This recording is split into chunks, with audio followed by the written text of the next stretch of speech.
Today's stream, tight fisting and variety gaming with Emmy.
Did you unmute me? You did. Okay.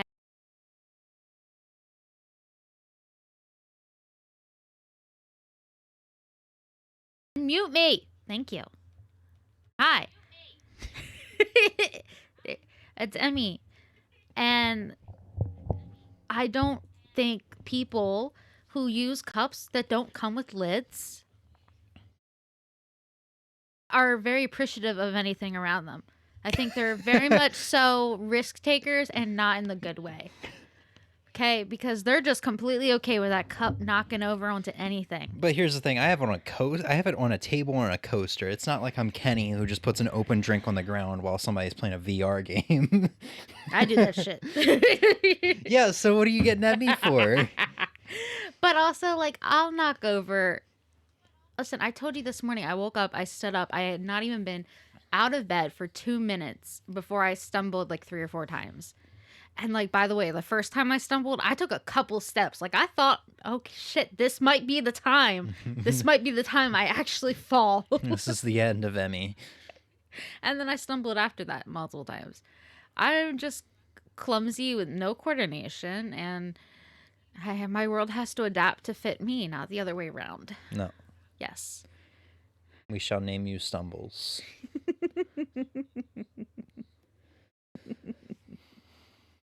All right, so I'm here with Giggles. I am Arrquil. Welcome back to another stream. Today we're going to do some tight fit tier listing. Tier listing, God. And variety kept gaming it to myself. with Emmy. Do you want to explain that, or are we just going to roll with it? So I saw the title and I was like, hold the fuck up. What does that say? And I'm sure you can see the title says tier listing.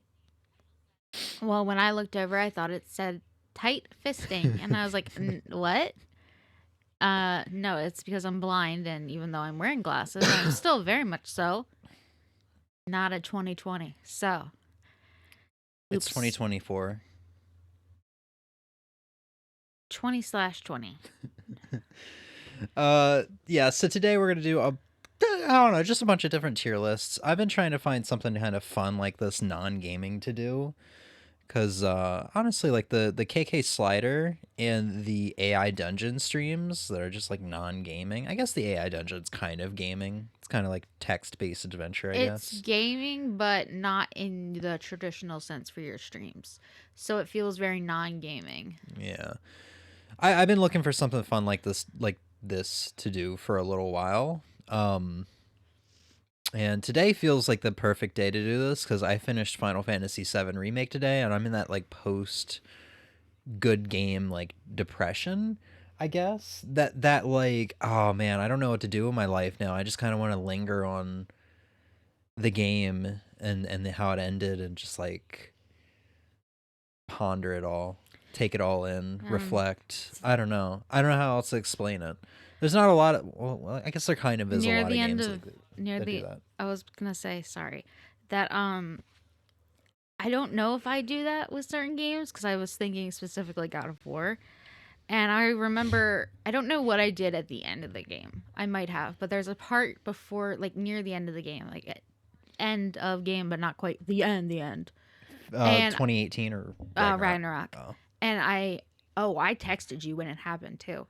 I'm not going to say what it is, obviously. Yeah, because I don't remember. Yeah, I'm not going to say what it is, but I know I spent probably like an hour and some pacing in my living room ranting to my mom, and eventually she said, shut the fuck up, I don't understand. No, eventually no, Shauna came out and Shauna went, what the fuck are you going on about? And I started all over. Mom my mom's great. She just sits there patiently, listens, tries to understand, maybe asks a couple questions. She does the same thing with Pokemon.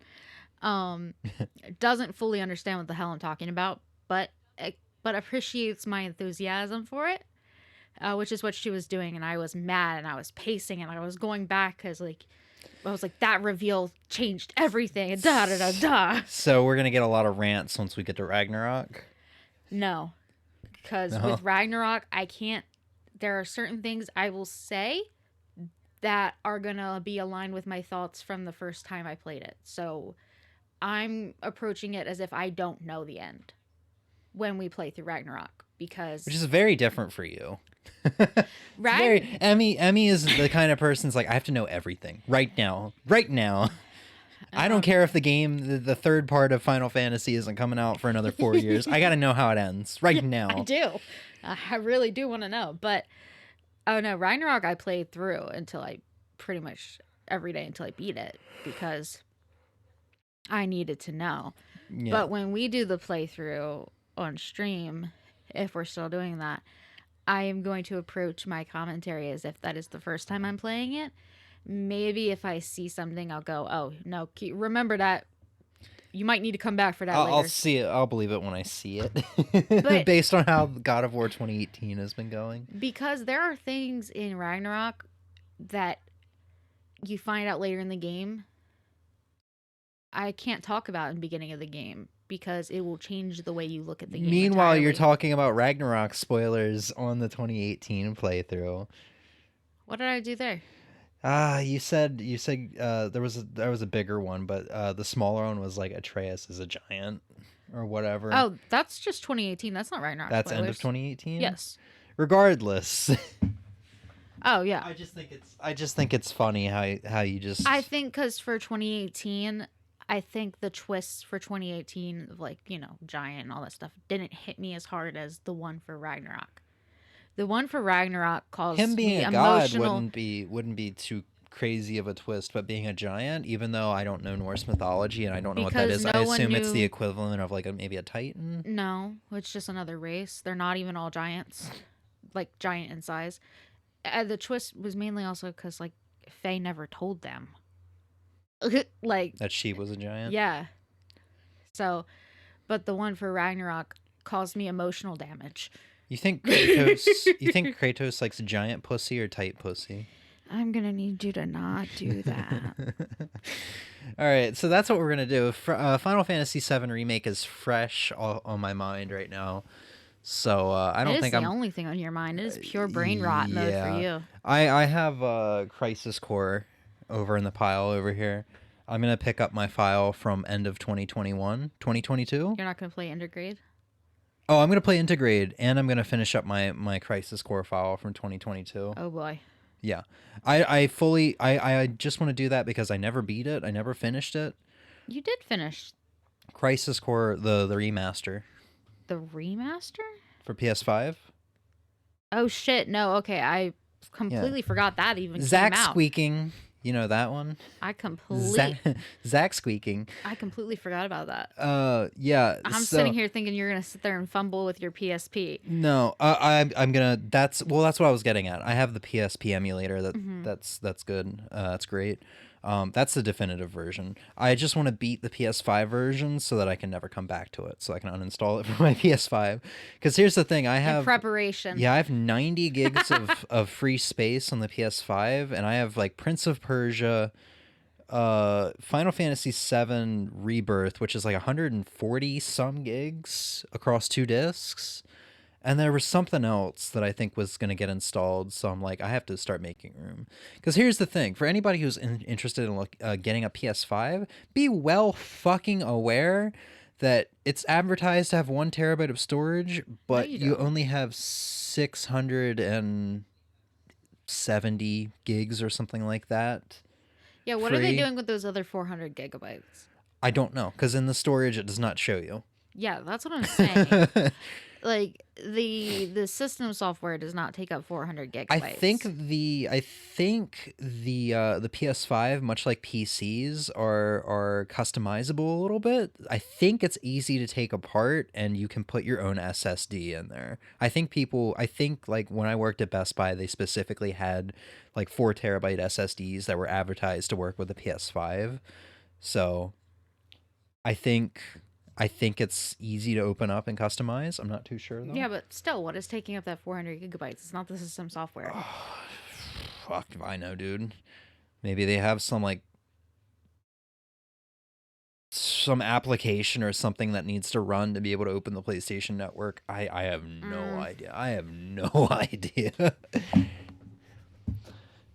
So yeah, we're gonna do just the basic character lists. I have the Yeah, wait, you have 2 lists here. Why do we have 2? Yeah, I have the bosses here, but I started to take a look through the bosses, and I'm like, dude, I started playing this game like 4 days ago. Are those Turks? I don't remember this bosses? shit. Yes. Reno and... You fight Reno twice. Oh.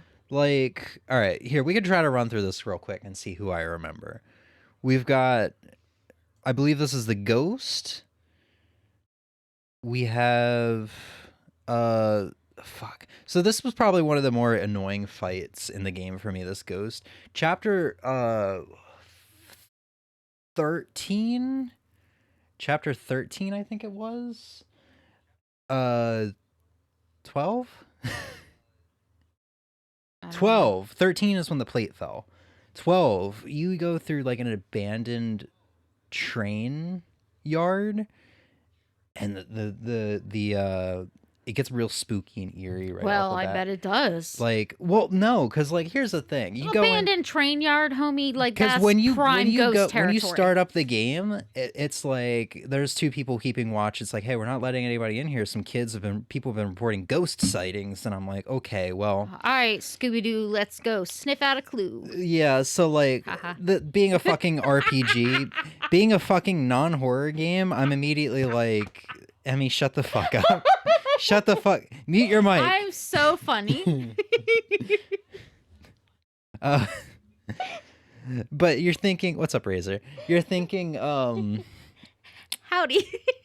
this is a fucking non-horror game. This is an RPG. It's just gonna be like some monster or something rattling some tin cans around in this spooky area. I don't fucking know. And then you go into it and you start hearing children's laughter and shit. Oh, hell and no, the music back kicks right in. the fuck up. And then you go past an abandoned Done. train and you look over your left and there's 3 children running and then they just disappear. Oh, hell and I'm no. like, fuck, dude. Oh, fuck. Yeah, no. I'm gonna get right the fuck out of And then the there. ghosts start toying with you. They start picking up the trains with a crane and dropping them, trying to drop them on you. Oh, shit. And then the ghosts start, like, the kids actually start, like, showing up and they're, like, crying or stuff like that. Eventually, a bunch of the ghosts, and they do become monsters that you can fight, the ghosts.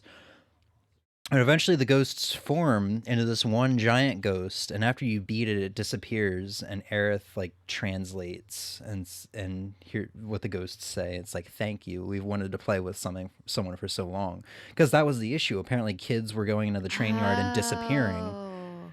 And This boss was a little weird because, and admittedly, both of the chapter 12 bosses is what I was getting at, was a little annoying for me, mainly because I hadn't played a Final Fantasy game in a really fucking long time, and I de-equipped Assess off of Cloud, which Assess is basically to identify the monsters. It'll give you some tips, a summary of the monster and maybe where it came from, and then its weaknesses, things that it's resistant to, stuff like that. So because I didn't have Assess equipped, I just didn't fucking know for this ghost boss here. It would go back and forth to resisting physical attacks and resisting magic attacks. So part of that boss fight, I was just kind of like wailing on it, and I was doing 0 damage, and then I would switch over to Aerith. I'm like, oh, I'm doing damage now, and then Aerith's damage will go to 0 because she's a mage, and then I go back to Cloud, and Cloud's doing damage, and I'm like, it starts going to 0 again. So it was a really long boss fight, and it was just kind of annoying. He kept warping all over the place. Once again, it's just kind of my own fault. The final boss of that chapter, which I don't even see in here, but it's kind of hard to tell. I would also probably put in D once again because of my own issues, but I would say that one was probably more annoying because it was like I think it was like a horse pulling what are they called, like a chariot or whatever. And I think I figured out its weakness was like ice. Well, ice takes a second to form and then explodes. But the motherfucker would be playing fucking reverse NASCAR and just making constant right turns. So he wouldn't stand still long enough for me to hit him. And if you attacked him from the front, he would resist like physical attacks or whatever. So you would have to attack the wheels. But if you attacked the wheels while he was moving, you would get hurt. So I'm just like, it was a good chapter. It was very eerie, and it did some very interesting things, like Tifa seeing Marlene's spirit, who is Barrett's daughter, but Who was not dead. It just wanted to convince her to stay there because they were lonely. Okay, yeah. I figured that out. Yeah, okay. Because that was kind of what the boss of that area was doing. Makes sense. Go shit, as you do. But yeah, I think that might be this guy. I can't really tell. The images are so... I don't think you can blow him up, right? No. Yeah. But I just feel like they did a good job with that chapter. I just feel like it was a weak chapter because... But if we're ranking the bosses, we're not ranking the whole chapters. Yeah. Yeah, that's true. My gripe with that chapter was just because, like, all right, so you spend all this time in Market Town, I think it was called, trying to rescue Tifa from this pervy casino, like, mafia dude, I don't know. And you finally save her. You get sent to the sewers, so you have to get out of the sewers. And before he sends you to the sewers, he tells you that Shinra's plan is to blow up the plate and drop the plate on Sector 7. Why does he know this? So Tifa literally got herself captured so she could meet this guy because some of his men were sniffing around trying to find Barrett. What did they want Barrett for? That's why she went. She went to go find out. And once they got there, he found out that they all found out that Shinra had paid him to do that because they were going to blow it up, get the plate to drop. So you figure that out. You get into the sewers. The sewers don't take long, and then you're in the train yard, and I'm like, we gotta get going. Like, holy shit's about to happen. And then it takes forever to get through there. And then, like, you go into one of these trains, and, like, the radio starts working, and you're picking up signal from Reno and Rude, who are flying over with a helicopter towards Sector 7. And you hear, and then this entire time, like, I think Aerith is trying to comfort Tifa. And it's like, I don't know if that's true. He's kind of a weird guy. He could be spouting off nonsense. And then you finally get the confirmation that, oh shit, they're going to drop the plate. So, like, you get to a point after this ghost boss, and you're like, okay, that was the boss of the area, right? We're getting really close to Sector 7, and then you see, like, explosions and shit going up on the tower and helicopters flying over the graveyard. And then that's where that fucking next boss comes in, and it's like, come on, man! It's like the story is getting good, and this just feels like extra padding and shit to slow me down. I want to get to this spot. So, yeah, we're not going to rate all these because I'm having a really hard time telling who some of these people are. And there's also like 2 like hard mode bosses because like Final Fantasy is known for like they're Yeah. hard hidden special enemies. So where would you put Reno or Reno? So these are different fights. This is before the plate falls. Is that Reno also? Yeah, this is Reno and Rude simultaneously. Oh, okay. So Rude is still in the helicopter, drops Reno off. You fight him, and then he decides to get into the mix. So he just abandons the helicopter, I think. Right. Or maybe Barrett blew it up. I can't remember. That was a really good fight. I think it was just... Like, it was... Okay, so first time you fight Reno, he's a fucking pushover. You fight him in the church after you meet Aerith, and it's just like you could just parry everything he does. Mm-hmm. Second time fighting him before the Sector 7 plate falls, I struggled at first because I was like, oh no, this is not, I cannot have the same strategy I had before because he now electrocutes you and stops you and immobilizes you for a good 10 seconds. So it was a really good fight to just kind of learn and adapt, and once you got it down, you were solid. And then when his health gets halfway down, Rude jumps into the mix, and suddenly it gets crazy. Rude looks like Andrew Tate, and it makes me uncomfortable. Well, he's got a tan.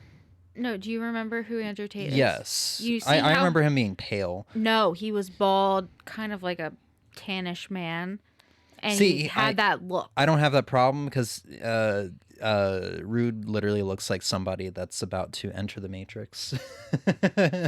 What do you... The Matrix? The Matrix, yeah. Of the game, or are you is there referring a to game? the movie? Is there a game? Not every bald man looks the same. Okay, no, not every bald man does look the same, but Rude looks like Andrew Tate. Is there a bald... Oh, he looks like... Okay, no, he doesn't, because that's a black man. Like, I know there's a white filter on it, but that man is not... Yes, but he's got Matrix vibes, my guy. Okay, I can go with he has Matrix vibes. That one I can agree with. He's got Matrix vibes. I mean, I guess, okay, let's not... Okay, stop that. But I was thinking that when I was like watching all the cutscenes, and you would send me cutscenes, and anytime he came up, I didn't even know. I don't see it, and maybe it's just because I don't want the character to be ruined for me. I mean, he's not a good guy. Yeah, but I like him. Also, I want to point out something because you probably don't know this. The Turks didn't want any of this. You're telling me Sung didn't want any of this? Sung maybe, but like the leader of the Turks, the dude that's like in the board meetings and stuff like that, that's directly communicating with the president. Wasn't that Sung? No. Oh, okay. I'm thinking even of that higher one up. cutscene. I don't know if I could find the cutscene offhand. That's fine. But I can't remember if it was the president or Heidegger. Literally gives the command to have the Turks to destroy the plate or initiate the sequence to drop the plate onto Sector 7. And he's very un-Turk like all of a sudden. He's like, but sir, do you realize how many people are going to die? And Heidegger, like, or the president, I don't remember who it was, like, pressures him. It's like, are you chickening out? So like he goes through with it and with many regrets. And I can't remember, he was looking into something else because Shinra is now looking to get rid of Midgar as a whole and move on to the Promised Land. You already know this. Of course. Yeah, so he's looking into that. But like, and then there's another scene, I think probably like chapter 16 or so, 17. I think it's when you're in the Shinra building. There's Sung there, and then a very beat up Runo and Rude in the room, and they're talking. Kind of start like Reno, and then Rude chimes in, and they're talking about how like, do you not like asking Sung like, do you not have any regrets over what we did? Okay, And so Sung tries to comfort them. It's like, well, think about it this way: if we didn't do it, somebody else would have been called in for the job.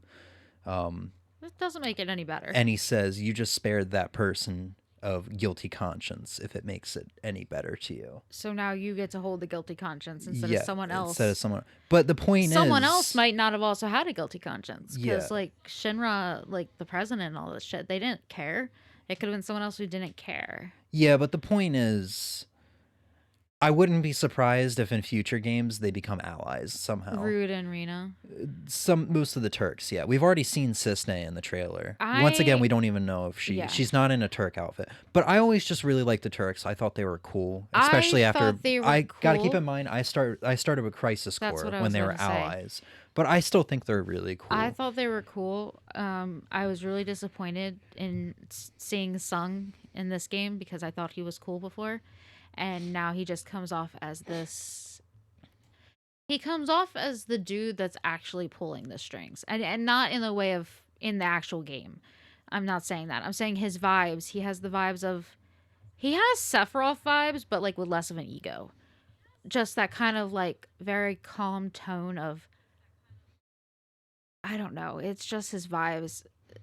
I don't trust Sung at all. Maybe. I'm gonna put them in B. B is still fantastic, very fun fights. There weren't many fights I hated in 14. It was just like the ghost and In 14? 7. I'm sorry. I gotta point out I've been up since I 2 know, a.m. that's- at this point. that's why I so just Pointed it correct out me. so you could, yeah, that's what I did. That's what I was trying for. Like, where the fuck is this chariot boss, dude? I don't know. Let's just go with the ones you do know what they Yeah. are.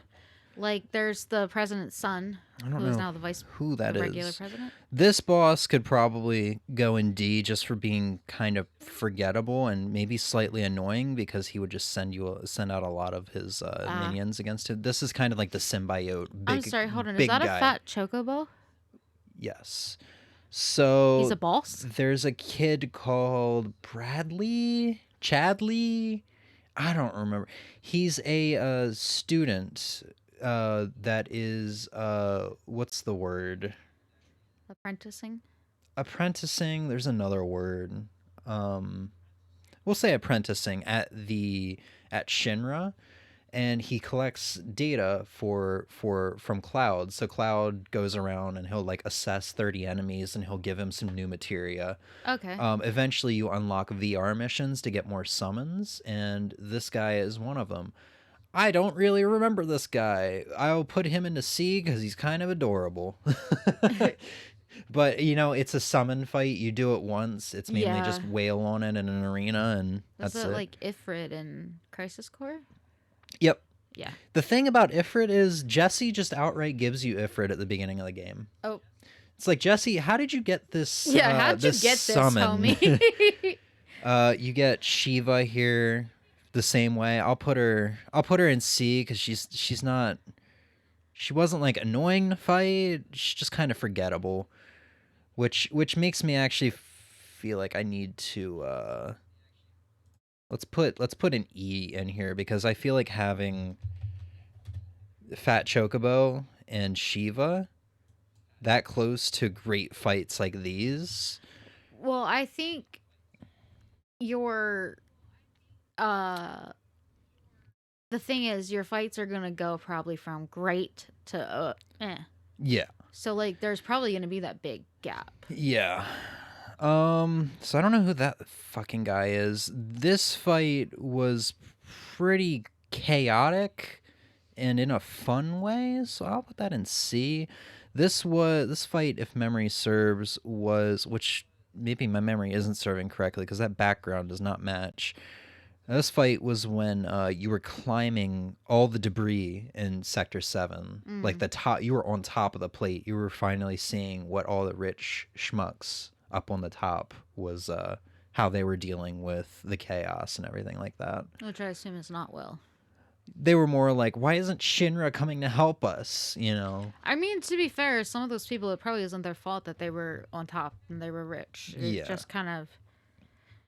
Yeah, but this was kind of like when you were near the top, and this was the situation I was telling you about where I believe Cloud pretty much got knocked off, and then Tifa could not pull him up. Oh, right. Or no, it was a situation where they were like group grapple hooking. Okay.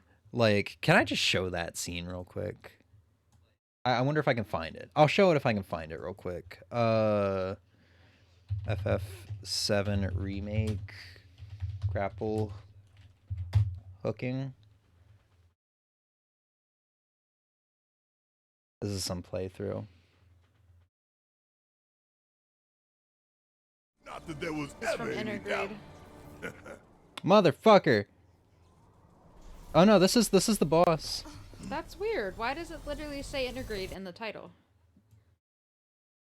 I'm not sure. This is gonna be kind of weird. I think this is, yeah, this is it. Now what? Shit.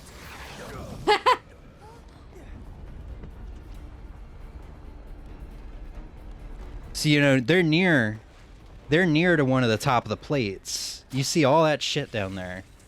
Like, they made it up really high. But you'll see what I mean by group grapple hooking.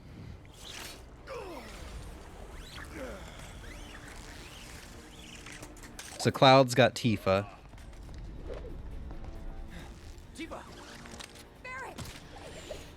Oh, Unrealistic, but sick as fuck.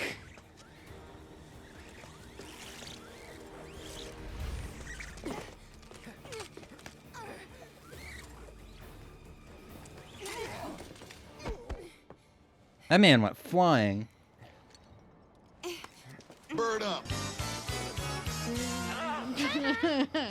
hi, Ozzy. And thus Barrett said bird up. How you doing, Ozzy? There's such a thing as too much excitement. Yeah. God, this fucking game, man. And there's still more to come. Guess so. Hope everybody's warmed up. All right, back to our tier list. Yeah. I'm sorry. I'm just Nope, like you're good.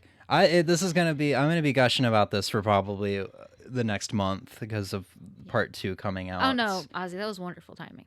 Wonderful. So yeah. Cthulhu here. It's kind of a fun fight. I'll put him in B. This is literally like the one I showed you before, right before you meet Red 13 and save Aerith. So. Chocobo D rank. Cause it's ranking the boss fights, not like Yeah. so it's not like listen, Chocobos are his favorite. So the fat Chocobo would not be in D rank if it was just ranking the things. It's the boss fight part.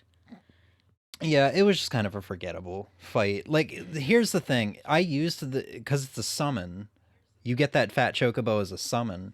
Yeah. I had him as a summon, and I used him in spots that were really tight, like the end of the chapter 12 boss fight in the ghost graveyard, in the train graveyard.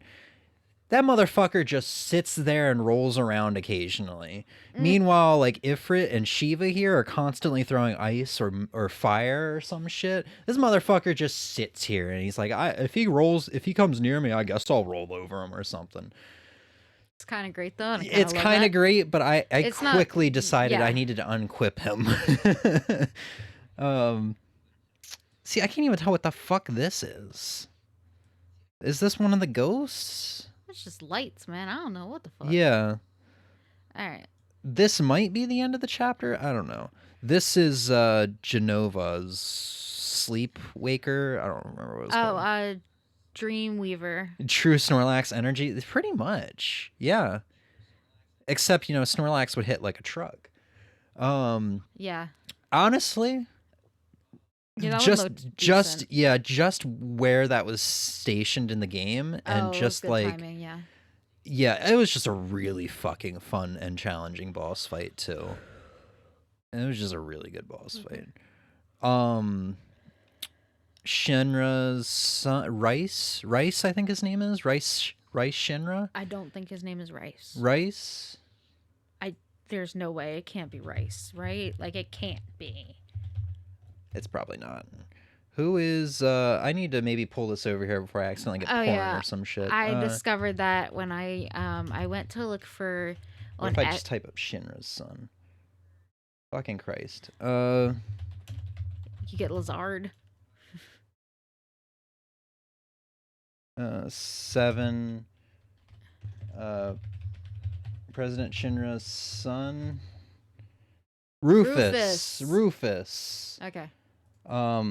Yeah, Rufus. I was telling Emmy about that earlier. It was so much like a fighting game moment, because it's like you go in there after you defeat his hound dog. You're just like, holy fuck, I'm swinging at this guy and he's parrying everything, and you realize eventually you'll realize there's this small moment where he leaves himself completely open. You got to run in and just do a couple hits. It lasts a while, but it's I don't know why, it's just super fun, satisfying, and epic fight, especially once again with what was going on in the story at the time. So I was on Etsy looking. I wanted to find a shirt for you that said "fuck Shinra." Nah, dude, if you get me a Hold on. shirt that has text on it, you should get me the Harada shirt that says "Don't ask me for shit." Well, and I mean, it just came like the idea came to me the other night when you were like sending me stuff, while you were playing.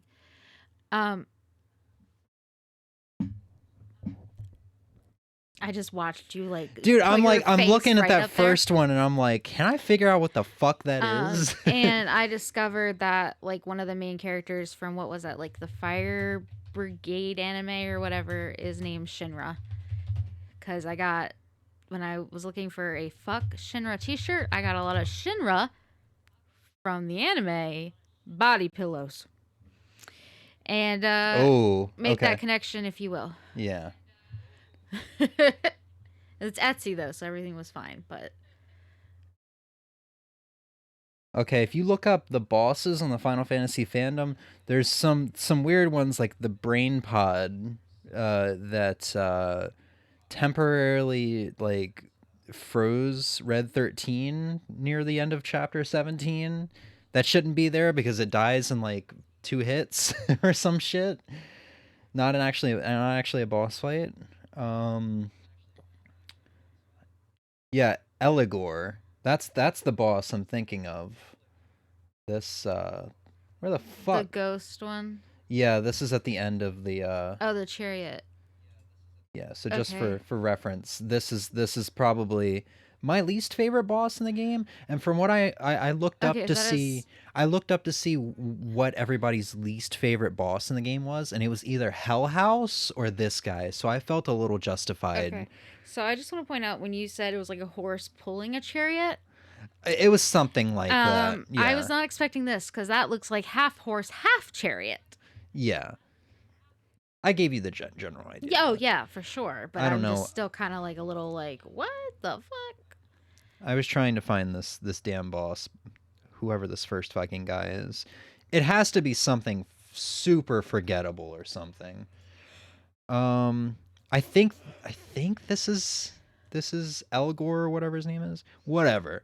First boss fight of the game. Honestly, it's probably one of the best first boss fights in a video game because it challenges you, and it's already knowledge checking you, which is good, because that's really, I had some struggles with Final Fantasy VII Remake until I remembered, oh yeah, Final Fantasy is an RPG that's constantly knowledge checking you, and if you don't know something, that's when you use that assess materia to figure out weaknesses and shit. Like, it's not like Pokemon where you can run through the entire game with your Charizard. Like, you need to be using the proper shit, you know? Yeah. Especially endgame. But this is good, like, straight off the bat. It's teaching you, like, hey, this is what an unblockable attack is going to be. It's like, oh, hey, look, it's over on the wall right now, so Cloud can't do anything. Maybe you can throw some fire magic at it. You should switch over to Barret and start shooting it just to get a little bit of damage off, you know? It's a great first boss fight, and it's, like I said, it's challenging, it's epic. It's not like they're throwing a great Jaggy at you. It's like, here's some big badass thing that you need to fight before the bomb goes off to detonate this Mako reactor.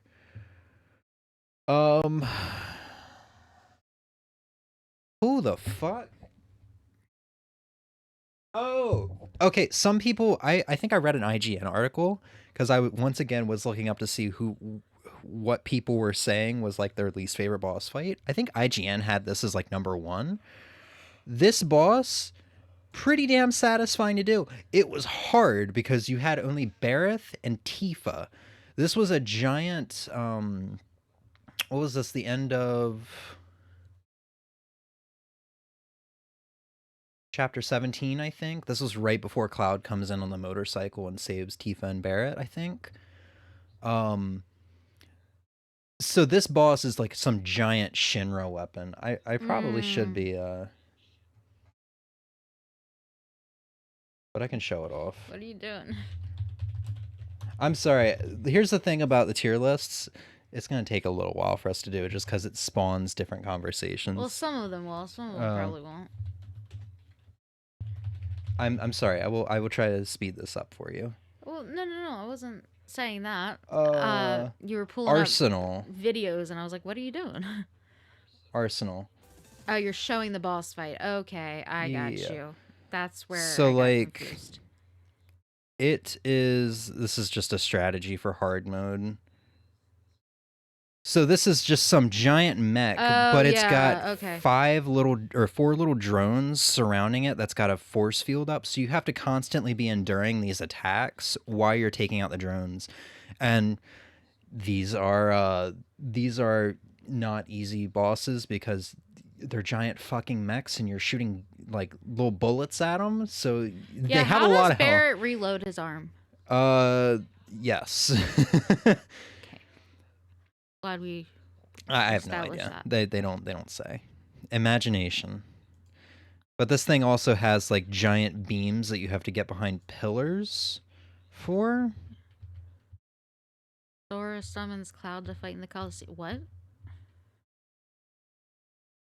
Where's the Sora boss fight? When Sora I don't know. I hope Sora never shows up in a Final Fantasy game. I don't like his design. We talking Kingdom Hearts? Sora? Yes. Oh, okay.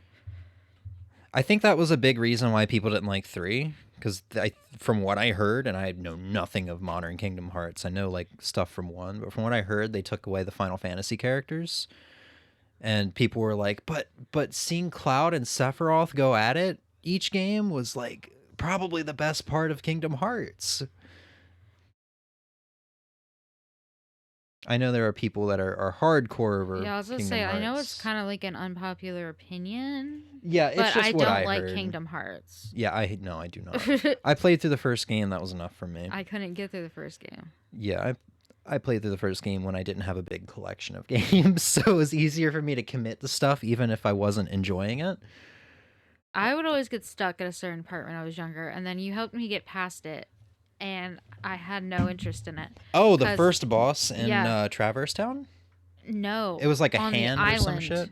Oh. Remember? You had to help me get past it because... Oh, right, then like Nightmare or whatever. Yeah, like growing up, that I always got stuck there. Yeah. And then we were in Traverse Town, and I was like, you know what? This isn't fun. It's just not fun. Yeah. Game's got great music though. The franchise has great music. I'll give it that.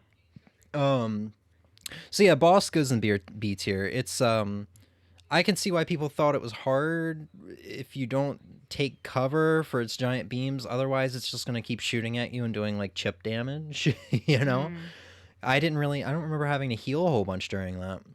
But it was just, for me, it was a fun fight. It was just kind of like, I'm finally figuring shit out after like the first 12 chapters. I just kind of like did my own thing without assess and whatever like that. I was finally figuring out weaknesses and actually playing strategically rather than treating it like an action role-playing game, which it is an action role-playing game, but it plays more like an actual turn-based RPG in some way where you actually need to be strategic and not just spam the attack button like Final Fantasy 15, for example.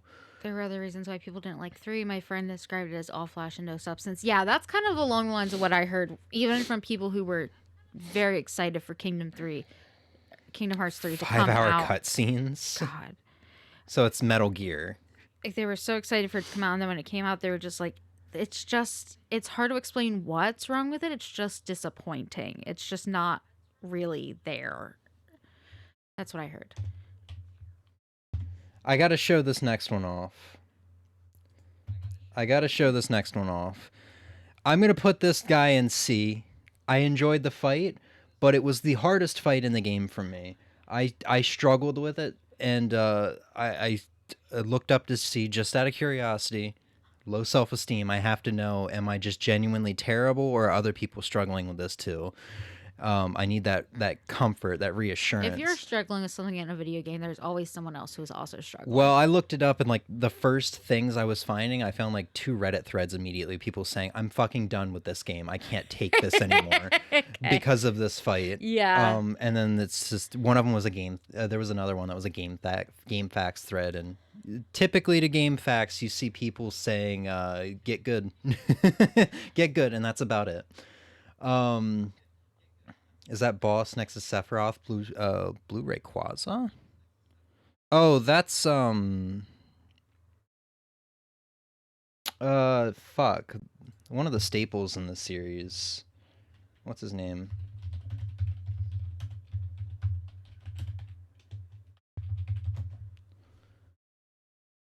Completely conveniently covering chat.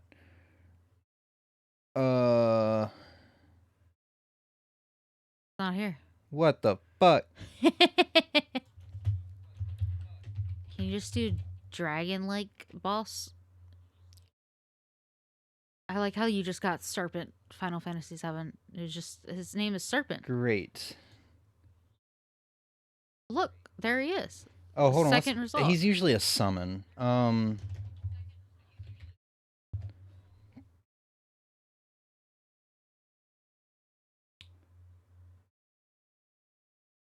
Leviathan. He's literally just fucking called Leviathan, and I couldn't remember Right. that.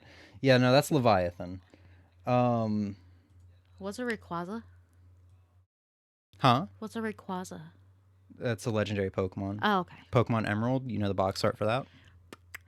Not off the top of my head, because I thought, nope, Leaf Green's the one that's Bulbasaur.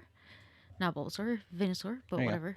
Oh, him. Yeah. Okay.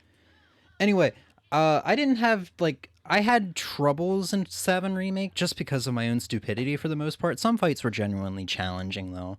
But I think, off the top of my head, I game over twice in one side mission versus a Tonberry. Which, if you know what a Tonberry is, Tonberry only has one-shot attacks, like attacks that will one-shot you.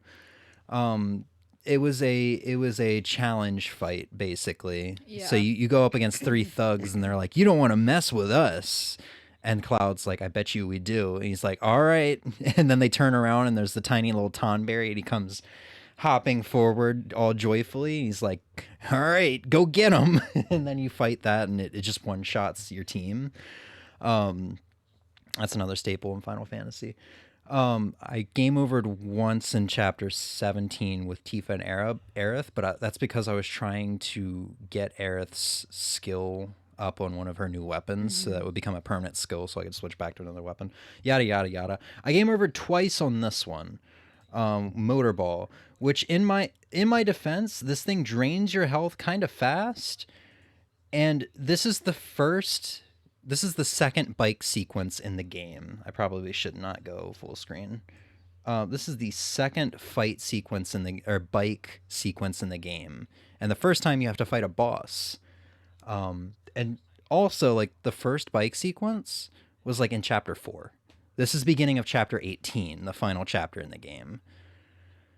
I struggled with this. I was irritated, and if the cutscene at the end hadn't been what it was, which was just Sephiroth standing at the edge of end of the road, I was not super happy at the end of this. I'll be completely honest.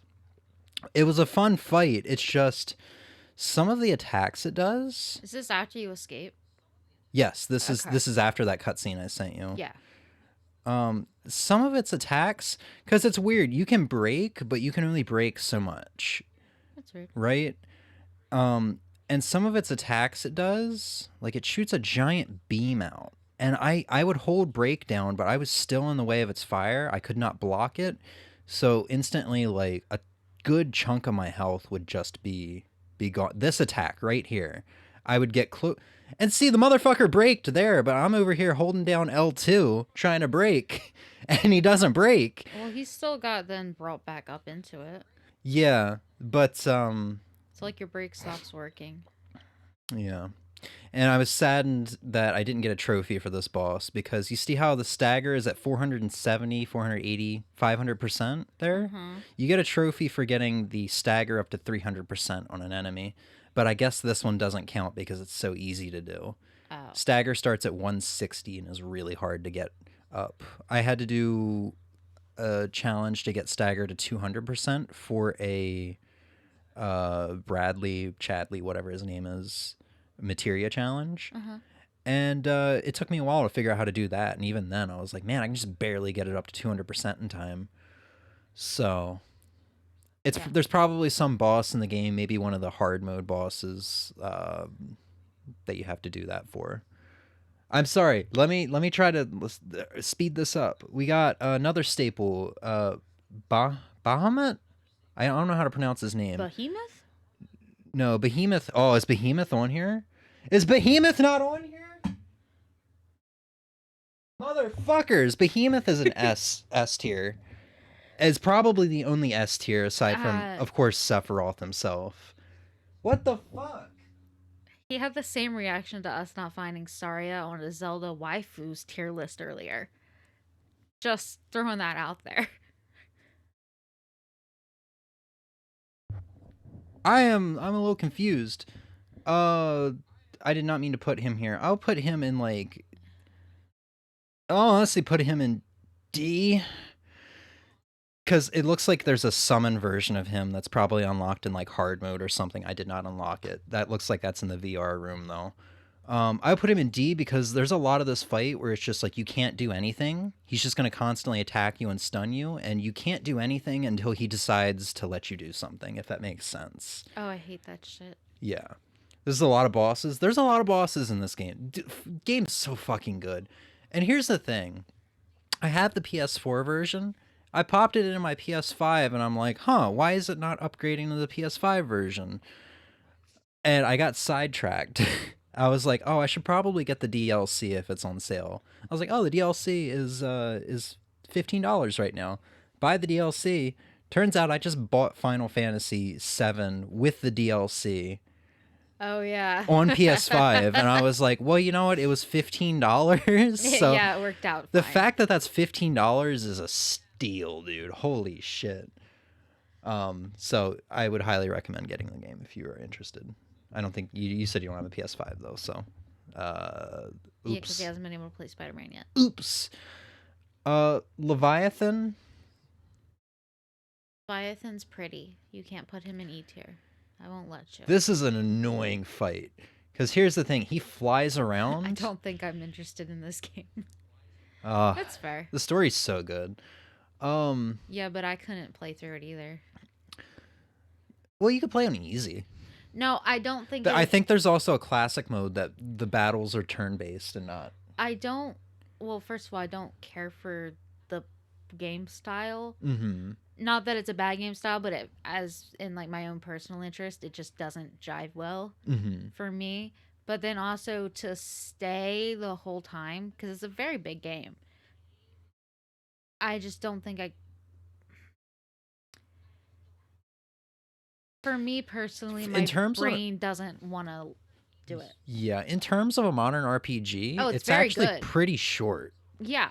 It's 30 hours. Fair. I finished it around the 37-hour mark, and that's because I did like all of the side quests. Yeah, to be fair. And that's also the length of the original Final Fantasy VII. That's only a third of the game. I was just about to say it's literally being split into 3 parts. Yeah, but just the fact that you're playing an RPG, and even with doing a lot of the side stuff, you still beat it in under 40 hours is kind of shocking. It's shorter than I thought it would be. Yeah. Leviathan, he flies around a lot, and he was annoying even though I had haste on Cloud, which charges your ATB meter pretty fast, which lets you cast spells and shit. ATB meter? Yeah, it lets you cast spells and use your abilities, like or heal or use items. The 4-wheeler vroom vrooms? No, that's ATV. That's what I just said. ATB. Oh, I said ATV and you went yes. as in booba. Okay. He flies around a lot the second half, like his second phase. Yeah. He does certain attacks that are really annoying, like he'll literally go into the ground and cause a giant wave and you're in a small like VR arena. So I spent most of that fight just having Barrett shoot, and then Cloud, once he got ATV meter, he would Just run in. shoot Thunder and try to get him to the ground just so I can get a couple swipes off before he immediately shows up on the opposite side of the arena, outside of the arena where I can attack physically. And then I just had Tifa healing the entire time. Okay. It wasn't a good time. And even when I got his materia for summoning, I didn't think he was as good as Shiva or Ifrit. But he's pretty. Yeah. The whole game is pretty, to be honest. It is. Okay, who's next? Who is next? See, I see this guy. I know who this guy is. I'm pretty sure he was just a normal enemy. Okay, then let's move on. Who's after that? This is Roche. You know what? He's. Can we just show Roche real quick? Because we've been talking about over-the-top motorcycle bullshit lately. Like yes, Cloud I stand by this slapping shit. the soldiers with the back tire of his bike. Dude, that was one of the most epic scenes. Should we show that off too? No. Let's see if we can show Roche. Roche boss fight. All Roche cutscenes, 9 minutes. We're not going to watch the whole thing, but... Is he a soldier? He's a soldier. He's the Okay. first soldier, and I think the only soldier that comes after Cloud. Look at this motherfucker. Who is that on the bike with him? That's Jessie. Jessie's a girl. Yeah, I wish I had Jessie's girl. Had enough? Don't be absurd. As if I could ever grow tired of your company. Naughty. Oh no, I already hate him. Forever extinguished. He's really comedic for a soldier. I mean, maybe, but And like, and I just look at this hate- goofy ass motorcycle driving. I hate his tone of voice, and He's not supposed to be likable. That's I kind know. of the thing. Oh yeah, for sure. But I'm just like, oof, no. He fits the Grinds character my so well. gears. Oh yeah, he might fit well. Doesn't mean he doesn't grind my gears. The red line! Jesse, take over. Oh yeah, more over the top motorcycle shit.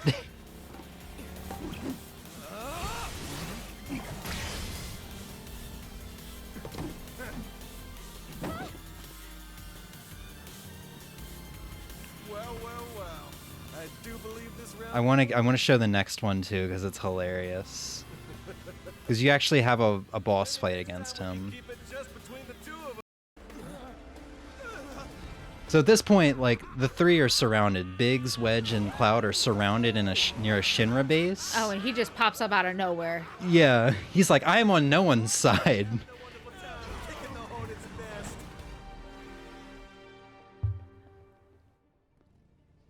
He didn't have to come in there like that. Yeah, That was a choice. That was purely a choice. Before we move on, I want to show him as he drives away. This is after you defeat him. Pleasure? Hardly. And that's it. This is all you see of him in the game. There are higher heights to which you and I can still soar.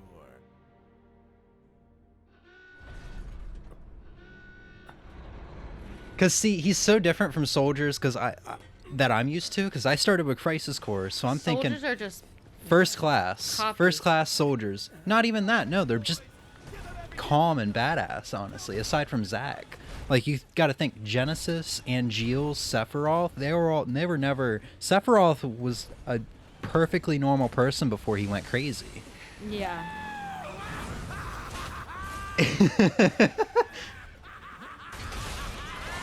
You see that nice flip he did?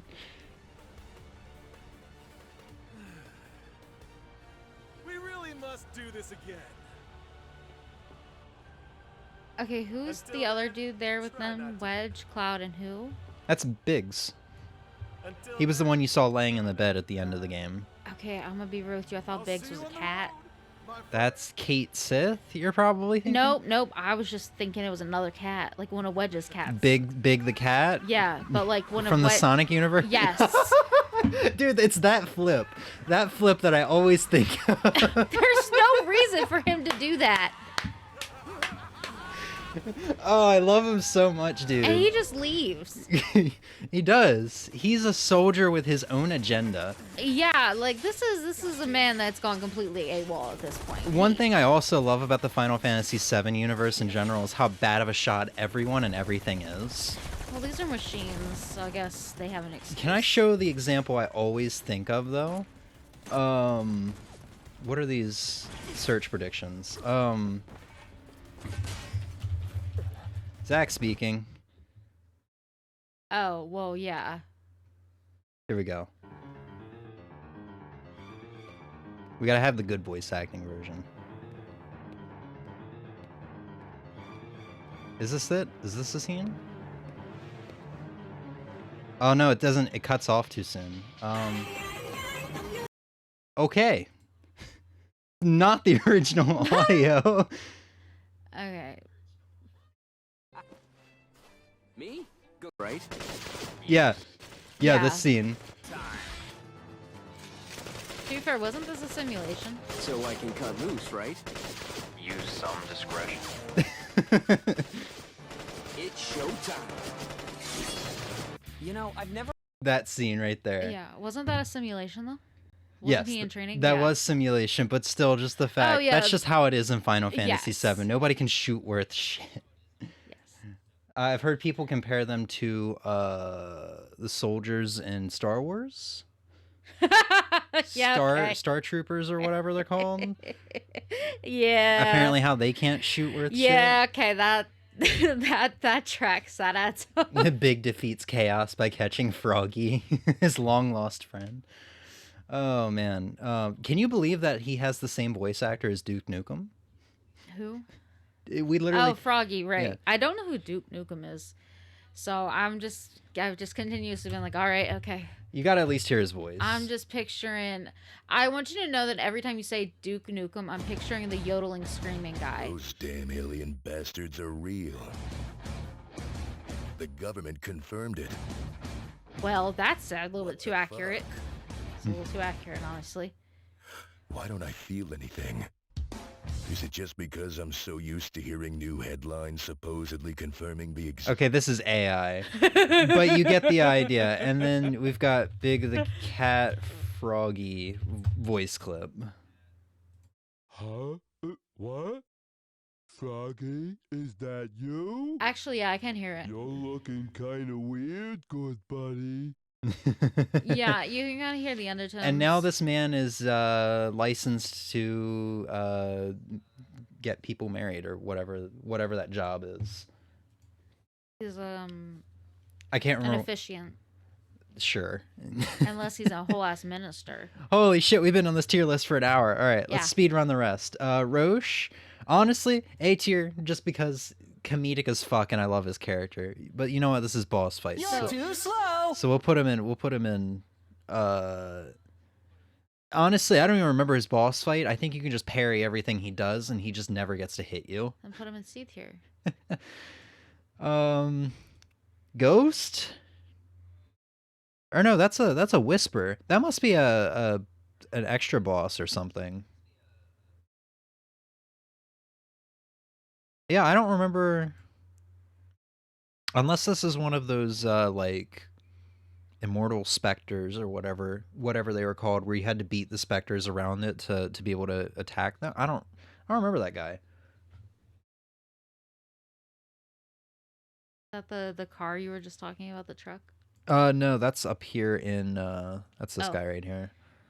See, here's the thing. My memory's terrible. Even though I started this game 4 days ago, I've forgotten some of these bosses. There's also, I know of at least 2 post-game challenge bosses. Oh,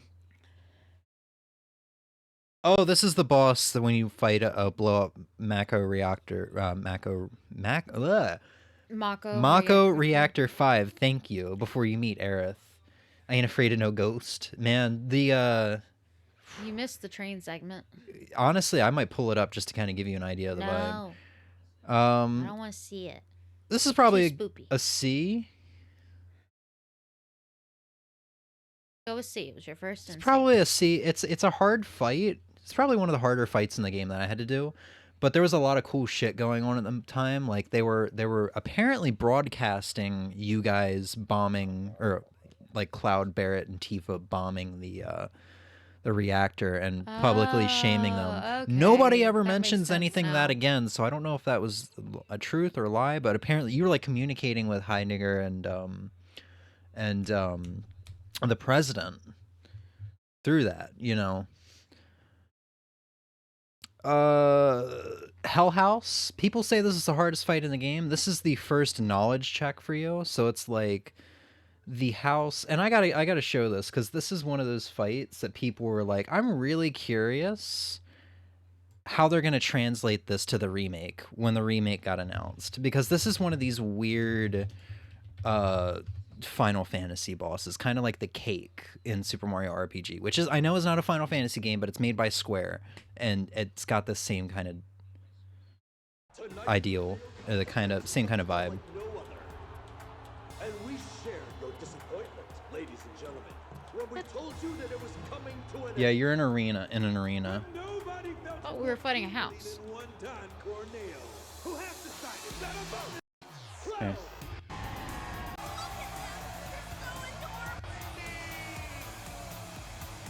Their opponent, buried in the bowels of the Coliseum. An unspeakable horror, long in prison, set free tonight for your entertainment. A secret star of Don Corneo's stellar stable. Enter the Hell House. So people were saying this is the hardest fight in the game. It's the first knowledge check in the game, and even when you start up the fight, there's a tutorial message that shows up and tells you exactly what to do, so you don't even need to use assess. So if the house is on fire, you use ice. If the house is, cold, you use fire. If the house is, I think, flying, you use thunder. If it's flying, I know there was two different ways of it flying or something like that. One you use thunder, one you use arrow.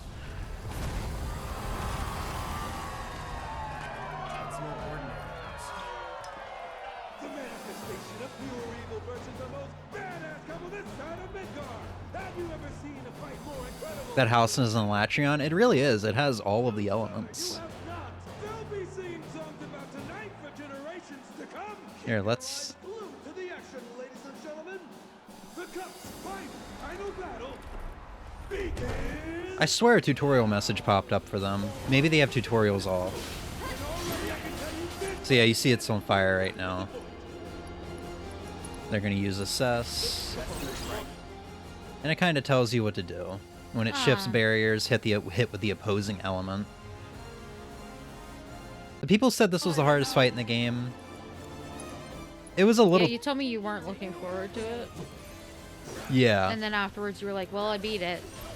I'm like, "Oh, Oh yeah, God guess House. it wasn't that bad then." God House mode is probably the part that's a little annoying, just because it has that force field over it. But you just hit the arms, and then the shield goes down if memory serves. I kind of expected a more like monster house looking house, but you know. Yeah. It's just a lengthy fight, but that's kind of what I like about 7 Remakes boss fights, especially coming from like other games where boss fights are just kind of like, regular enemy fights with slightly more health. They're like, not only are they knowledge checks, they're challenging, and they are lengthy. Like they are endurance tests, and I kind of like that, because you can see like the boss fight starts around 2 minutes and doesn't stop until 20 minutes. An 18-minute fight. I don't know if my fight was that long, but most of the fights in this game are definitely longer than 10 minutes. Most of the boss fights, and I like that a lot. I will say I'm not a fan of that. I don't like long boss fights. It makes me feel like I'm not getting anywhere. Which is fair. You do feel like that in this game, though, because A, you can see a health bar, and B, halfway through, the boss changes up completely. It has a second phase, which refreshes it Yeah, I guess right that's when what things it's start to get old, This is just like the hit scary animated movie Monster House. I was expecting more of a Monster House looking house, honestly, when I heard Hell House. But, you know. Last boss fight, Abzu. You had to fight him twice. I didn't really care for him. He's the monster that is in the sewers. And I didn't really care for him. He was just kind of a hit 'em kind of monster. Like, he didn't really have any deals. He had this really cheap and annoying, I guess it wasn't cheap, but it was kind of hard to avoid, where he would summon sewer water out of the 2 giant pipes in the side of the room. And it just like Leviathan's like splash or whatever it is, it does a lot of damage, and it's, well, at least for Leviathan, I didn't really find a way to avoid it in any way because it covered the entire arena, but it was kind of hard to avoid it coming out of the pipes because while the pipes were just 2 like holes in the wall, it came out further than it looked like it should have. If you know what I mean. Yeah. You okay, Emmy? Yes. Should we keep the Final Fantasy talk going and go to the characters? Sure. Do you want to switch it up? Because I know I could gush about this for too long. I mean, I don't think you'll have much more to say about some of these characters. All right. Because we have already talked about quite a few of them. Aerith, just like with Crisis Core, she is a great example or she's...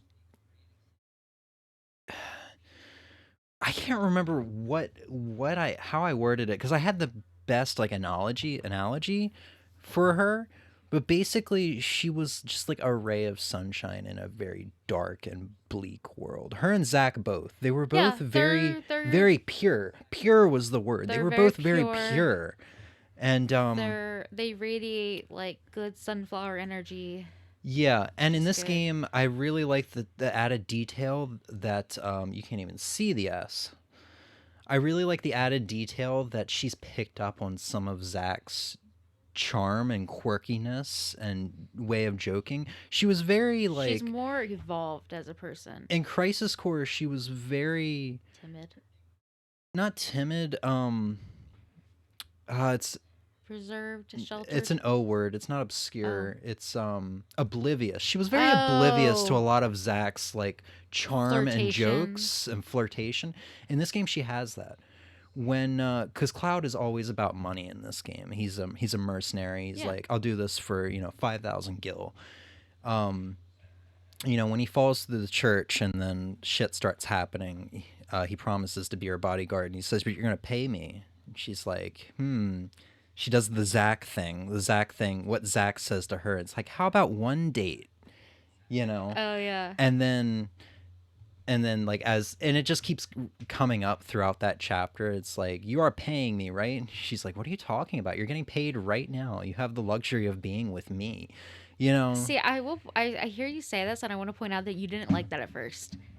And when I initially played this game? Yes, the first time you played it around, you said she was annoying. You didn't like what they did to her character. You thought her commentary was like annoying. She was trying to be cutesy, and you didn't like it.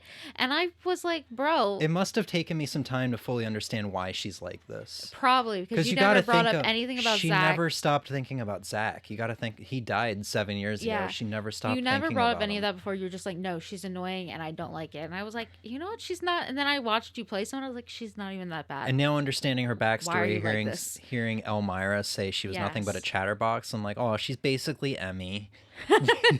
That's adorable. That's fair. That's fair. Where's Barrett? Can we go ahead and put him in S tier, please? Yeah, we don't even need to talk about that. Barrett's fucking awesome. Oh, you know and the boss. Design Hold on. You know the boss that was missing from the boss tier list? What? The stairs.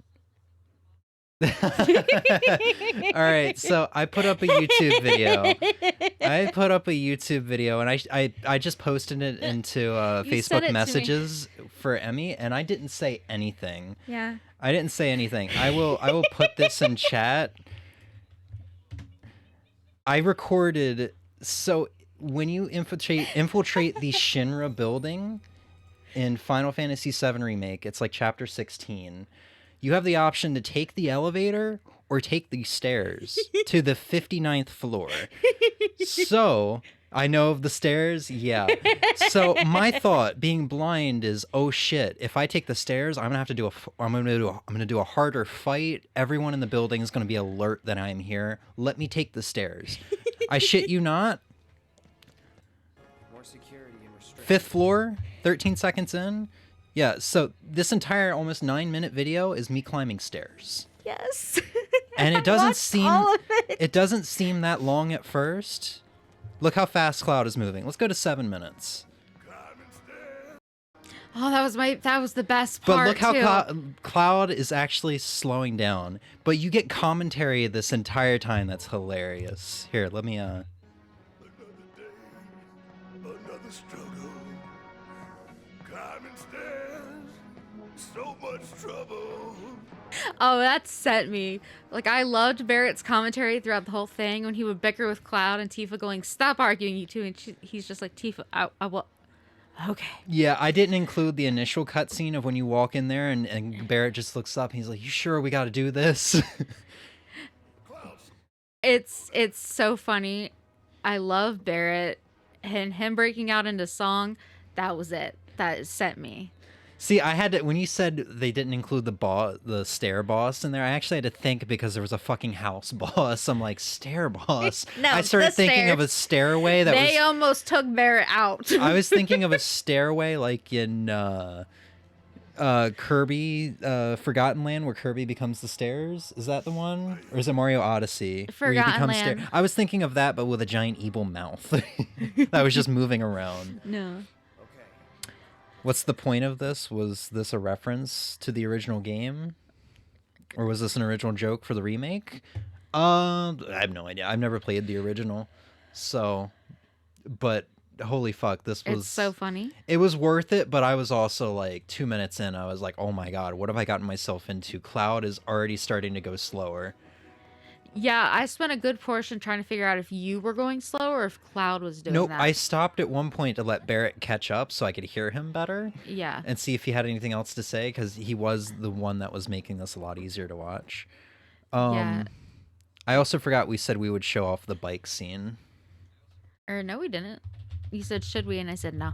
Oh, no? Okay. We can, though. It's fine. But no, he sent it to me and I responded back and he was like, that was a troll. You didn't have to. You were not.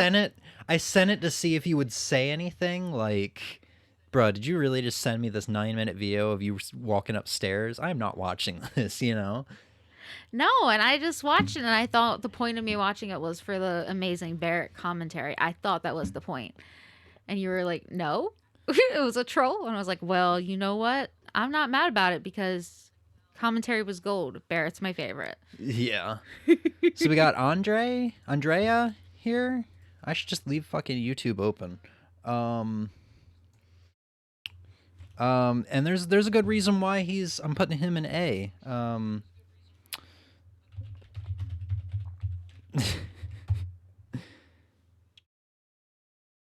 This game becomes a fucking rhythm game. Oh, that's this guy. Okay. Yeah. Listen, I could not tell if this guy was hella Wait. fruity or hella No, like, this isn't the savvy. one. That's him. And here's the man of the hour. Chosen Why is Cloud not in a dress, though? He goes in the dress at the end of that. He has to Here we go. win him over. No. It's pretty rare for Andrea to take a personal interest in someone. At least, that's what Madame M said. Trust me. Yeah, at the end of your dance there's no sequence is praise. when he makes Cloud over and puts him in a dress. Come on. Don't you want to save Tifa? Wait. No can do, Cloud. Oh, right. Yeah. Yeah, you have Cloud's in the dress, not for Andrea, but he's for Cornelia or Cornelius, Yeah. the guy And- that's looking for a wife, and then is gonna auction off the other girls. But Andrea is like, I can make it happen. Make you pretty. I assume, because I don't know. So I knew about Cloud dressing up as a girl, but Cloud dancing? Because if you don't know Cloud, he's this very, like, I can relate to him. a Stiff, moody, and monotone emo. awkward. Wow, are you calling me? Yeah, actually, because it kind of fits you too. Wow. That's not a bad thing. I never left my emo phase, so this is not a bad thing at all. But yeah, if you can't tell, Market Town's kind of like the shady. I don't know if I would compare it to Las Vegas. Red light district. Sure. There's like prostitution, there's gambling, there's a lot of underground stuff of like auctioning off captured girls. There's shit like that. It's kind of how Tifa got in this situation. Yeah, that's gonna be red light district, not just Vegas. Brothels are legal in Vegas. Brothel. Raffle. Oh, I also loved Eris' reaction. There to are that. there's a trophy in this game where you have to get 9 dresses. I got a trophy for 3. I don't want to know what you have to do to get 9 dresses because that trophy only has like a 4% achievable rate. I also love how you can, like, his hair is very clearly like it's fucked, right? Like it's awful. And when Cloud's walking out, they're like, "Oh my god, the woman of my dreams," and I'm like, "Y'all really can't tell something ain't quite right there." All right, let's see what Ozzy posted. Something with the stairs. There's an indie game that does something similar to the stairs. Oh god.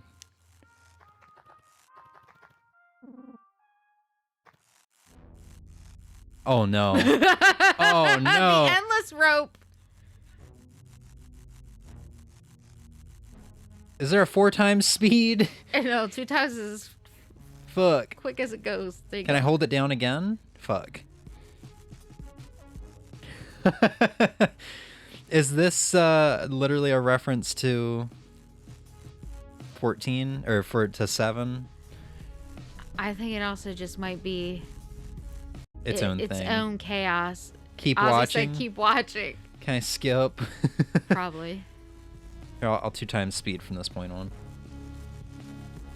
You're gonna get up here and a Korok's gonna give you a golden piece of poop. Listen, I get real mad when I climb somewhere real high and expecting something, and there's no fucking Korok. Get pissed.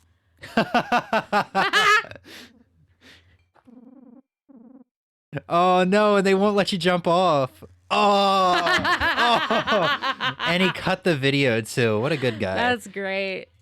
Yeah, that's great. Chocobo Sam. Sharing. Honestly, I really like. I don't know why. Just the southern. Is he really S tier though? Yeah, just the southern. He doesn't do anything in particular. I already have a YouTube tab open. He doesn't do anything particular. Just the I have so many tabs open. Jesus, yeah, I'm like watching a whole bunch of shit happen on the screen. The voice actor does him really well, and just like the southern Chocobo taxi service guy is not a character I was expecting being in Final Fantasy VII.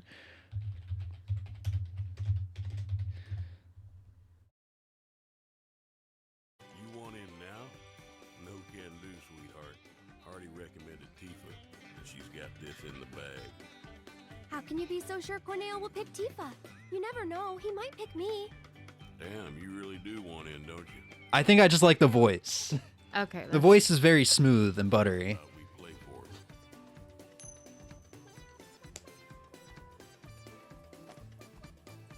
Call it, Missy. Heads or tails? Guess right, and I'll grant you your wish. Guess wrong, and you'll leave me in peace. Is this who Tifa let kidnap her? Yes, it wasn't kidnapping because she gave herself up freely. So Cornelio has 3 people that will seek out women for him because they know his type. Andrea is one of them. Chocobo Sam is another. I see. What's with the look? What look? You were giving me a look like, are you fucking serious? No, I'm just nodding. Yeah. So it's Chocobo Sam's woman, like, I don't remember what the word, not donation, but we'll use donation because I can't think of the word. His offering, yes, his offering was Tifa. Andrea's offering was Cloud, and the third character, Madame M, who I showed, she does the hand massage. Yes. Has the most awkward cutscene in the game because Cloud is just moaning. Yeah, right here. She's the one that offers up Aerith. And that's why you go through the arena and fight the Hell House, because you need to earn money to get Aerith's dress. Oh. I'll put her in B. Okay. I don't like or hate her, so B is like right in the middle. Okay. So I'll also put Chocobo Sam in A, because I got really excited about Chocobos. So I like Chocobo Sam doesn't take Aerith then. Tifa. I know, but Aerith was playing him. The coin game. No, because this is at the very beginning. Yeah. You go into Cornea's palace and you I get was just told making by sure a character named Leslie that you need to have like a certification or whatever. So you have to go around and meet all three of these people and figure out how to get in there. This is at the very beginning of the quest. I got you. So who do we have next? we got Biggs. I really like Biggs. Look, man, coming from a straight guy, I'm sorry you can't see. Coming from a straight guy, he's very easy on the eyes. I don't know why. Nothing queer about and I like the admitting voice. somebody I was as attractive. genuinely upset that when he died. I don't know. I just like him. He's got a nice alive. character. Well, yes. But like I thought he was. Oh, fair, yeah. Like fuck, dude. I was like, no. And the plate's about to fall. Fuck, dude. Yeah. Cloud. Don't you dare. Honestly, you can't put him in... I want to put him in C tier. Why? For some of the things that C happens in this Cloud? game. Fuck off. It's Spider-Man 3 because there's going to be 3 Spider-Men. There's going to be 3 podcasts. There's going to be 3 of something else. You fucking ready? That's what you reminded me of. I'm sorry. So here's the thing. You do a side quest for an old man. He's like, I want to go to the graveyard to see my wife. I'm getting up there in age, but there's monsters. I'm not even sure if I can make it there anymore. So you go and do the side quest. You clear the monster off. You kill the monster, and graveyard's available again. Then you go back to him. He's like, yeah, I'm not sure if I can do it with my age anymore, but thank you for doing that for me, Sonny. I hope you prayed for her or whatever at her grave. And then Cloud...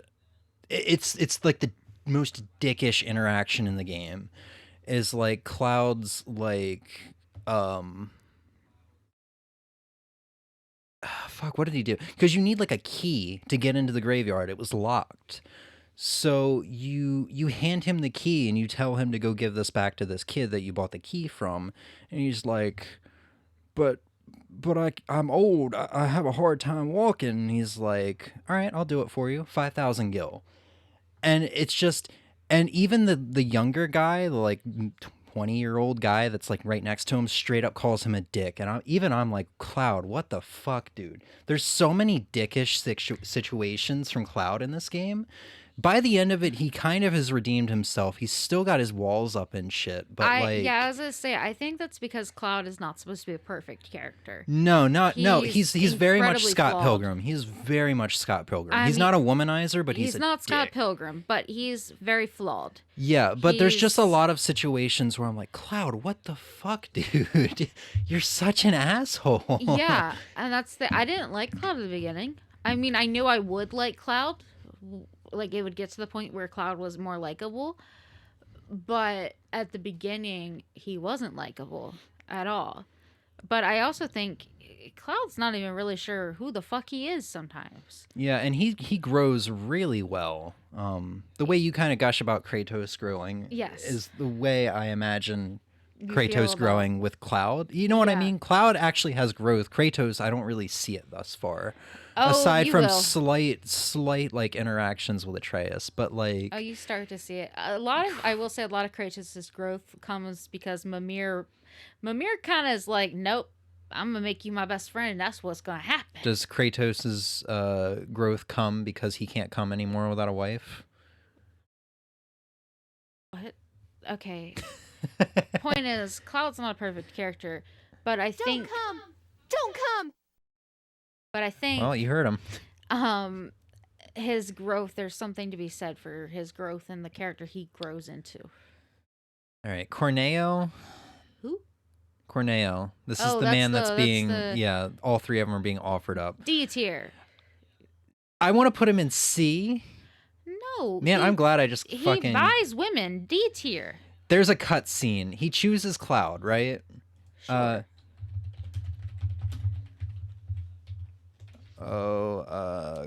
And he willingly like took money from Shinra to have them go Yeah. figure that out. But there's a hilarious cut scene here. Corneo picks Cloud. Oh, this is one of the dresses that I don't have. Okay, my beautiful ladies, time to line up for the dawn.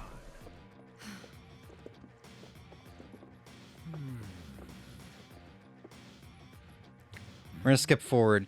Basically, he chooses Cloud And only dawn. because he's got a... Shall I pick you? Yeah, here. Or maybe you? These are all dresses I did not have, by the way.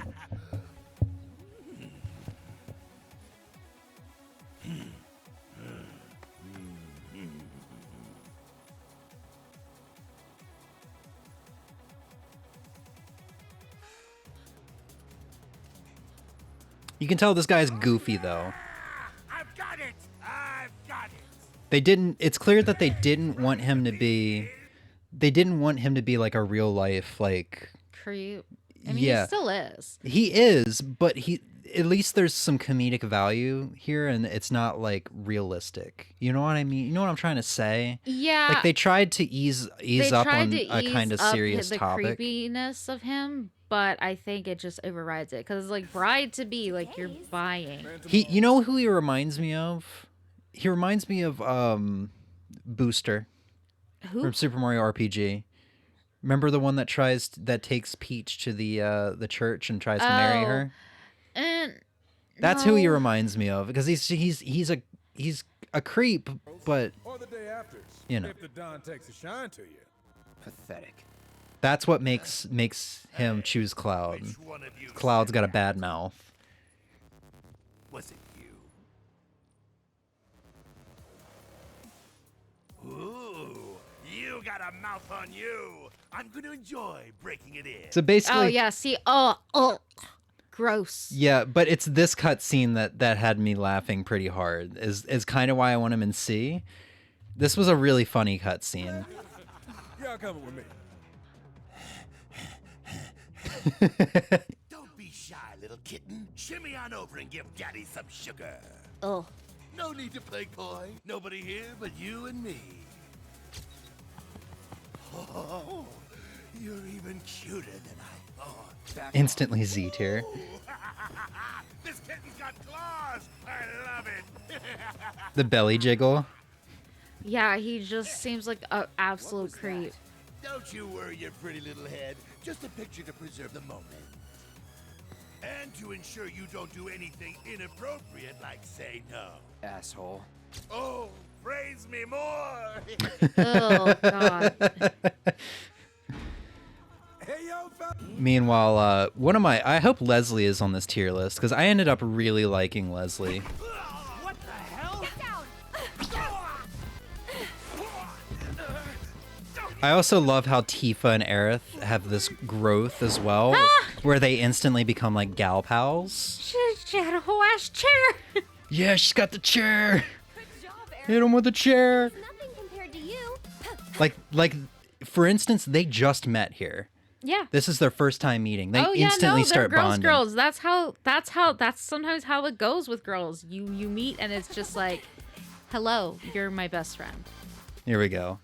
I really wasn't sure how to feel about Leslie at first, and it got to a point where I thought he was going to betray you. He ended up being a really good guy, because he's the one that's guarding the door at the beginning when you try to go in, and he's like, you need like a certification to be able to, because it was Cloud and Aerith, and he was like, you need a certification to get in there, but if I were you, don't do it. You'll never see Aerith again, is basically what he says. Okay, yeah. And you kind of get the gist of where I'm going here. In a So- couple chapters more, you have a quest with him where he takes you through the sewers again, and you find out that his fiance was submitted to the Dawn, basically, and he never saw her again. Okay, so he's working there, but he doesn't want to be there. He hates basically the reason he's taking you through the sewers in that chapter is because he wants to show you where the Don is to get payback. He wants to kill the Don. Yeah. Okay, so he's a good guy. He's just working there right now for his angle. Yeah, but he was very shady at the beginning of that chapter. Oh, like, for oh sure. man, I have a feeling he's going to betray us. I ended up really liking him. And even Barrett, like Barrett was giving him a lot of shit and trash talking to him at the beginning. But once he found out like what was going on, There was a deeper meaning he for was him. he you know, he put his hand on his shoulder and he said, "You're all right." You know, and that's just kind of one of those moments. It's like, oh. So I hope Leslie is on here.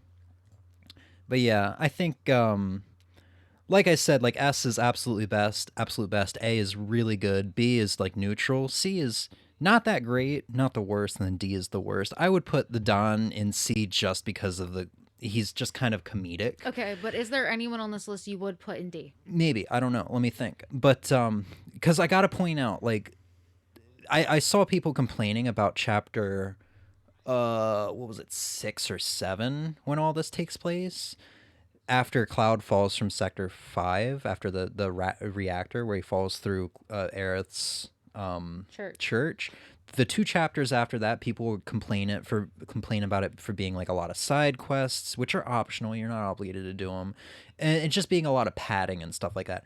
I really needed this because if we went from Mako Reactor 5 immediately to Sector 7 plate falling, I don't know how I would have handled. Like, I needed this very lighthearted, like, meeting Aerith, meeting the town of Sector 5, meeting all these kids, this orphanage, then going into Wall Market and seeing, like, the Bumblebee hotel or whatever it was called, and then Cloud dancing, and then this goofiness. I needed this before what was coming after. I think just as a character, I would automatically put Who's that guy at the end? This guy? That's Ozzy? Wedge. I would automatically put him in D tier just because he's slimy. I get the thing it. is, I think it's probably because I know people who are total creeps who are also come off as funny people, and I know who they are. There's your D tiers. Okay. Completely understandable. We have the president of Shinra and like so if we're comparing him to those two, the commander of the soldiers and stuff like that. Heidinger, I think I keep pronouncing his name wrong. Dinger. I don't know. Either way, yeah. Wedge SSS tier. Oh yeah, Wedge. Love him, dude. There's literally a scene where He's a dog so bites his ass, and once they get him out of there, they pull his pants down, and they're like, Jesse and Biggs are looking at it, and it's like, oh, that's not so bad. That's a bruise at the worst. And Wedge is on the ground, like on all fours, basically. He's like, can we stop this? This is embarrassing enough. And Jesse smacks his ass and says, you'll be okay, champ. Smacks his bare ass with his pants down. Oh my god! When he died, and he has a bunch of cats. Let me see if I can find. I think this is probably one of those things where, for me, as a woman, just the dude, the Don or whatever is just absolute the worst. Probably because I've had interactions with people like that. He has cats. Dude, he has so many cats near his Wedge house. Is, love and when he Wedge. died, when I thought he died, because when the plate is falling, and we showed that cutscene last. Well, stream, we I don't think know it if he is alive. Well, when we thought he died in chapter 13, because it shows the plate falling, and then he's over here collecting his cats, and he looks up right as a big chunk of shit falls onto him. He didn't die from that. I thought he died, but just the fact that he died with his cats, like that. Not to mention, like, I really like the character, but yeah, he's great. But I think dude, oh my god, hold on. There's the scene. They pull down his pants, it's blurry as fuck, and they're both checking it out. Oh man. Because he distracted. This was in the Roche scene before he came in on his bike. Oh, okay. When they were surrounded, he distracted for a bunch of the dogs for Cloud. So yeah, S tier, he's great.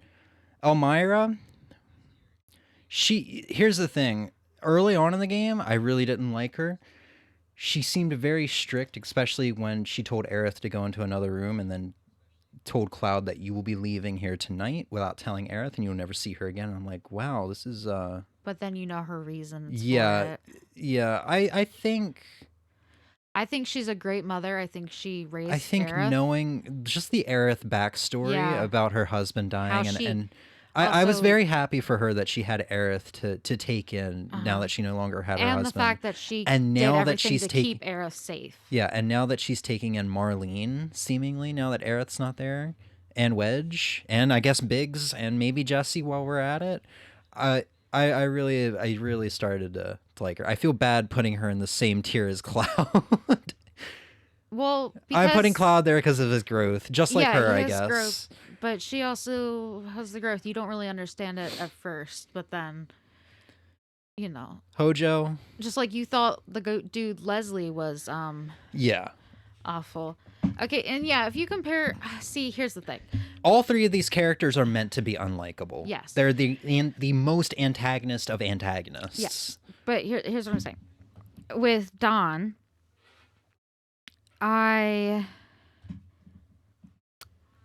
I think if I separate myself from it and just look at it from a character standpoint, not like him being creepy or anything, then sure, I guess he would be above Hojo and all them.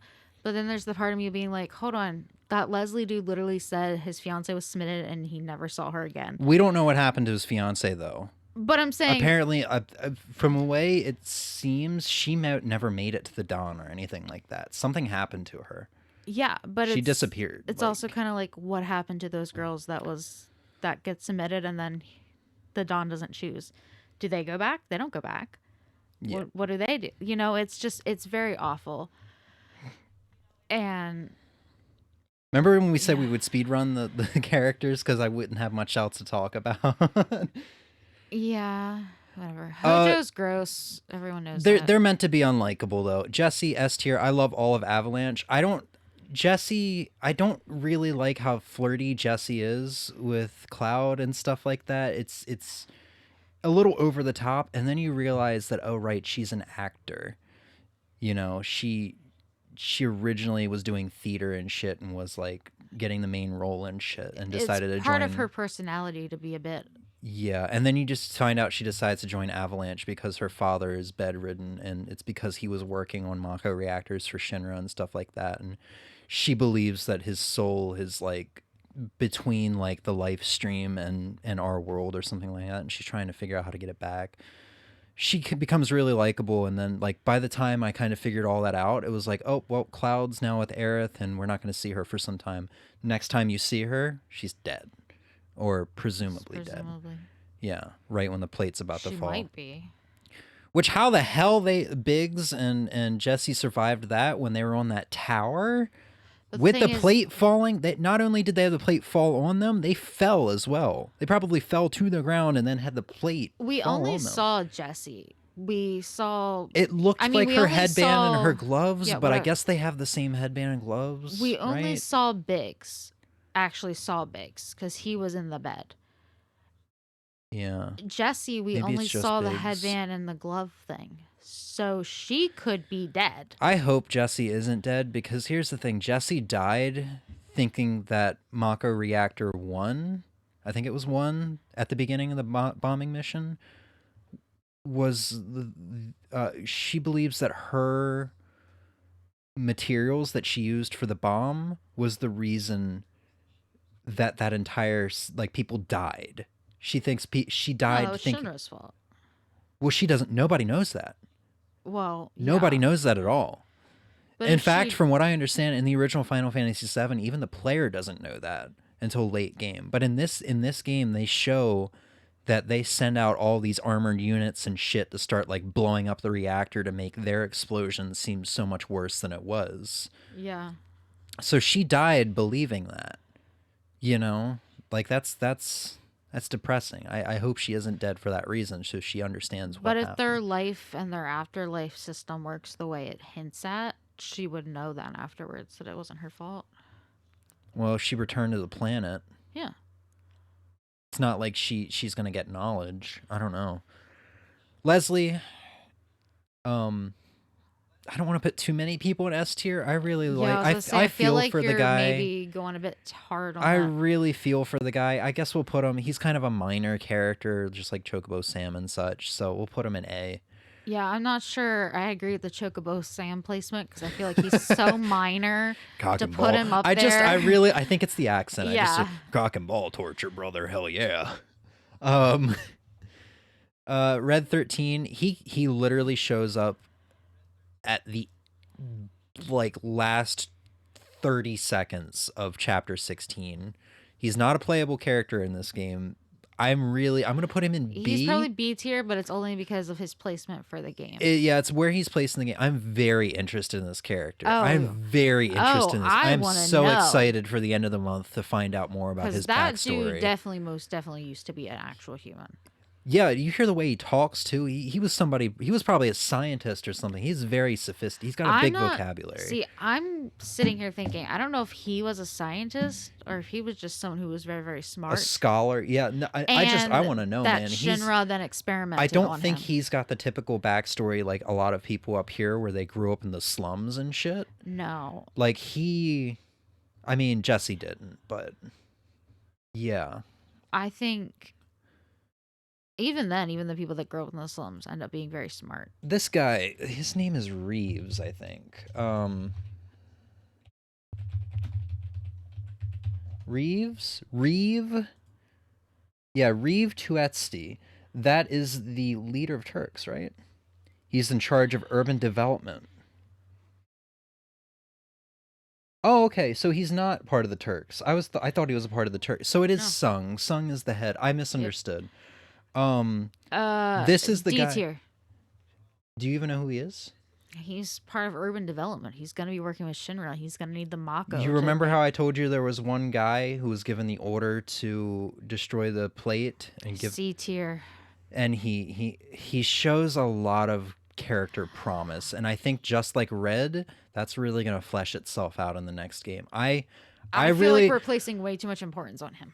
No, I don't know, because here's the thing: in the end of the game, he had one of his like assistants bring paperwork to him, and he was looking into Shinra's plans or something like that. Because, like I said, they were planning on getting rid of Midgar and building a promised land. And even the assistant was like, "Sir, what you just said to me, do not say outside of this room. Be very careful." He's looking into stuff. He's going to doing make Shinra an enemy. Maybe. I Whatever see him he's gonna being like do. Mayor Domino. He's going to be the guy on the inside doing something, or he's going to do big things. That's going to do big things for the plot. Okay. He's cooking. He is Okay. cooking. So, and just the fact, it was really refreshing because this was before Mayor Domino. It was really nice to see somebody on the inside that wasn't just a regular infantryman being like, What the "Are fuck you serious? you doing, dude? Shinra wants us to do this?" Like, it was really nice seeing somebody that high up that wasn't Yeah. a dickhead. And I guess maybe that's just my feelings because I've worked retail. It's really nice seeing somebody that's down to earth and has emotions rather than the president think- here. Because like how the president said in that scene of Barrett I showed you, you can't have like emotions or Guilt. whatever. Guilt. You can't have guilt or like envy or not envy, empathy or anything like that. Conscience. You got to throw that all away. If you see something you want, you got to go get. I do not like that corporate mindset. Yeah. This man actually right here reminds me of like some of the good managers I had in retail that had feelings and cared about the stuff. I think when we look at it in comparison of the higher ups of Shinra and everything else, which is a corporation, he's not terrible. No, he actually looked at it and said, "What the fuck?" Yeah. Like Reno, he's a cocky guy. I really like him. I think, okay, for my personal view, I would say the Turks have to be C tier until they prove themselves. They prove themselves in Crisis Core. But that's not They're even also this in the universe. same boat as Reeves. They're also like, what the fuck, you know? I'm not. And here's the thing: I don't think they were never given orders to go after Avalanche. Reno, in particular, has fought Cloud just like Rude. Roche does here, Oh. just for fun. Just for fun. That's true. Just kind of like he's a Okay. cocky asshole, you But know? I think Sung most definitely has to be C tier until he proves himself. Yeah, Sung definitely shows a little Sung less. Sung is less promising. I don't But trust him. he's just kind of like the president in Heidinger. He's high up on that ladder. He's got to be more strict. I on think he himself. also might just genuinely not be that great.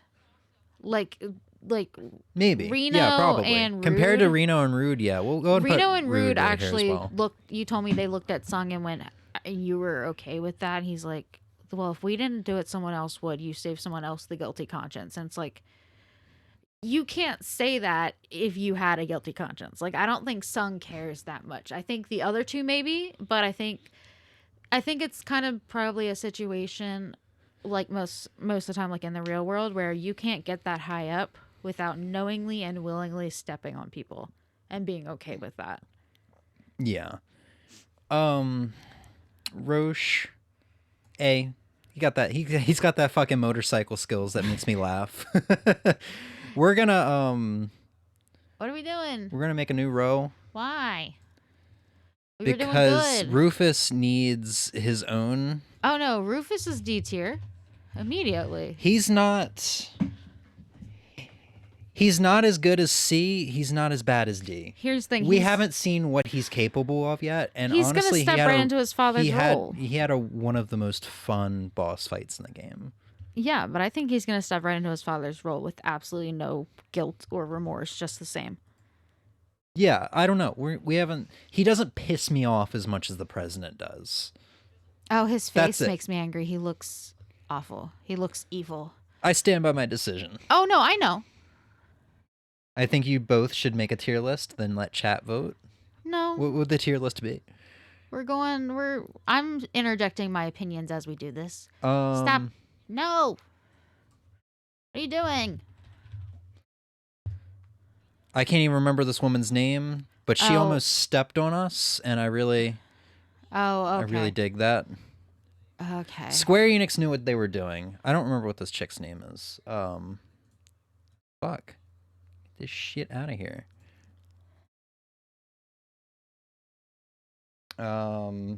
FF7 remake. Titties. What if I type up mommy? Oh, there you get her. Her name's Scarlet. yeah. So yeah, she got jiggle physics for days, and Square just knew what they were doing with her. They really knew what they were doing with her. After She's in the villains wiki. yeah, after they almost blew up Mako Reactor 5, there was a news reporting. Actually, let me see if I can find.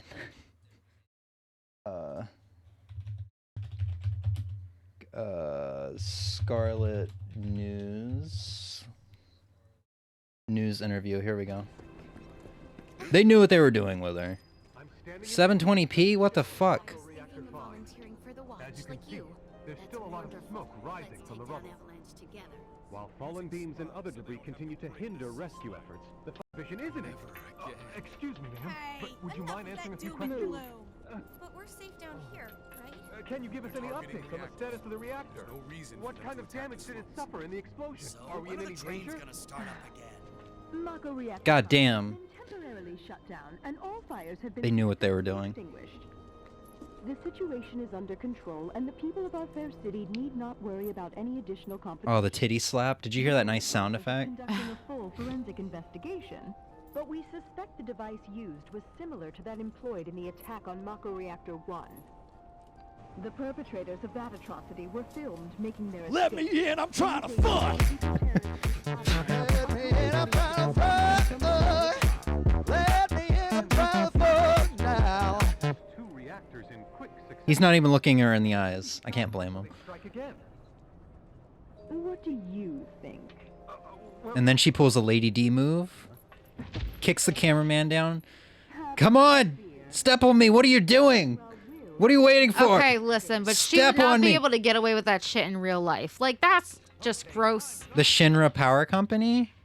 Kicking a news reporter? Yes, she can. Okay, if that was the case, I just meant a powerful The one power just, like, kicking company. it The down. power company has a military. Okay, yes, I meant in real life, like if someone did that. Sephiroth. person. We barely see him he's- throughout the game. I think like some of these other characters here that need to cook a little while longer, like Reeves and Yeah. Red 13. I think he goes right here. I was actually gonna say, because here's the thing: Sephiroth clearly ain't good, but I don't think he's a true evil either. Admittedly, I've never really cared for Sephiroth as a villain. I don't think he's all that great of a villain. I get he's kind of crazy He's and he not makes no a sense. true villain, in the sense of he's not completely evil. It's almost like he knows stuff that you don't know yet, and that's why I think, like when you have true neutral, or you have like chaotic neutrals or chaotic evils. I don't think he's a evil. He's not like President Shinra here. Yeah, that's what I'm saying. I think whatever Sephiroth has got going on, I think there might be reasoning behind it. Like the president.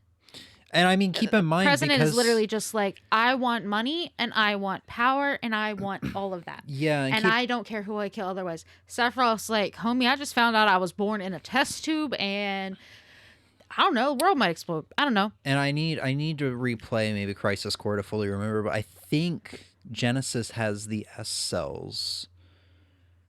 Or no, the J cells, the Genova cells. Now, Sephiroth is like a perfect because experiment, but we don't know if he's going crazy because of any degradation like Genesis went through. Oh, but it being like internal instead of all external. Yeah, maybe like his mind's getting a little fucked up. I don't know. Sephiroth could have just, gotten therapy. He did get therapy. Listen, Killed Cloud's that could have mom. worked. He killed Cloud's mom and Tifa's dad and burned down a village. He got therapy, trust me.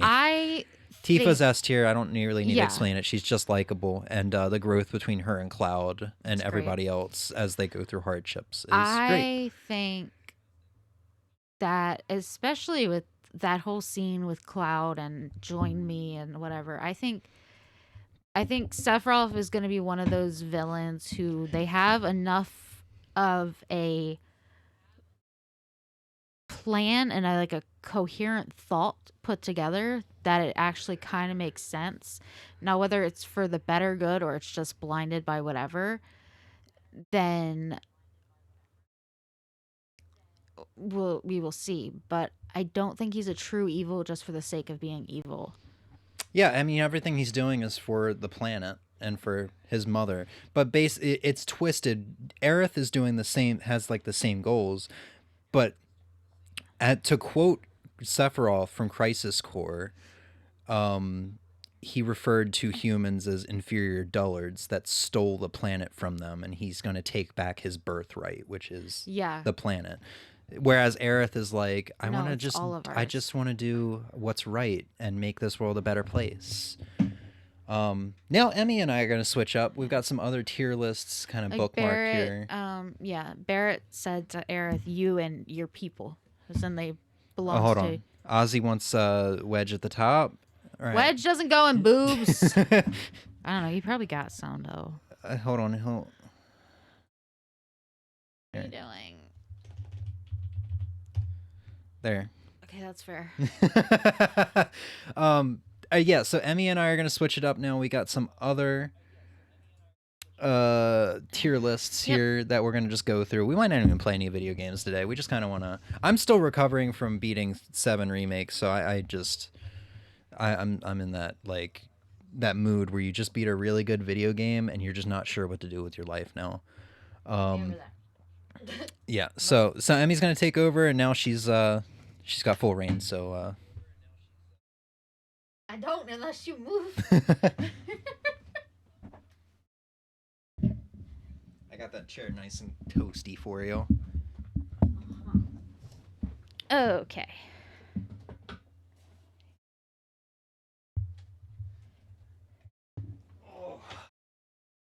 All right, Emmy. Which one we doing it first? We're not going to get through all of them because you just saw we did 2 hours of Final Fantasy VII tier lists. Yeah. Tier lists take a little while. Okay. So, we're going to start off with this one specifically, which is the Animal Crossing species tier list. Oh, boy. Okay? Can you get rid of that ad at the bottom? I'm sorry. This one? Give it a little X. Yep, doing it. No, what are you doing? Hit the. You're gonna make more ads. No, Pyrrha. it doesn't want to go away. Oh, I see The it. little X. I think since you interacted with it. No, I hit the X on the other side. Oh. And that's what happened. There was an X I hit. I'm like, no, what are you doing? Okay. So, species list. All apes and penguins S tier. Okay. Everything else trash. Okay, well, no. Yeah, you can put Raymond in the trash where he belongs. No, okay, first of all, he's representing all the cats. You know what? He's bad enough. No. Okay. Do you just want to start with the little generic so birds? Birds. Yeah, the generic standard little birds. I think we should take away F and kind of do the same thing with this as we did with the last one, where S is like best, A is great, B is neutral, C is not all that great, and D is the worst. Because I don't really know where to start with him. Okay. With birds. Well, I just kind of look at this as great, not good. But we can get rid of this one. Okay. Okay, we don't know where to start with birds. We won't start with birds. We should find something that's easily an S and find something that's easily a D. Okay. Yeah? Hippos? Oh no, Ozzy. Well, I agree with penguins. I think I'm not a fan. I see A is great and S is perfect. Yeah. I would put hippos in C, but you know what? I'm just remembering I got Bertha in my village right now in Animal Crossing. I ain't too stoked about that. While you're at it, you might as well put monkeys in D. He's next to the left of Raymond. Oh, the apes. Yeah, no, don't like those. Especially in OG Animal Crossing where they threaten to rip you in half. I also don't like... Where are they? Oh, okay. The big bears, I don't like. Little bears, I love. You can object at any point. I really like Groucho. I think C. Oh. I mean, he's not. Yeah. I don't think Groucho is enough to bring it up to neutral, but. Yeah, there are a couple bears that I'm like vaguely okay with, but I don't like the big bears, really. Just like, I'm not a fan of the big lions, but I'd say they're C. They're not D tier. I don't think I've met a single big lion that I like. Oh, I met Bengal. Yeah, that's literally who that is, isn't it? I think so. Bengal? Yeah, There's I like one Bengal. other one I had in New Leaf that I was okay with. I think I had two in New Leaf that I was okay with. They were not my favorites, but I didn't hate them. I also can't think of any small bears other than Stitches. Pico, one of my absolute favorites. The bear cubs. So you say Pico, but Flora is the one that comes to mind. You've got plenty of tabs open there on the bottom, I imagine. Oh. Yeah, I just use like whatever. I saw Big the cat and I suddenly got reminded of our conversation. Oh. Animal Crossing. Oh, shit. Okay, hold on. Yeah. Did it even work? Oh, yeah. Yeah, Pico. I love Pico. Oh, that's not even on screen. You gotta pull it over to the right. Or to the left. There you go. Pico. I love Pico. There's Stitches. There's several others that I'm just not thinking of at the moment. I mean, you could literally go to the Animal Crossing wiki and do small bears, but...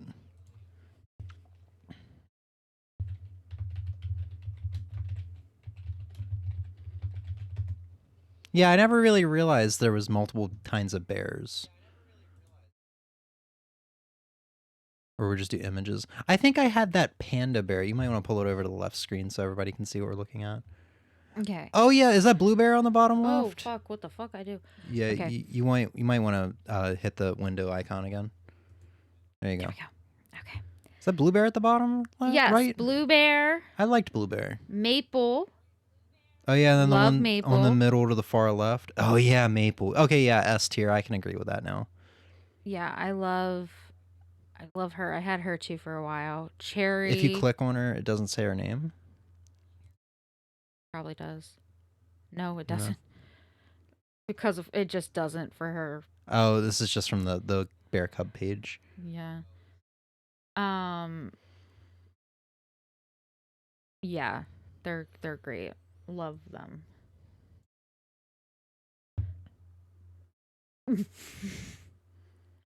Kuma.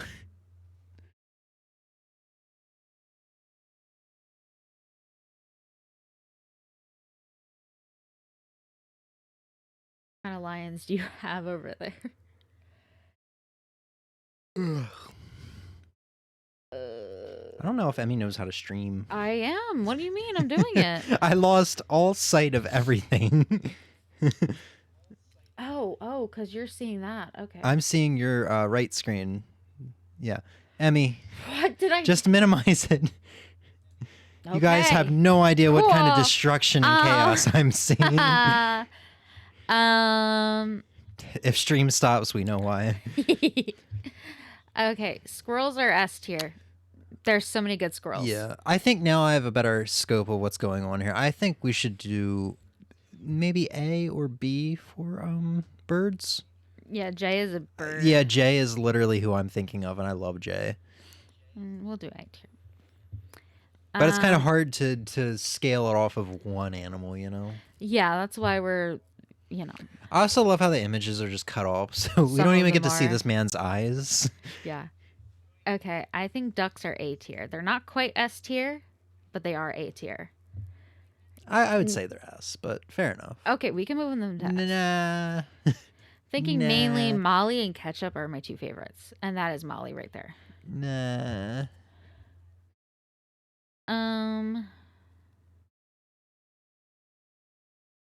How do we feel about horses? Send me this tier link. Ozzy's going to show us how it's done. Ozzy doesn't play Animal Crossing. It doesn't mean he can't choose. Wow, way to gatekeep people, Emmy.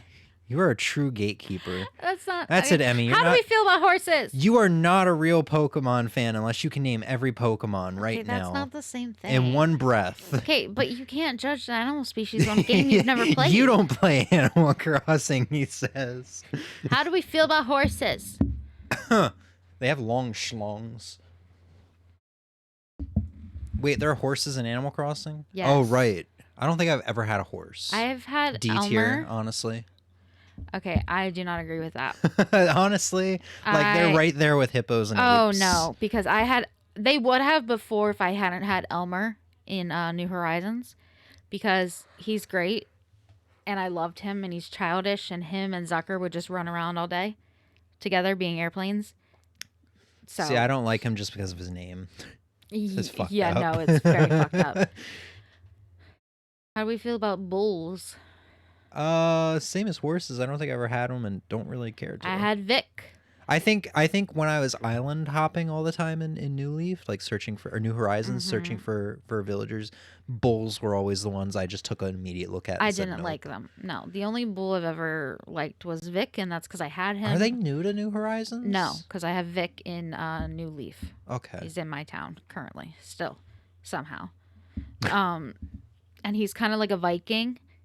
Right. Yeah, I remember him. He's cool, but all the other ones, no.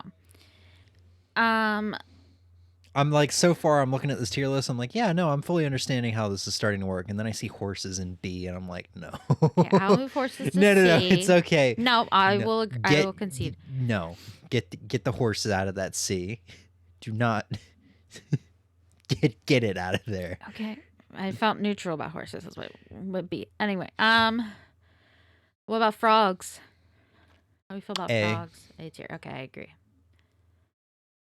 Koalas. Yeah, you might as well put them in S. Koalas and or, S. or A. I'm all right with either. Hamsters. Hamster. Hamsters. I've always loved. I think I've loved like every hamster villager I've gotten. Yeah, S. Rodney, Hamfrey, the grumpy one that I can't remember the name of. They chose Hamlet? the worst. Hampton Inn. I don't fucking know. Hamlet. No, that's not the grumpy one. Oh, That's the no. jock. Oh shit, yeah. Who is that? Anyway. Rodney. Yeah. No, fuck. No, Rodney's Rodney's the goofy one. It's also like Hamphrey or something Yeah. like that. Hamphrey. They chose the worst rabbit for this, but what about bunnies? Oh my god, what's that one's name? Coco. Coco. They should have chose Chrissy, honestly. B tier. Okay. I have a few that I really like, but that's about it. I can't think of any, but I do think of them Chrissy? as kind of adorable. Yeah, 'Cause Chrissy's she's on the pink with polka thumbnail. dots. Yeah. Yeah.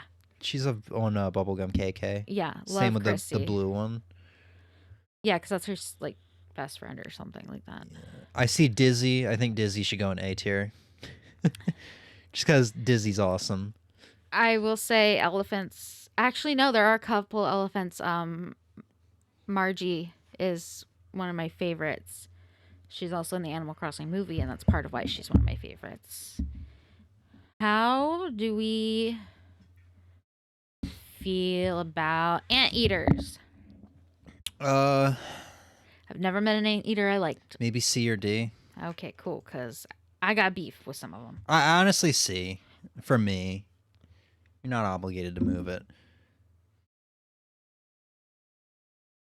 We'll come back to that one. Yeah, we're Listen, just not going to rank it. Fuck No, it. we'll come back to that one. I'm just literally thinking of... I have Pongo, and I'm all right with Pongo. I'm thinking of... I think her name was Annabelle. Yeah. I have a Facebook post about this because I talked to her in the Mabel Sister shop, right? In the Evil Sister shop. And she talked about committing tax fraud. Well, I mean, Turnip Boy commits tax fraud, and Yeah. now he's robbing him. That's probably where she's going now. She's moving up in the world. Okay. So... I wanted to commit tax fraud when I did my taxes. Fuck the government. Okay, so... For flamingos, they have one of my favorite villagers as the option. It's Flora. Did you say flamingos? Yeah, flamingos. Flamingos? Flamingos. Isn't it pronounced with like an E? Because now I'm just thinking of a mango with wings. Flamingo? I'm probably wrong here. Flamingo? Is it flamingo? That's what I thought. I'm probably wrong. No, if we're going on track record here, I am probably the one that's wrong. I don't know. Let's move on.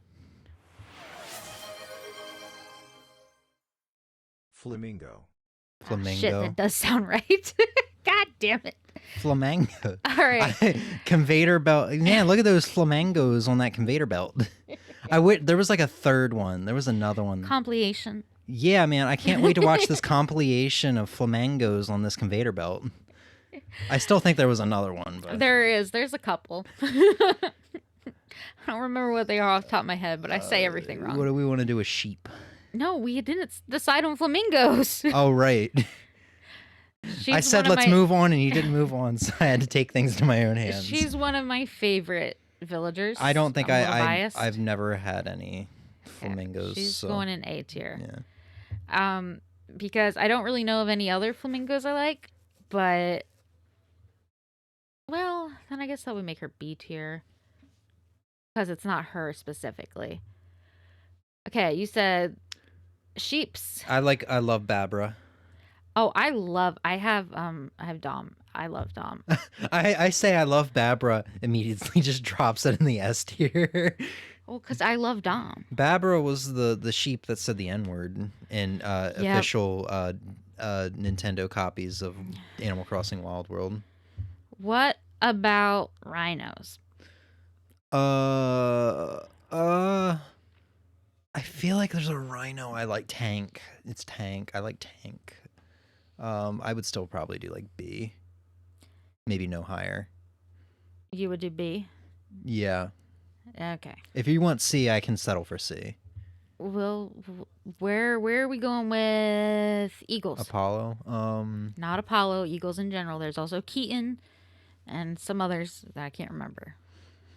C or B. I like Keaton and all. I like Apollo. I like Amelia, but they don't really do anything for me. I'd much rather have regular birds like Jay. They just kind of look weird, I guess. Yeah, you notice how all of these are big villagers? Huh. And how all of these are also... Maybe not flamingos. Well, they're up here. Yeah. Flamingos up here. Yeah, but they're not. I said C. Well, yeah. All right, what about kangaroos? B or C. Can't think of any notable ones. So I'm just gonna put them in C. I think of Kit. There's... See, I know there's one... You know what? Put him in B just because the Joey has the same like reactions as the mother or father does. You know, if they're smiling or if they wave. The fathers don't have a Joey. Well, who isn't Kit a boy? No. So they just have nothing? Yeah, you know, you have that samurai kangaroo. Oh, that's right. Yeah. Fuck. I don't have him anymore. Okay, well you did. Yeah. What about chickens? I like Egbert. Honestly, Egbert's really nice. I would put it in B just because of Egbert. Otherwise, there are no notable chickens that I can think of. I'm being very lenient on this just because of ones that I like, even though this is a species I was like, list. nope, if we're putting him and the kangaroo in B tier, I'm going to go ahead and move the rhino down to C tier. Honestly, you can put him in C. No. There's not that many chickens. Okay. Monkeys. There's Shari's dead eyes. I really like Shari, but I don't think Shari's... I think I need to stop letting one single villager carry an entire species. So... Yeah, I mean, wherever. That doesn't... Like, as long as it's not higher than B, wherever. Okay. What about cows? Moo bitch. Do you have any objections?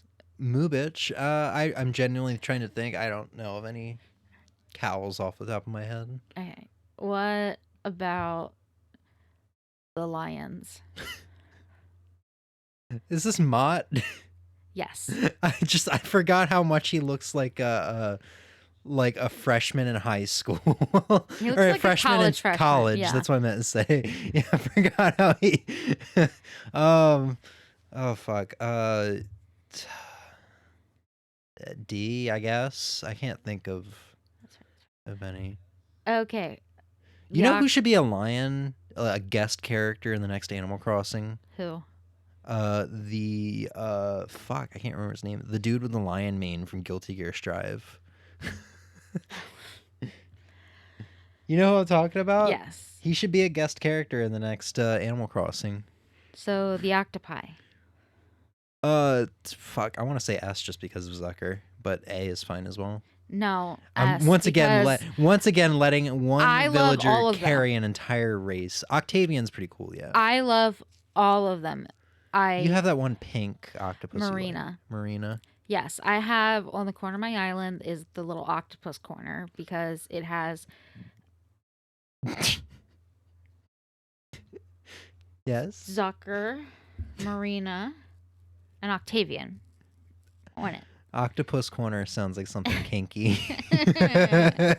No. And here's my octopus there corner. is a new. They did introduce a new octopus in New Horizons. I don't remember his name. He's a robot octopus though. He is pretty cool. I talked to him in Pocket Camp, but I don't have him in New Horizons. See, you say robot octopus, I'm immediately just thinking of Ribot. I can't think of anything except yes, Ribot. but as an octopus. Yeah. Essentially, it's the same thing. Who's building these robots, do you think? Don't really want to know, honestly. Gracie Grace? No. Tom Nook? That's his after-hours job? What about mice? Oops. I'm immediately thinking of the one named after cheese, Anacotti, and I don't like.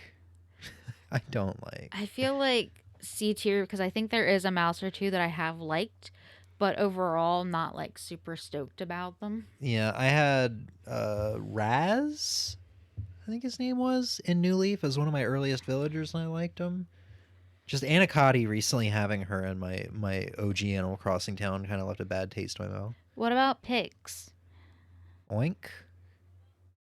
Truffles. Oh, have I talked to you about who replaced Rosie? No. Truffles. But she had already moved out. She moved back? No. Is this a new Truffles? I had Oh, Truffles shit, in New you're- Horizons. Yeah, I was thinking of New Horizons. Because you have Rosie in New Horizons, too. Yeah, I thought it was funny that back to back I had New Horizons villagers that I had. So that'll be fun. Animal Crossing stream on the 14th, by the way. So where are we putting pigs on the tier list? I'm trying to think of other pig villagers that isn't Ganon or Truffles. There is one. I don't remember her name. Wait, She you know was what okay. we probably should have done? Because I feel like we're letting one villager per species carry them too much based on our I don't affection think towards so. them.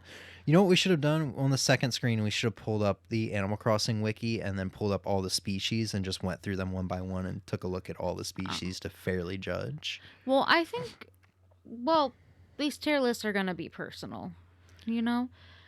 But I think we're doing good because we really, really like S tier. All right, deers are S tier. Deers are S tier. I can agree. And wolves while we're at it. Or A. We really, really like S tier. We really like A tier. Our B tier is like, we like certain ones.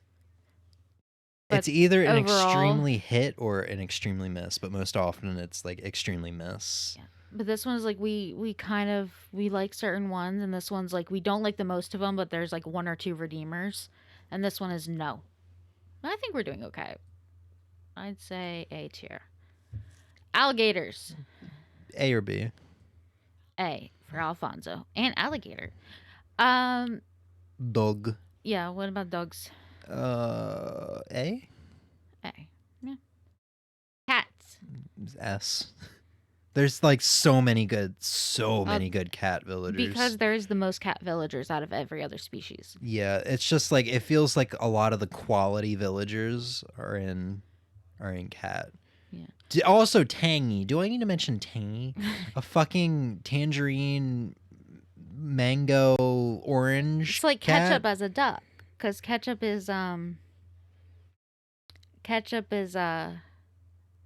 she's a red duck and she has like a little green bit of hair on the top to make her look like a tomato. Yeah. And her name's Ketchup. What about goats? I'm thinking B. I don't think That's what I'm thinking too. I don't think there's any I really, Maybe really, C. really dislike. But yeah. But I really like Sherp. Oh, back to the infamous And we are back anteater. to our anteater. Where do you think anteater should go? I don't even remember what I said earlier. Now I'm going to say something completely different. I still think I'd say D. I'm not. It's not D. Sorry, C. Okay. There we go.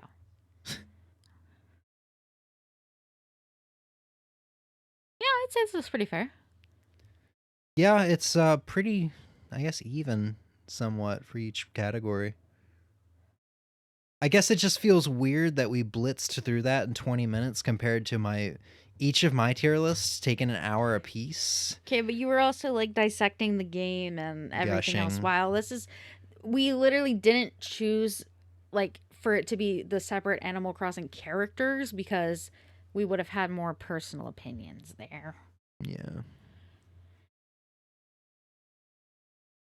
What next? Check Discord.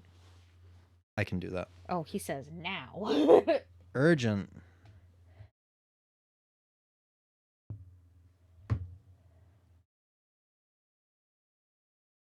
I was using a goddamn tier list of was. So let's see what we got. Triple S, penguins, big monkey, anteater. Yeah, you never linked him this, did you? You made the poor guy have to go look it up. I didn't. Bunnies S. Let's see, we got hamster, sheep, flamingo, chicken. Are those cows? No, there's bulls. And the small bear is an A. Yeah, I can agree with this. I don't think elephant should be at F. Absolutely not. I thought you had a 151 Pokemon one. You don't. I don't think we found it. Oh, okay. Let's do. They look weird sideways. That's valid. I'll agree. I don't know why. Yeah, I don't know why. I just thought of that girl from Family Guy that was in that one episode when Chris became a famous artist. Oh, And yeah. when she turned sideways because she was thin, you just couldn't see her anymore. And then if she turned sideways when she was over a crack in the floor, she would just slide through. Okay, so we did not check this one to see what the tears are called. Beautiful baby friend. I guess. Who? And disgusting. Disgust him? Like isn't disgusting, but like Oh. with emphasis. I feel like a 12-year-old girl made those tears. Okay, let's just You can leave them. You can leave them. I don't care. Okay. I'm just making the statement. Okay. So, this is going to be our New Horizons NPCs? Yeah. Actually, maybe we should name the last two because I don't think anyone is going to go in who or disgusting. Boo. Not as much boo. Not boo. Meh boo. This works. Okay, so Kix, honestly, just like looking through all the characters, he's probably one of the most forgettable ones. I mean, How often do you care about what your shoes look like in Animal Crossing compared to, and I guess I'm thinking of New Leaf when he actually had a shop. yeah. New okay, Leaf, your we're talking about- shoes were not as noticeable. New Horizons, if you got some nice kicks on, like, you notice it. Yeah. But he's just a villager now. Or in he's New just an occasional Horizons, visitor. I mean, in New Leaf, I wore the same pair of shoes until they literally worn out because you can wear out your shoes in that game. What? Yeah. You can wear out your shoes in New Leaf and you have to go get another pair of shoes. Your shoes become tattered shoes if you wear them out. I have done I it. put like what 1,000 hours in that game, and I had You no have to idea. wear the shoes straight, like without changing them at all. Huh? I don't. I see. That's the thing, though. I never really changed them, especially in New Leaf. It definitely happened to me though, because I'm remembering this specifically. That's crazy. Wild. In New Horizons, he mattered more because you also got like backpacks and stuff from him. Yeah, But as far as NPCs go, that's true. You could get like bat wings and stuff like yeah. that. As far as NPCs go, I think he's got a tragic backstory in the Wii one in City Folk, where he was like he's poor and had no family. but we didn't play that one. Not yet, but yeah. I don't know if anybody is worthy of Boo. Well, it's boo, but affectionate. That's not how you spell affectionate. the affectionate does not have a W in it unless you Affection? are below 5 years old. Yeah, boo, but Affectionate. affection. So it's like boo, but we still love you. Okay. I'm also gonna straight up put Label there just because. Yeah, I was gonna she's say- my least favorite Mabel sister. Do you want to Mabel put the sister. other two in meh? That's just me? Really? All right. What's the difference between the two, Em? One knows how to Okay. sew and Sable was the older sister who kept her whole family together when their parents died. so hold on. She took care of them. Hold on. She took Hold care on. of them. She You worked didn't- hard. She's lovely. You We didn't saw wanna- her backstory. You didn't want to bring up Kix lore? Only because we haven't actually played the games with it in it, so we haven't experienced it. However, we have experienced the Able Sister lore. I'm standing by this one. All right. Like, I'm ready to fight for my girl, Alright, okay? She is lovely. Is Gracie Grace on here? Because we can make a whole new tier just for her. No, because she's not in New Horizons. Best decision they could have made for that. Oh, this is only honestly. New Horizons. Okay. Yeah. We should put Wisp in S tier. Oh, yeah, Wisp is lovely. I love Wisp. He's such a scared little baby. I love him so much. And you know what? Pascal and Celeste are right at the beginning. I know they're going to go in S tier. Oh, of course. My favorites. We're gonna fight about one in like four turns. No, we are. Cyrus? Nope, one more over. Oh, Daisy May? Yeah. Cause you see, for me, I will settle for friend tier, but I will not go below it. I was going to say, all right, I guess. Yeah, no. But you know what? I already disagree massively with the other one that's in friend tier. and the R8, I guess. So I this clearly ain't my list. we're compromising on some of it, but I have some very strong opinions here. He does not like Daisy May and her little snot So we're bubble putting nose. Isabel and Boo, right? But we're making a new tier Hell for no. Boo with no affection. You got Daisy May. You got to give me this one. I'll put her in Boo but affection. No. I won't make a new one. She needs she needs straight up dog shit tier. No, absolutely not. Straight up, I am an alcoholic and hate everyone. No, tier. Blathers is, if Isabel gets a new tier, Blathers gets a new tier. Well, if you put Blathers in it, you got to put Celeste in it and Pascal. No, that's what I'm saying. Blathers is my all-time favorite. I thought Celeste was. No, Blathers. I love Celeste. I love Celeste. This I can't rate. My only opinion is the orange fire hydrant looking thing should be triple S tier. That's Lloyd. Lloyd is S tier though. Is he? Yeah. Okay. He calls you friend That's true. and chum. Good chum. Yeah.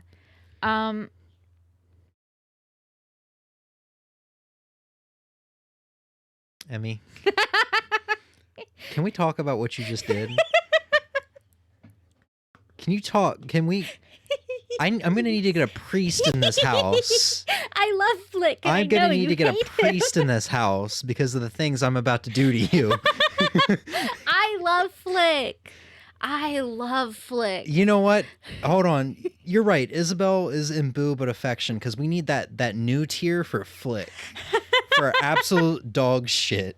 I love Flick. He is the edgy, cringy, attention-seeking whore of a teenager. Okay. That I hate And seeing on the internet. I don't get that at all from him. We get two different vibes from Flick. In fact, a lot of people definitely don't get those vibes and get my vibes. I'm sure there's some people out there that get your vibes too, but he's an artist. He's a weirdo. He's like, he's supposed to just be a lizard, but he kind of looks like a dragon. And he cares so much for bugs because they're living beings too, and they have feelings, and you can't judge them based on one another. I love him. You know who I think is attention seeking and I don't like because he reminds me of kids I don't like to see on the internet? Yes. I'm over here clenched up because I'm like, yeah, you can put him lower. Yeah. Not a huge fan of him. He's like always bringing out his phone. It's like, yeah, my viewers are gonna love He's this. really not all that different from Flick. Oh, he's so different. Except he's always live streaming and shit. But Flick is just like doing his own thing, buying bugs to make some art. Why is Isabel Boots here? 'Cause She James hates deserves to be Isabel. lower. I love Isabel. James hates her. I'll concede on that. But So Flick, if you love Flick and I hate Flick, that means Flick should be in that tier too. no, because I'll concede on Isabel. Concede about what? Oh, I would have placed her higher. I love See, Isabel. I would concede if I had to concede for either, I would concede for Isabel, 1,000 times over, and not Flick. I love Flick. Oh man, Flick can suck my ass and lick my balls. I adore Flick. I think he is a tortured soul, and I love him. Can we put? Let's also remember that Emmy had a massive emo phase, and if Flick reminds her of the emo boys she would have crushes on Tumblr, then Emmy wants to fuck a lizard. Then so confirmed. nope. Let's stop that right there. So this is a combination tier list. Technically, all of them are supposed to be. Well, maybe not the Final Fantasy VII one because that was The ones we're doing together are ones we're doing. because I don't think together. you were here when we did our first tier list years ago. The KK slider ones where we were rating the music. Yeah. It's kind of like that. We do them together. We will concede on some. We'll fight for some others. Seriously, you have not conceded on any of mine thus far. I did on the last one. Who? On the species one. I mean, on this one. Oh yeah, on this one, I have very strong opinions, and this might be the one that I have the most strong opinions on. Where are you gonna put Rossetti? All right. I really like him. So where do you want? Friend or beautiful? Which Just because one? he makes me laugh. I'm gonna put him in friend only because if we're judging this off of New Horizons, Oh yeah, that's true. I forgot this is a New Horizons. He's tier not list. always in there. But that's not his fault. Autosave Yeah. took his job from him. Goddamn modern gaming strikes again. Do you want to man. put him in Beautiful Baby? Give him his job back. Put him Okay. in the good. Give him his job back. God damn it, Nintendo tier. Okay, can we put Rover in Meh? Well, if we're talking about New Horizons, I like what they did with him in New Horizons. He was a nice little cameo appearance. All right, yeah. Especially since we got fucking Able sisters Okay, that high I up. will concede. No. Put them back and then concede on Flick. No. I will Um, bring Flick down to friend. Real question: where are we putting Sahara? I think he's just like Kicks for me, where he's very forgettable, and I don't really care for the character. I'd actually say I care for Kicks more.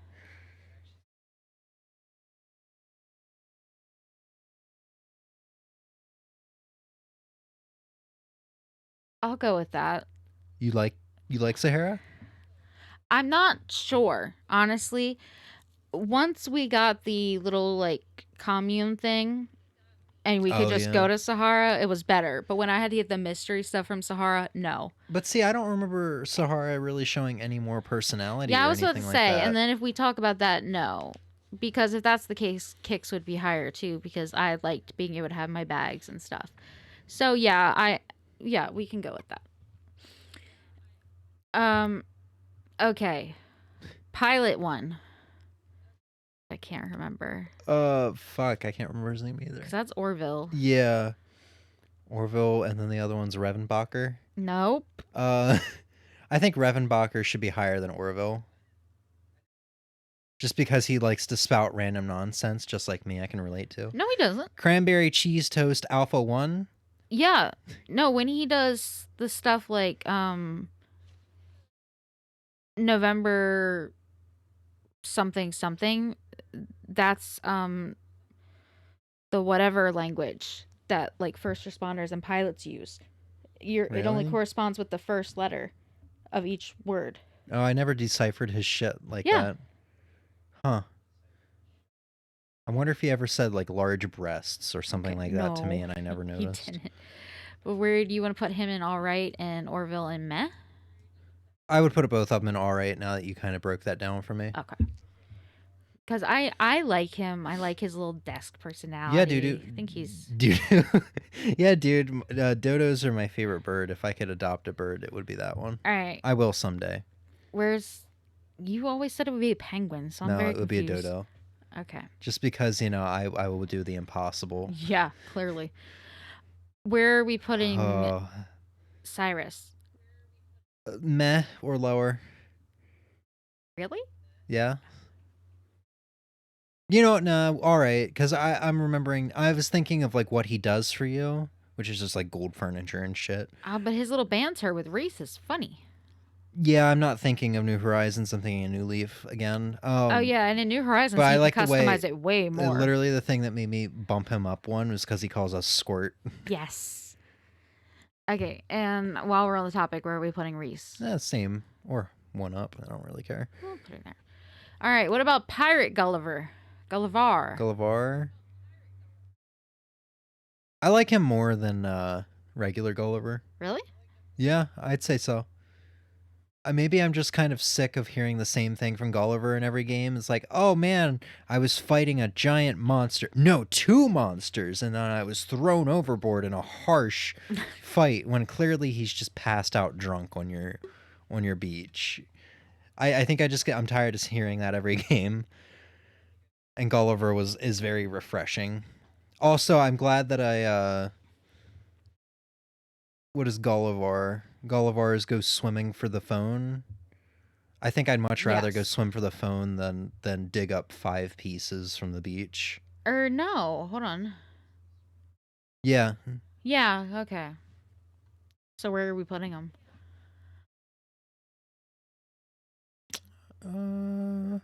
All right. And then Gulliver and meh? Yeah. Okay. What about Harvey? I don't know. What has he ever done for me?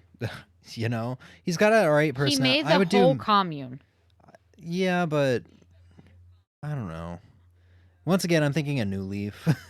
Yeah, let's think of New Horizons. It's kind of hard because it's been over a year since I played New Horizons, and it's been even longer since I played it pretty seriously. I don't think he can go any lower than meh. Yeah, I was gonna say meh or boo. Yeah, I don't think he can go any lower. Okay. Do we have arguments? Yeah, I was gonna say meh or alright. Oh, but I love him. I'm realizing the friend tier is just for Emmy. They're my friends. They're my friends. They're not my friends, though. This is the Emmy tier list. It's KK not. is probably friend. Friend, okay. Timmy and Tommy. S. Yes. Okay. What about Nook himself? S, but you should change the S. Oh, it's beautiful, right? You should change that just to a $sign. I feel like we should put him in friend. Okay. And no argument, though? No argument back? No. I felt like putting him in S was a bit of a stretch. Yeah, okay. I was about to say. I feel like it's a bit of a stretch, mainly just because, like, he's still Tom Nook at the end of the day. All right, Red's going to go in S tier because he gave me Excite Bike for the NES.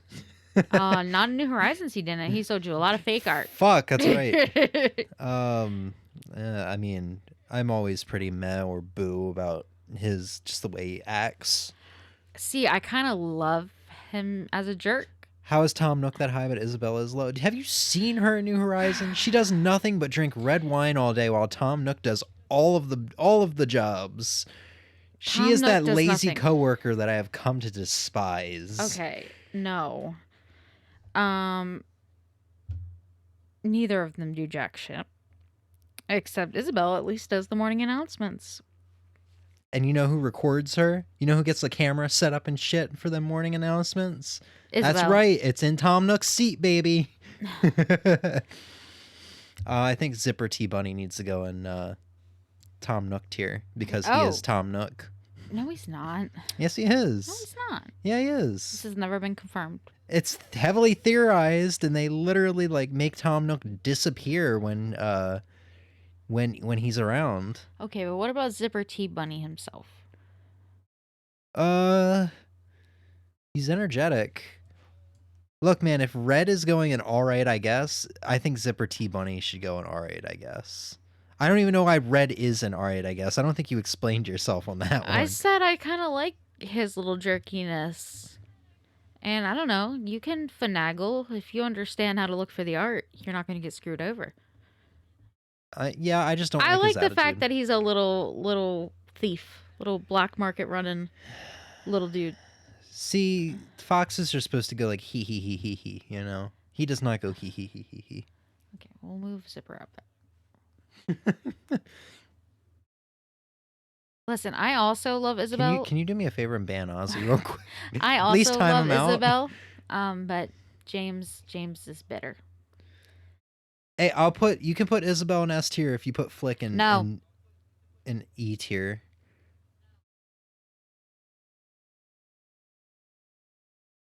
I'm doing another one. Oh boy! All right, this one's all Emmy. Oh, is it really?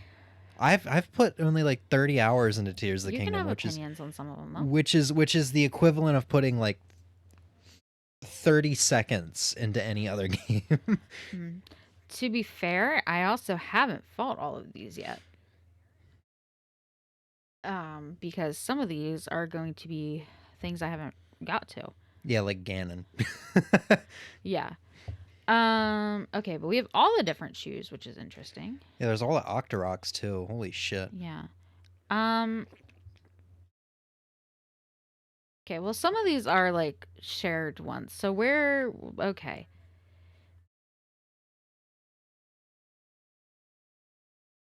Yeah, man, this is all you. This is looking like a lot. Okay. I can do this. It's okay. You have about an hour.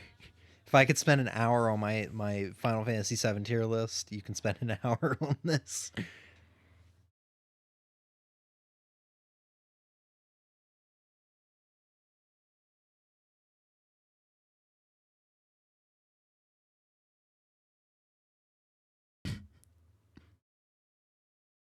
So how are you rating? Based on cosmetics or okay, so fighting? Both. See, I'm doing the same thing I was doing with the last tier list, where I'm thinking of the previous game, because I'm like everything should be going in the easy peasy tier, but then I'm like, wait, no, Breath of the Wild actually ramps the difficulty up a little bit.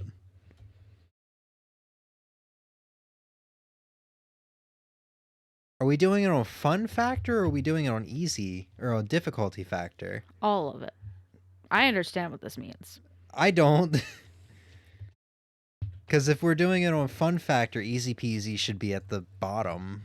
Okay, but for me, easy peasy is also like these guys.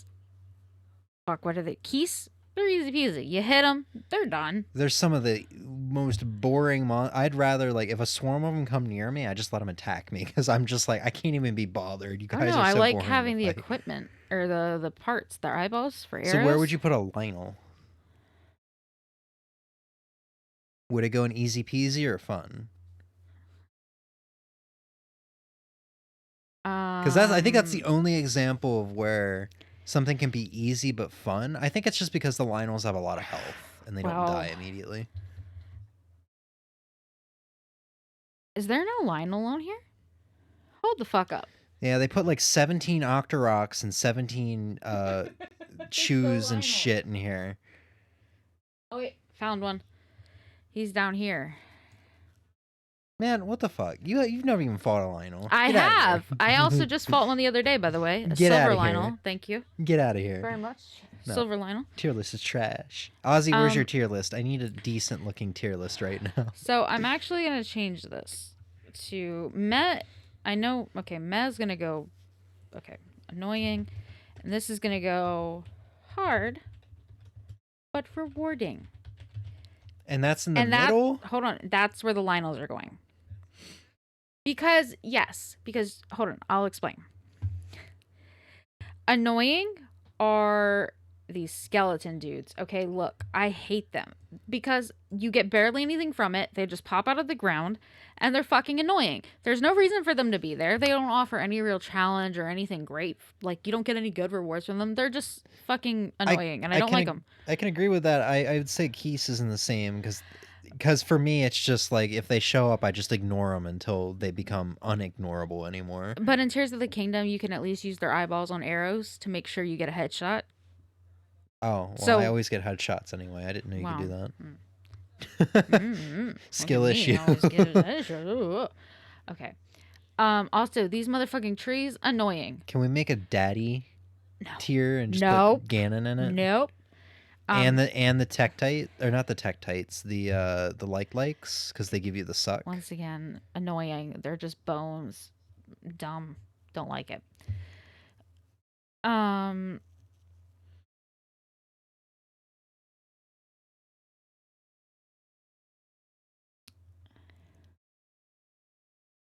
Okay, so straight up, I haven't fought any of these guys. Those are all the three-headed dragons. First dungeon bosses in Zelda. I can't remember their name. Gleeoks. Yeah. I haven't fought any of them. However, I have watched James get absolutely destroyed by one. Well, granted, that was like 10 hours into the game. Where you're at now, you could probably handle it. Hold on. I did read a thread about how someone said they were super hard until they figured something out, like a good trick. Kind of like how Lionels are really hard until you figure out, jump. Is it just parry their beams? I'm not like sure. I don't remember what it said. I did save it so I could go back and look at it, but I don't remember what it said. But I think they will be doable. It's just right now I'm not doing them. So I don't know if it's really necessary to do all the elements of likes or choose for that matter. That's just my opinion, though. I do have... Okay, so... Regular likes, easy peasy. Not a big deal. Don't hate them. Boulder ones, I don't enjoy.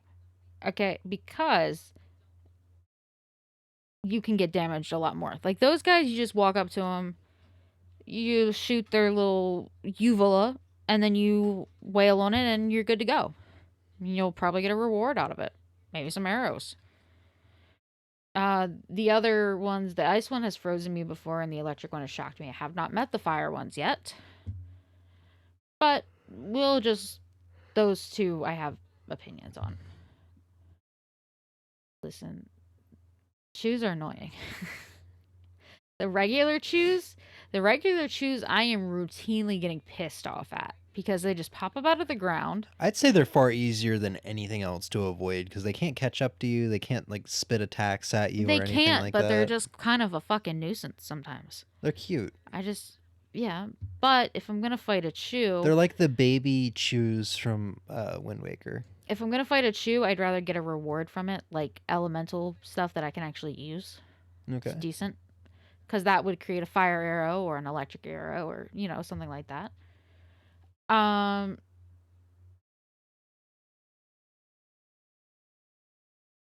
just realized we probably should have put some music on during this. Well, we've been talking the whole time. So we haven't really had any, like, noise. Oh, these guys are annoying. So they're kind of like little bugs, but they're like little rock bugs that you only find in the depths. And yeah, I've fought a couple of them. They remind me of some Pikmin 3 enemies. It's pretty fun to parry them because you just kind of send them flying back with your shield. That's kind of fun. However, they're just kind of annoying and they pop up everywhere. Bugs. Yeah, not a huge... Bugs. Not a huge fan. These are all easy peasy to me. I'm playing games, but I ain't playing. You have the remote. Don't look at me. What do you mean I have the what? I don't play games. No, I don't have any. When I play games. It solves the music issue. Yeah, just keep spamming. Don't. You scared the fuck out of me, by the way. Expect everything.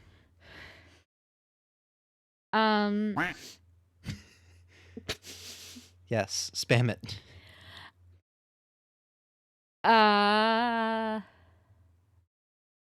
Okay. These guys are just annoying. Like, keys fly towards you. These guys fly up. I mean, they're just... And also they'll scream and alert the other monsters if they spot you, which is annoying. Stone taluses. Battle taluses now. Easy peasy. I think this is also talus, yeah. Regular taluses. Stone taluses. Easy peasy. Man, I just use Ascend. What were you saying, Yummy? Keep going. I just use Ascend, walk underneath of them, and ascend to the top and wail on their little stone. They're done. I know you use Rewind on them, don't you? Haven't you? The ones in the depths. Yeah. I didn't know you could ascend through their cooch. Yep. It's just like birthing a baby. If you rewind Ascend, it's literally Link's literally getting birthed. If you think about it. That's the real reason why Nintendo wouldn't let you use those two in unison.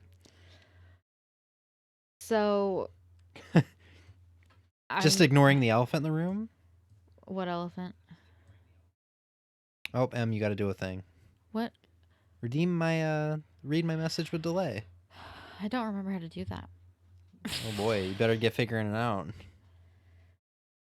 I believe in you.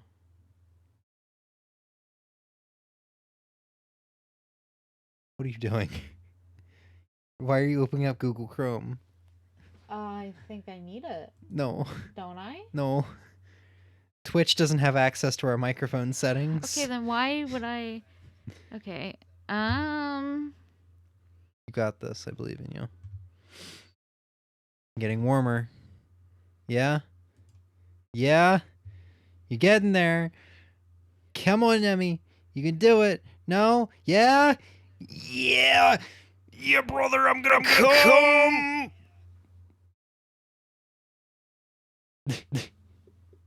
Well, excuse me, princess.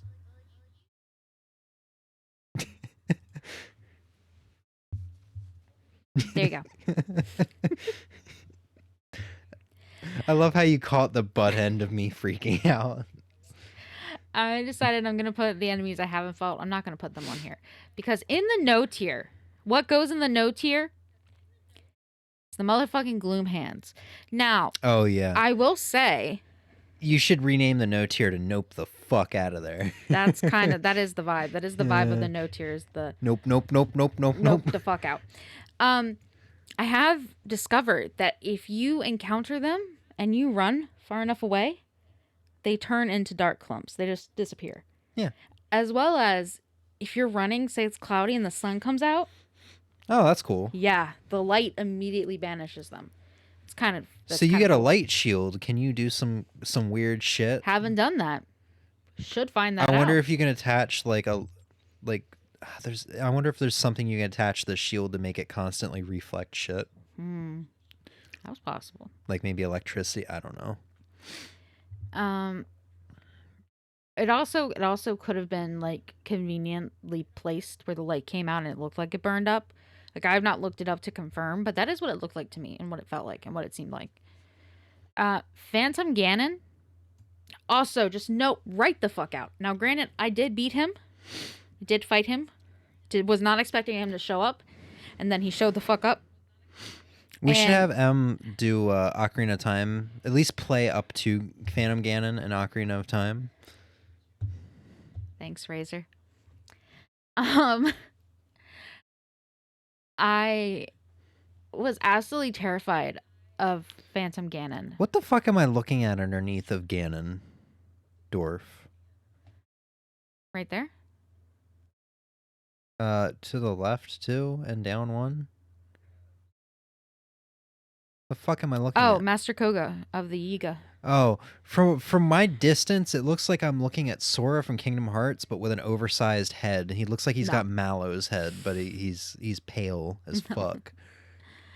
I was scared as fuck of running into Phantom Ganon because I did read a couple places where he just kind of shows up sometimes after certain things, and I was not expecting him to show up where he did. And I was like, well, fuck, I gotta do it. I gotta heal this forest. I gotta do it. And I did it. It was not as terrible.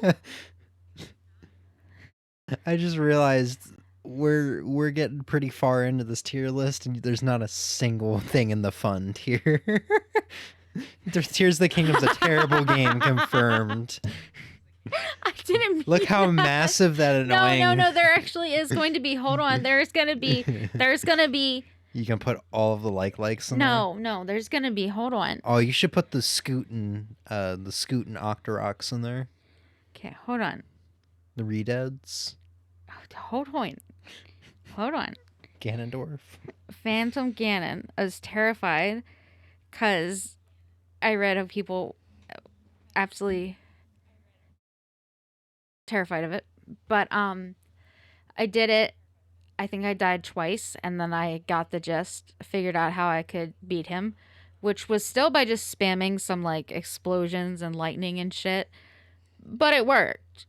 And I had to run around a lot. Like, literally shoot, run out of the way. Shoot, run. And I was in this tiny little place. Wasn't as terrible, but also, if I ever saw him again, I would nope the fuck out. Now, since James pointed it out, Queen Gibdo goes into the fun tier. She is... Oh, right, they're not Redeads, they're Gibdos, right? Yes. She is the... sort of like the boss area for the Gerudo. So when you get your lightning and all that stuff, she's the boss of that temple. She's fucking fun to fight. I even came across another version of her down in the depths, and I willingly went and fought her. And normally if I see another boss, like with the Kogera, which is the Wind Temple boss down here, found him in the depths, did not go back and fight him, didn't feel like it. He was a fun fight, I will admit. However, Queen Gibdo? Shit was easy, it was fun. It was good shit, man. Which also brings up the facts that Gibdos, they're honestly, they're kind of fun. Now, where the fuck did they go? There they are. Because we got Gibdos and we got winged Gibdos. Now, the winged ones will shoot fucking poison at you. They like throw up poison onto you. It's kind of gross. But those guys are kind of fun because if you have the little Gerudo with you, you can have her shoot them with lightning. And I don't know, that's just always very fun. I really like that massive lightning shock she does. And that's like the whole thing with the Gibdos. And also, I discovered when I was fighting Gibdos, I discovered I really love spears in this game. And spears are probably now like my favorite form of weapon for combat. And I found that out through fighting Gibdos. So that's why they're in the fun tier. They're just they're very fun. I like them.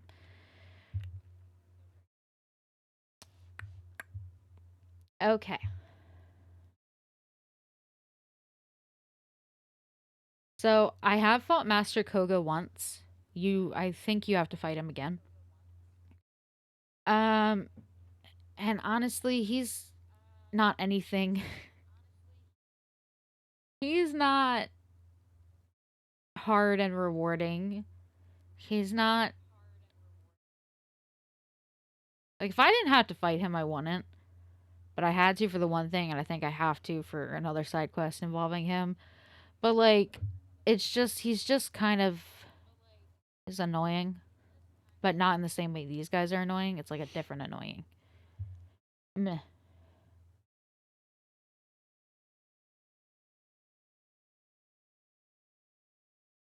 Oh, Octoroks are just fucking annoying, okay? Coctoroks. Octoroks. Just fucking annoying. Because I swear to God, I hate just trying to walk by a river and then just getting shot at with a boulder. That's what makes them funny. I get pissed sometimes for no reason. They're fucking goofy looking. I mean, yeah. Especially the ones that run away. I have no idea what this is. Like, to be completely fair.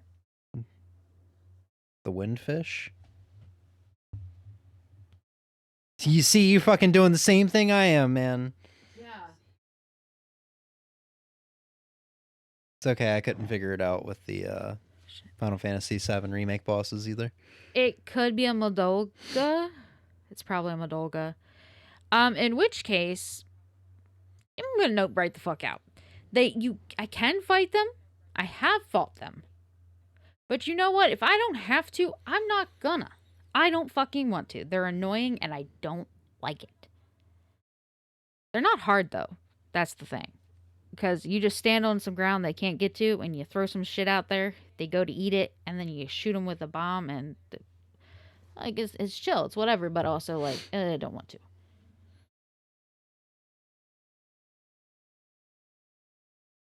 There are several bosses here that I have no idea who they are, and that's a little terrifying.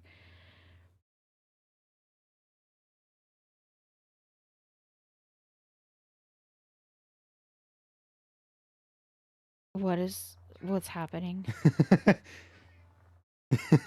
What is... You should put it on stream. Where? It's what Ozzy posted. Hopefully. Kevin, could you get me the 3/8 from my toolbox? Kevin, hurry up in there. Don't keep me waiting, pal. Just grab the 3/8. Kevin! The 3/8! Thanks, pal.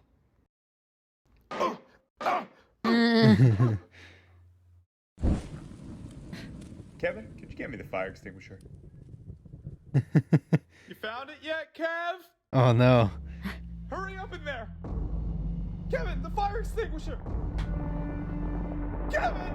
Oh, Kevin? Oh no. Oh no. Okay. Oh jeez. Thank you.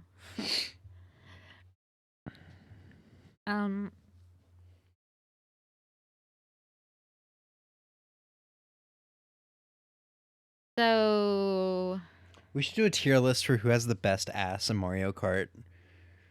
DK would obviously be S tier. Oh shit, nope, not what I wanted to do, but that works, whatever.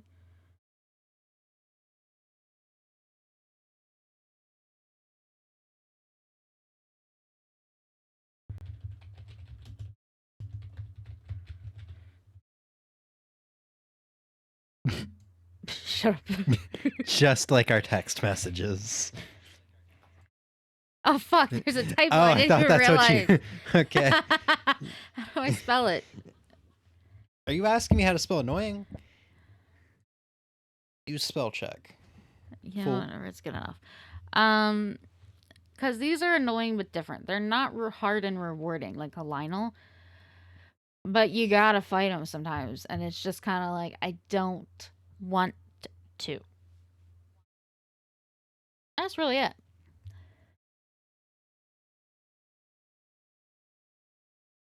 Yeah, I did know that, Razor.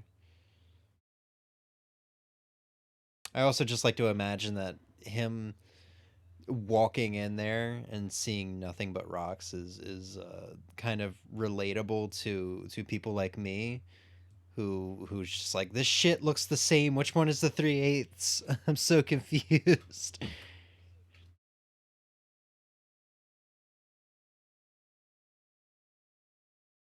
Holy shit. Every time I feel like you're getting close to the enemies, I swear more keep popping up.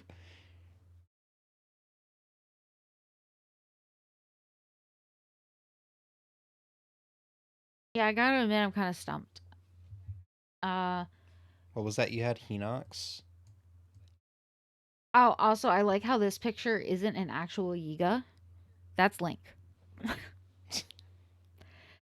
In the Yiga costume. That's Link. That's Yeah, not one of I the think I Yigas. can tell by the pose. Yeah. I haven't fought any Wizrobes. Namely because I'm just avoiding them. Well, they're the same. If memory serves, they're the exact same as they are in Breath of the Wild. Literally nothing has changed, other Yeah. than they don't drop like the fire wand or whatever. They drop the combination for that, the Yeah. equivalent, like the energy stick or whatever with some fire. The magic wand with like. Yeah, I almost called it fire materia. Yeah, they're just.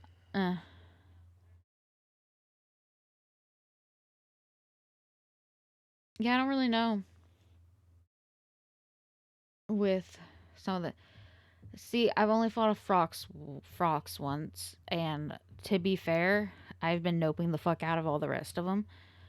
I did it the first time just to prove that I could. But then every other time I'm just like, no, I don't want to do that.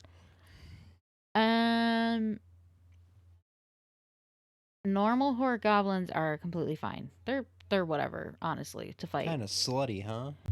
No, what? Horror goblins. Horror, like with an H. Laugh with me,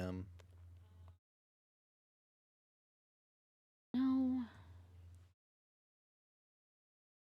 I don't really know where to put some of these. Namely, the boss Boko Goblin and the Hinoxes. Yeah, Breath of the Wild and Tears of the Kingdom don't really have many interesting or fun enemies to fight aside from like the Hinoxes and the Lionels. It's not that they're hard but rewarding. It's just they're just kind of there. Yeah, that's the thing. The reason you play those games is for the exploration and shit like that, and just experiencing and everything and taking it all in. The enemies are just, they're just kind of there. They're pretty forgettable if they weren't mostly classic Zelda enemies. I don't know, man. Watching a Bogo Goblin just Yeah, oddly enough, death, the Goomba equivalent of the enemy in that game is probably the most fun to fight, aside from the Hinox or the Lionel. Okay, so we have 3 other options now. We have Tekken 8, Street Fighter 5. These are character tier lists, or we had the video game franchise tier list. Didn't you want to do the 151 Pokemon one? We don't have that one, and I don't feel like finding one. You could literally just type in Pokemon 151. There's probably plenty, and I can't imagine somebody's going to get that list screwed up. We can do whatever you want, though. I'm down for any.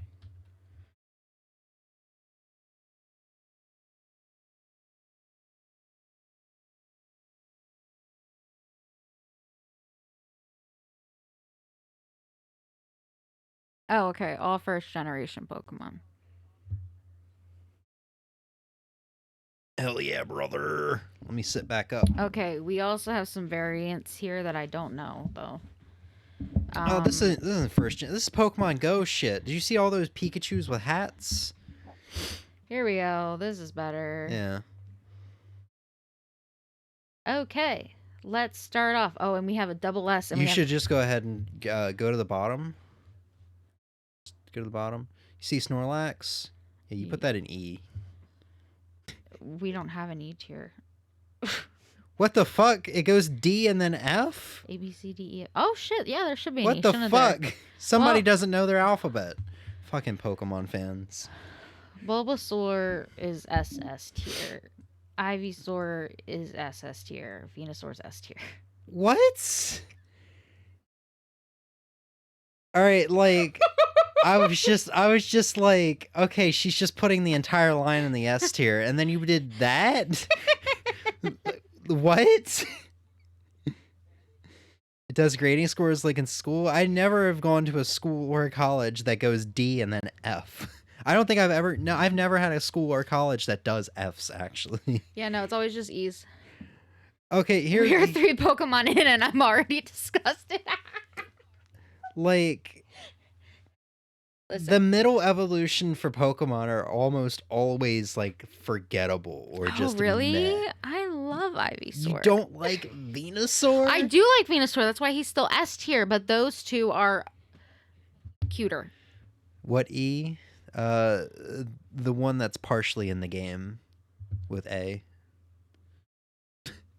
Every time I think of EA Sports, it's in the game. I think of that meme with the child and the priest. The what? Okay, you know what? Where we are, all of our starters going straight. Wait, you don't remember what meme I'm talking about? No. Oh, hold on. Relinquish your control real quick. I feel like I should not do this. But okay, I'm being forced away. Where the fuck?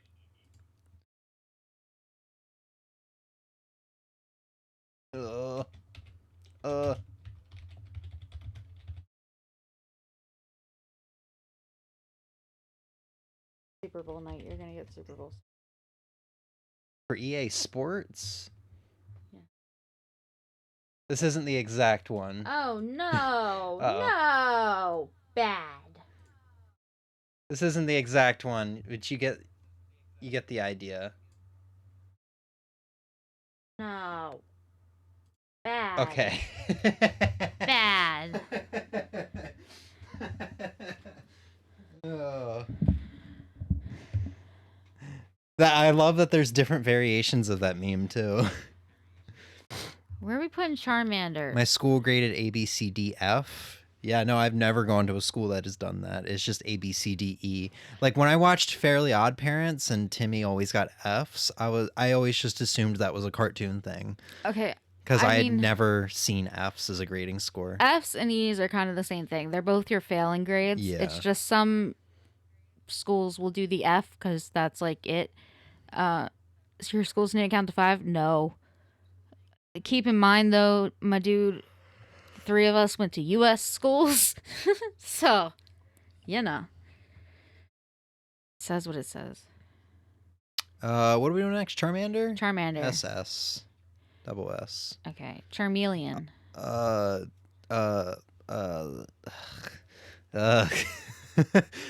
I'm already so screwed up with how this tier list is gonna work because Ivysaur is in double S and Venusaur is in S. Yeah, don't base it off of that. Where would you put him? I don't want to put it in the same tier as Venusaur, but I don't want to I don't want it to go under Ivysaur. What about Charmander? What are we rating this by? I don't even know anymore, man. I'm having an existential crisis. Listen, SS is best of the bunch, top tier. I love so much. S is hell yeah, fucking great, phenomenal Pokemon. A is hell yeah, good Pokemon. B is it's a good Pokemon. C is it's an okay Pokemon. D is it's not that great, and F is it's fucking terrible. That's what the F stands for. Yes. So anytime Ozzy got an F on his paper, it's because Fucking terrible. the teachers said "fuck you, you're fucking terrible." Yep, That's what all these definitely. Fs are for. Absolutely. It stands for fuck. Absolutely. I don't know how I feel. I mean, you do you here. No. Ignore my other ones. All the starters go in S, double S. The final evolutions go in S, and then the middle evolutions go in like B or some shit. That's just me. Okay, I will concede to put him in A. Because I think because she says she drops it in B. No, I just think maybe that's just okay. Listen, he's a bulby plant. I love him. This is gonna be the most controversial of all the tier lists. What the fuck? And then Ozzy's like, "Bruh, Blastoise is double S." Tier. Okay, what about Caterpie? Triple S. We don't have a triple S. And making a triple S for Caterpie. He's an okay Pokemon. No, that fits. I like that it matches his color too. What about Metapod? You can't do a goddamn thing with Metapod. Quadruple S. If you evolve it from Caterpie, you can, because it'll still know Tackle. Okay, then if you catch Metapod though, it's only gonna know Harden. So D. Why is he in D? Just put him in F. What else is gonna be? You were saying like, well, he's not all. What else is gonna... Yeah, send Ozzy the link. Don't make Ozzy search for it this time. I don't know how. Just highlight the yeah. Yeah, I realized that as soon as Control I said C, it. or that. I realized as soon as I said it that I very much so do know how to do this. I love how you went through with it anyway. You told me to. Well, Razor had already posted it. Okay, I didn't see that till after I pressed enter. Whoops. Oopsies. Okay, Butterfree.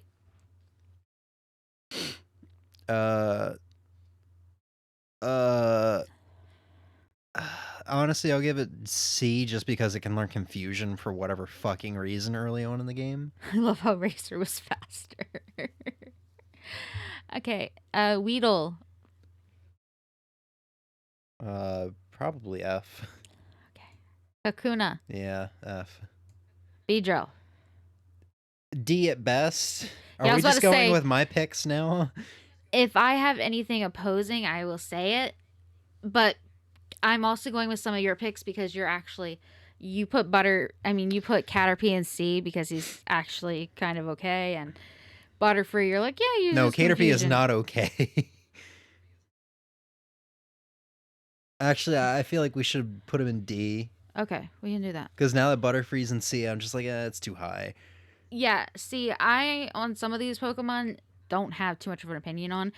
I have a feeling we're going to extremely disagree on the next trio that's coming up. The ones I do have a very strong opinion on here are, and I can't believe he's under Venusaur, honestly, but I conceded. I can't believe it's not Butterfree.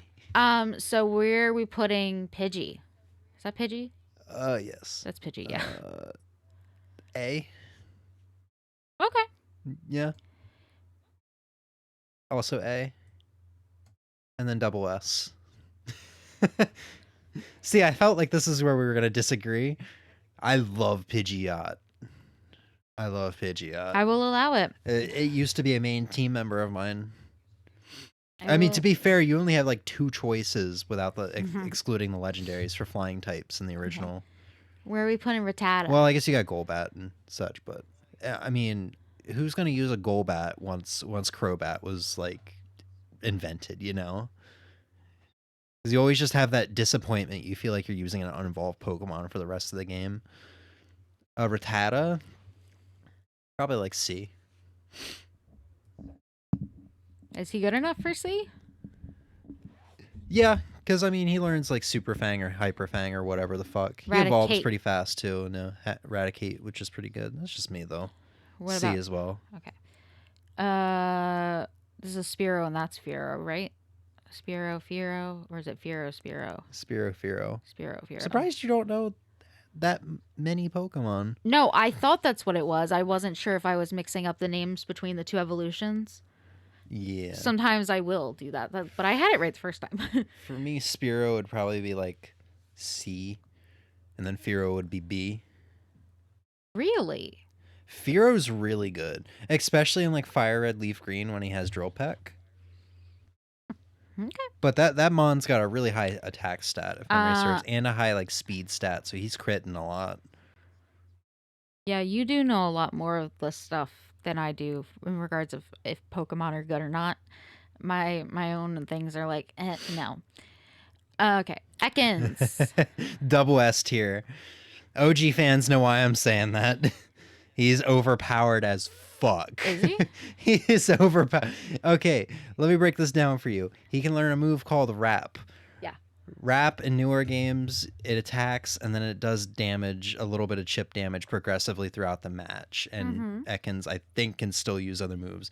And red, blue, and yellow, you use Wrap, your opponent cannot do anything, and you just keep using Wrap for up to 5 turns. If you outspeed the other Pokemon, you can just keep using Wrap. They don't even get it. It doesn't do much damage, but they can't do anything. They can't, I don't think they can use items, your opponent.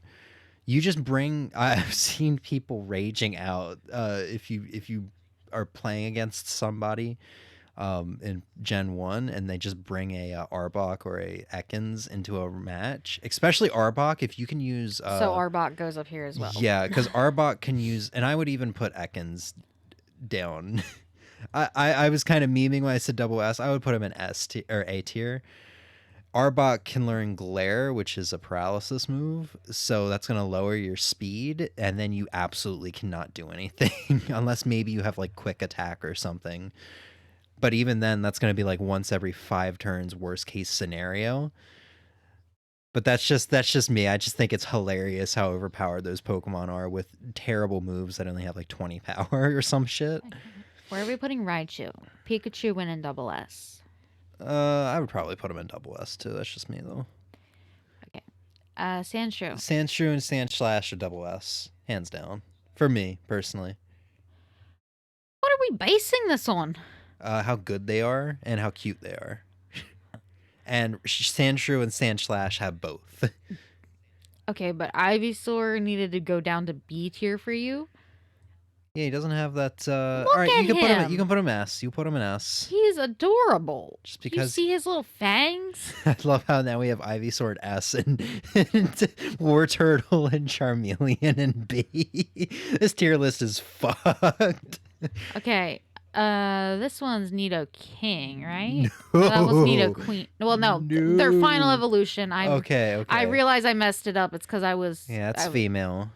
Yeah. Okay, my bad. I never liked the female line as much as the male line.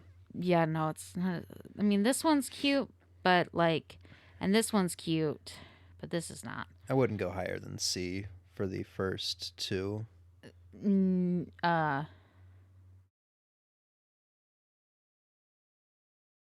Okay. What? I can't remember the names. It's just all I'm getting is female and Nidorino or Nidorina. That's what it. I was just going Nidoking. And honestly, Nidoqueen can, in my opinion, go in C. Okay. Now what about? We got B, we got A, and then we probably got S.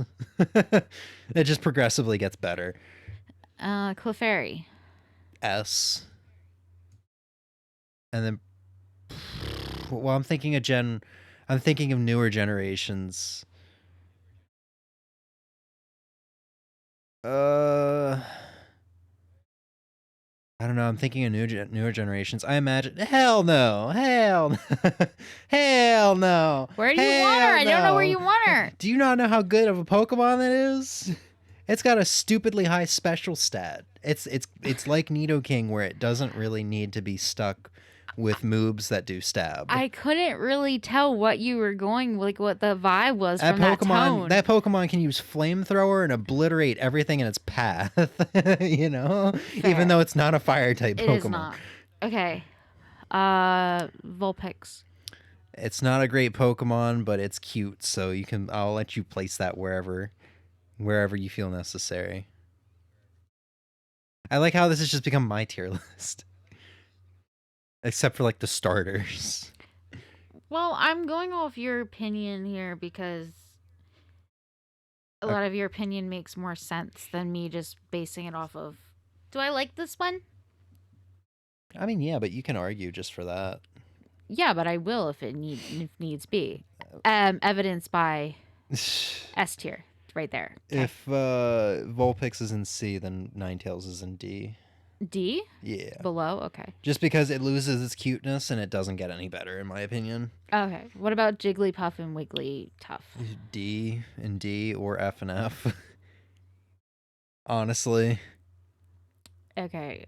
This one can go wherever the fuck you want it. However, this one... Emmy's gonna hate Pokemon Mystery Dungeon, the DS ones, if she ever plays them. Why? What? That's an old internet meme of showing my age. Wigglytuff is the leader of the like Explorer Guild. Oh. Yeah. I just think He sits on a throne. It's kind of great. Wigglytuff isn't my favorite. However, Jigglypuff is this round, cute pink ball. See, Jigglypuff is straight up creep vibes. Oh no! Like we were talking adorable. about Cornelia earlier. Cornelia okay, absolutely earlier? not on the same level Straight whatsoever. up gives me Holy the same hell! vibes. No, my God, no. Okay, let's go Zubat. Honestly, D, just because I'm tired of seeing it all the time. Can I put it in? Is it bad enough for F tier? Yeah, I'd say even in combat it doesn't have redeemable traits. And what about Golbat? Maybe early Sinnoh it does, but honestly, same. Now knowing that Crobat exists, I'm just constantly disappointed looking at their designs. Okay, Oddish. Like a C. Okay, good. Oddish is cute. I wasn't gonna go any lower. D for Gloom. All right.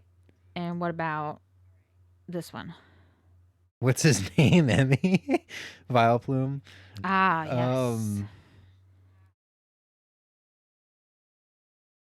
See, here's the fucked up thing. I remember using Gloom, Oddish and Gloom, or mainly Gloom, and having a good time, like combat-wise. Uh-huh. Vileplume, I don't remember ever fucking using a Vileplume. You know, he's easy on the eyes. I'd say D just for that. Okay.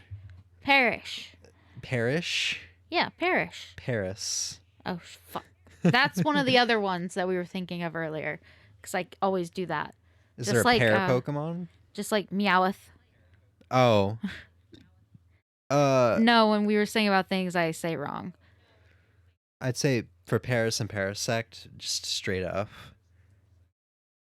Okay. I don't really like either of them, but this one I don't like even more because this one at least is kind of like, oh, it's a baby crab. It's kind of cute. This one, no. Venonat, D, I guess. Honestly, this design can put him in a C, but... No. Venomoth, probably also D. Have you ever used a Venomoth? Nope. I have not. Okay. Diglett. A. Justify that one for me. It's stupid fucking good. Oh, fuck. Earthquake exists. Okay. Not even Earthquake. You catch it. Let me paint you a picture, all right? You get into Vermilion. Not Vermilion. Fuck. Is it? No. Whatever fucking city you get into has the third gym leader, the SS Anne. Oh, shit. Yeah. Fuck, dude. I actually have to Google this. I can't believe my not. I've been up since 2 a.m. That's my excuse. Oh, okay. Emotional damage.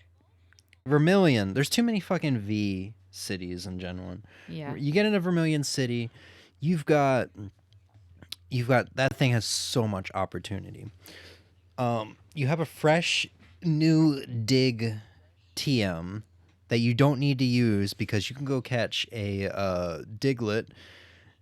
you've got once again so much potential. The route to the east has tons of people using like drowsies and stuff like that, which I guess Diglett doesn't exactly benefit over, but Diglett can make easy work of that by using Dig, which all of the Diglets in the caves are useful for, because the drowsy is probably just going to try to sleep you. Yeah. But where they do come in handy is the SS Anne, where even the sailors that are using water type Pokemon are usually using Tentacool, which are part poison type, which is going to be weak to ground. Oh, okay. And then obviously you got a Lieutenant Surge. But the big thing is, I mean, they're really good Pokemon in Gen 1. Is They're Doug Trio stupidly also good. going to A? Oh my god, wicked, stupid, strong.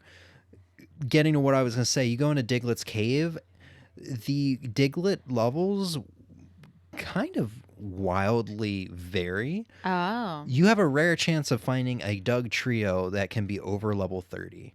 Oh, shit. And for reference, your Pokemon are probably in the late teens, maybe early 20s at that point. You catch one of those, if you survive, which you probably won't unless you have a flying type, that's it. I would put Doug Trio in S tier. Okay. Meowth. Like, I'll give it C for cuteness. Yeah, I don't think I've ever actually used one. I don't think they're all Persian. good. D. Okay. Psyduck. You know, I'll give him B just because I like his design. I think he's a decent Pokemon to use. Golduck. D. Yeah. Maybe C. Mankey. B. Primate. Probably also B, maybe C. Yeah. The C tier is going to be pretty big, but this is just kind of the meh. They're okay, but they're not amazing tier. Okay. A. Yeah, Growlithe. A. And then Arcanine's probably an S. Okay. Poliwhirl. Poliwag. Poliwhirl. Or, fuck. No, this one's Poliwag. Poliwag, yeah. I don't know, man. You should choose this line. I don't really. Do you really want me to do that? Yeah. Unless you're gonna put them in fucking triple S or something. No. So I can remember using, back before we even met, when I played Pokemon before, can remember using this and liking him. I always liked Poliwhirl's design, just because I had one comic with Poliwhirl on the cover or something like that. Mm-hmm. I always thought he had a really cool design. He's like water fighting, and Poliwrath is water fighting. Yeah, that's what But I'm gonna put Poliwag in B because he's such a cute little baby. Like, do you see his big eyes? Yeah, I guess. He's adorable. Oh my god, he used to be one of my favorites just because he was so cute. So the whole Abra line goes straight to double S, right? Abra goes in F, Kadabra goes in S, Alakazam goes in double S, in my opinion. Just because Abra's a pain in the ass to catch, and it's fucking useless until it evolves, in my opinion. Maybe in Gen 4 it knows like extra sensory or something, but even then that's not even a really great... So I'm going to put him in D. S, and then double S. Okay. Simply because I used them in Let's Go. And it was the first time I'd ever used them.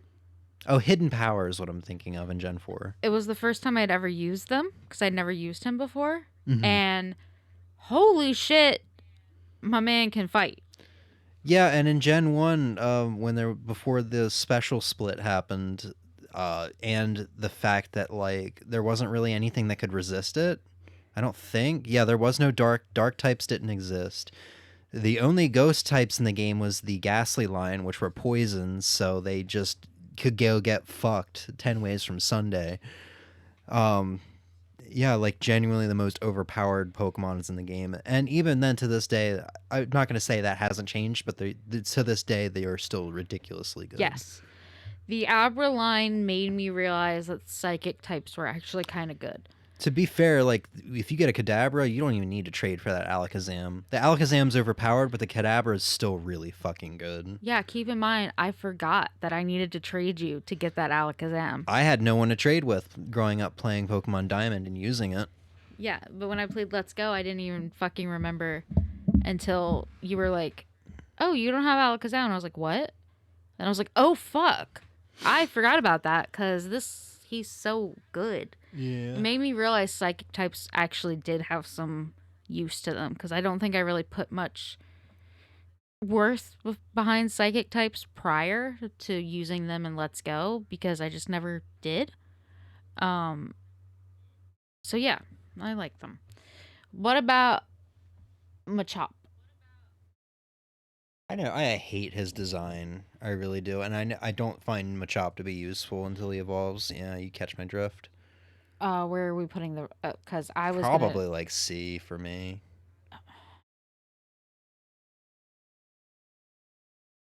You're not even gonna put that one in C with how good it is. I'm only doing that because listen, there's so many other fighting type Pokemon. In Gen 1 though. I mean, we're just we're not necessarily talking about just Gen 1. We're just doing the first 150 Pokemon. Well, you said there's so many fighting type Pokemon. Okay, there's not in the first 151. Yeah, there's the Machop line and there's Poliwrath. Okay, we'll move him up to And C. I don't think there's Hitmonlee and Hitmonchan, which yeah, those are gonna go straight into F tier. Okay, I'll move him to C tier. But I never liked him. Bellsprout? Yeah, where are we putting Bellsprout? C. Weeping Bell can go in C, and then Victory Bell can go in B. Okay. My opinion. That works for me. Ooh. Tentacool and Tentacruel. What do you think? B tier both? I can live with that. I'm thinking of using them in Gen 3 where they're really fucking good. Do you want this one in A tier? Because I can do that. I've never used them in Gen 1. They're probably not all that great in Gen 1. Well, we're just talking... I mean, I bring up, like, Let's Go, and that's... While it's Gen 1, it's the remake, so...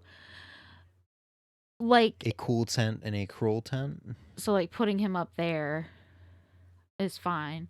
We don't have to base this just on Gen 1. It's just the first 151 Pokemon. Well, I mean, here's the thing. Some of these Pokemon vary so wildly from generation to generation on whether or not they're good. So I think it's just safe to do Gen 1. So, Geodude. Where the fuck is Zubat? F? Yeah, probably F. Just because, once again, kind of sick of seeing him, and he's not really useful. Are we placing them all there? I would put Gravelier in D and then Golem in C. That's just a personal thing. I can live with that. Okay. Ponyta and Rapidash. If you hold down, I think, Control and the middle mouse button, you can zoom out a little bit. Yeah. Oh, okay. Just so we can see everything. Yes, that works. That helps a lot. You really like Ponyta, don't you? I really love Ponyta and Rapidash. Their shinies, especially, are amazing. Oof, so pretty. I'll let you, because I have judged all of these guys so far. Solid A tiers. Slowpoke and Slowking. Slowpoke's gonna be pretty high for me. Slowking's pretty low. Okay. Basing it entirely off design. Look how derpy it is. Look at that pose. So a B and an F. I would do D. I wouldn't put it as low as F. I'd say C for both Magnemite and Magneton. Magnemite, yes, thank you. God, I couldn't remember. I remember Magneton, not Magnemite. Not a true Pokemon. Where did you just say? Probably C for both. C. Okay. Farfetch. I really like his design, and I really wish he was good. But he's terrible. I would F him, but D would D for be design. the way to go. Yeah, he gets a design boost. Okay, Doduo and Dotrio. D and B or A. I never used a Dotrio until a Nuzlocke run many years ago, and I was like, holy shit. Everything in my team is dying off except for this Dotrio. This thing is a powerhouse. Okay. Seal and I actually don't know. I restarted like twice already. Seal and Dugong. I've never used them. I've never used them, and their design doesn't really do much. You know what? They're kind of cute. I'd put them in D just for that. The baby one's cuter. That's why the baby one's getting up higher. Just Emmy's like the Dugong is just as cute as a Geodude. and no, definitely cuter than the Geodude, but the Geodude's down there for different reasons. Okay. Grimer and Muck. Listen, because of Pokemon Ranger, I fucking cannot stand these guys. I'm trying to figure out if I would put them in F or D. For some reason, they're like iconic. At least the Grimer is like iconic Pokemon to me. I don't know why. Okay. Shelter and Cloyster. I would maybe D, both of them, or F. I don't really care. You know what? You can put the Vagina one and drop double S. No. Ghastly. This whole line can just straight up go to S. Well, no, I would actually A, and then A for Haunter, and then Gengar can be S or double S. Yeah. I'll support. Onyx. I looked at this and I was like, why did they not put Steelix in here? I'm like, wait, we got another fucking generation to go. Yeah. D. I don't know why I like its design. It's not a good Pokemon, though. Okay. I hate these two. I hate them, too, because of the fan base. You Okay. can honestly make a new tier for them. You can rename that F to E and just put those two in F. Okay, where are we putting... Krabby and Kingler. Krabby can go to D, and then Kingler can go to C. Okay, Voltorb and Electro. D for both, probably. Are they any good to actually use? I've never used them. I was Simply just like, just they're kind because of... they're just a Pokeball, and I then know, the that's other one's what a I was Pokeball. thinking of. And the they're thing is, I iconic. hate running into them in the wild because then they just explode.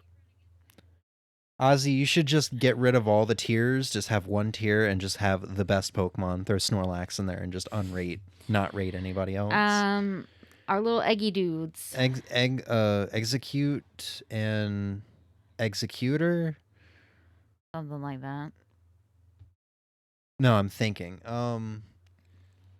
Probably C for Execute, and Executor goes into A. Oh, really? Yeah, have you never used them? No. So Executor that's- is Grass Psychic. Okay. So you can like Razor Leaf, and you can use Psychic. It's really good. All right, yeah, I can support that. I just never did, so I didn't. And they're in Gen 1, there's no Dark type, so it has that extra like leg up. Okay. Gonna move those two down there right now. No complaints. I feel bad for Cubone.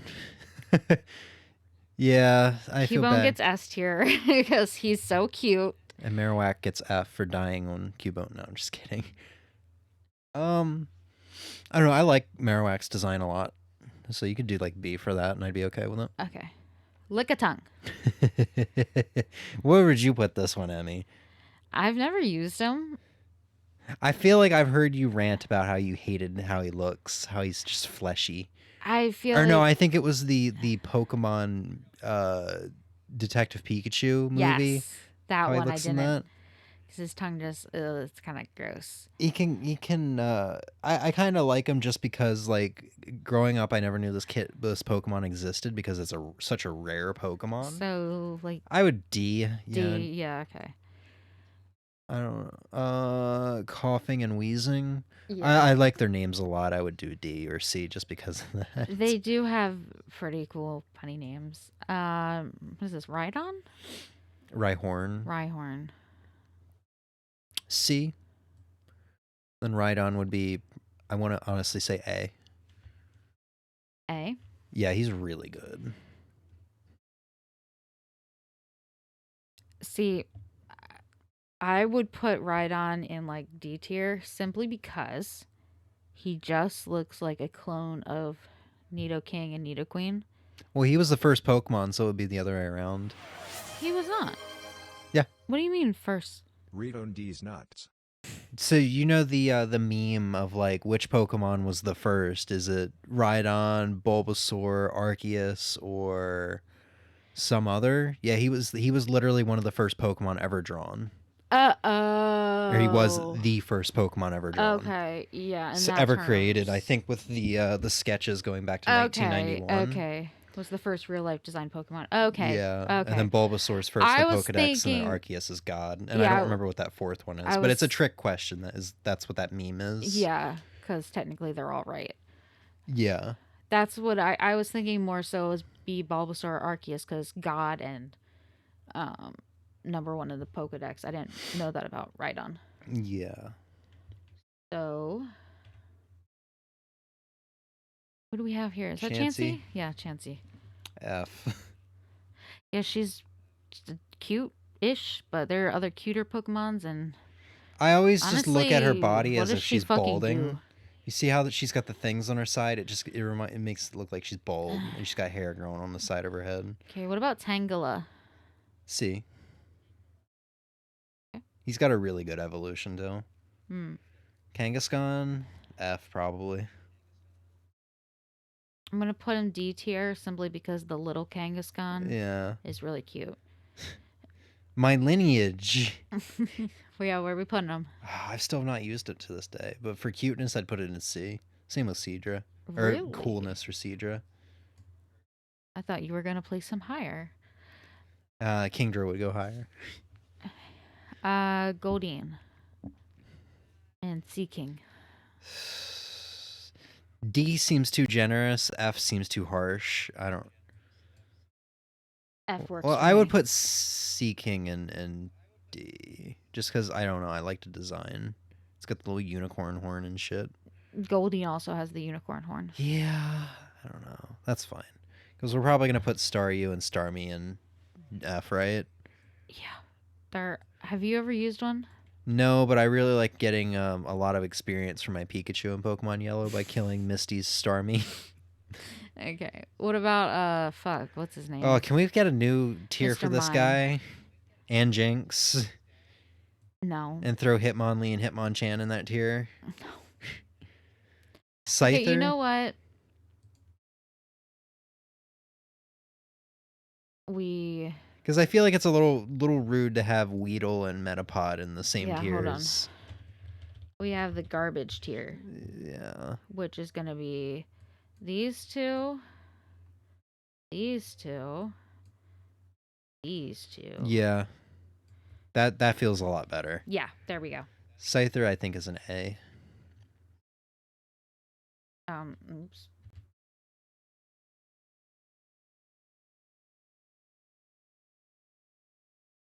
Cypher is an A. Okay, yeah, that makes sense. Yeah, I would put Electabuzz in that tier as well. A. Yeah, and then like Magmar and B.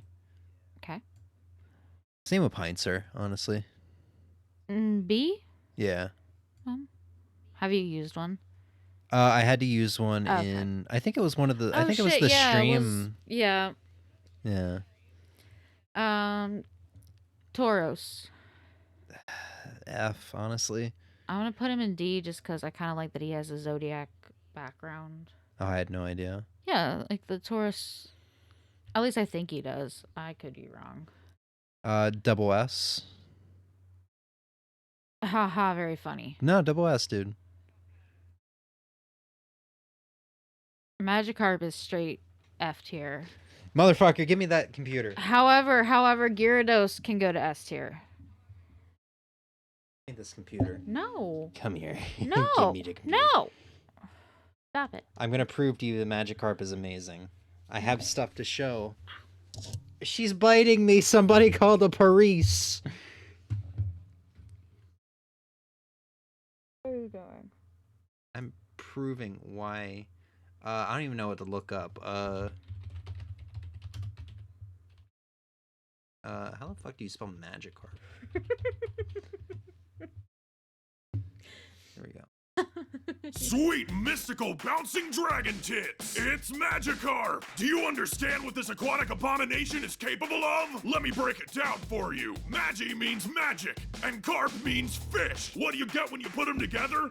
Wrecked! That's what you get. People like to underestimate Magikarp, but I'm here to warn you dumb fucks about this thing before it swallows you whole and shits you out into the briny ocean depths. Speaking of which, 2/3 of the Pokemon world is covered in water. Guess where you can find a shitload of Magikarp? True science fact! There are more Magikarp in the ocean than there are planets in the universe. You're outnumbered to shit! And if you find yourself face to face with this unholy nightmare fish, don't even try to swim away. This motherfucker gets the swift swim ability, which allows it to break the sound barrier just by swimming. It'll swim past you so fast your skin will get ripped off and sucked into an underwater vortex. You want to talk It gets moves? better. This thing learns 4 and only 4, because that's all it needs to pulverize you into ground bitch meat. Do you even splash, bro? People like to say this move is useless, but those people are morons. The Pokedex knows the truth. A Magikarp can jump a fucking mountain with Splash. That requires enough force to splatter your brains all over the ground with just one move. Laugh at it splash, and it'll be splashing in your blood. What, you want a move that actually does damage in-game? Tackle! Did you know that Magikarp's fins are hard enough to cut diamond? Do you know what your ass isn't made of? Diamond! I almost referenced this when you put it in Takes F. a tackle from a Magikarp. Enough said. Flail! This is where shit gets absolutely bonkers. This move has a base power of 200 when Magikarp has 1 HP. Give it a focus sash. Send it out in the rain. Train it in attack. This attack will kill literally anything. And last but certainly not least, ever heard of bounce? That's right, Magikarp can fucking fly! You think you're gonna bust out some grass type to counter this killer carp? It'll be dead before you can say Razor Leaf. I know what you're thinking. This is the coolest, most beast mode Pokemon in existence. Well, I'm here to tell you it gets even cooler. Shiny Magikarp is 100% solid gold. How does that even work? Who fucking cares? All I know is that one of these is worth a whole lot more than your pathetic life. Magikarp have been around since the dawn of time. Their ancestors were basically powerful dragon dino lords that ruled the earth with an iron flipper. It survived this long because it can survive the most disgustingly polluted water you can imagine. It could live for 100 years in your mom's bathwater, and that's the nastiest shit I can think of. Anyway, this thing is basically a fucking dragon in disguise, which is why some Magikarp have been known to learn Dragon Rage. Yeah, you heard that right. Dragon Rage. Remember when you laughed at the guy with 6 Magikarps? Who's the dumbass now? All I'm saying is, the next time you're out fishing and you hook one of these bad boys, you better get on your knees and start praying to your new god Magikarp, or you'll end up with a diamond hard flipper up your ass. Just don't evolve it into this piece of trash. Bitches. There you go. You've been educated. So you want to take it out of F tier now? No, but I will. It doesn't need. Okay. Okay. Wait, where did Gyarados go? He's an S tier. What? Don't evolve into that piece of trash. All right, where's Lapras? Where does Lapras double go? S. Okay. Have you ever used a Lapras? Only for surf. Oh my god. No, you're terrible. Bro. Where's Ditto go? That's like catching a legendary Pokemon and using it as an HM slave. Is it a good Pokemon? It's stupidly fucking good, dude. It's water ice type and it's just got good stats all around. It's so good. It's got great defense, so it can take a lot of hits, and it's got a great attack stat as well as great speed stat. Like there's not really much that it can't do. Where's Ditto go? He's great for breeding, but not much else. But he's wiggly. Ew. Eevee. Yeah. I would no. Vaporeon's got to go in double S. What are you doing?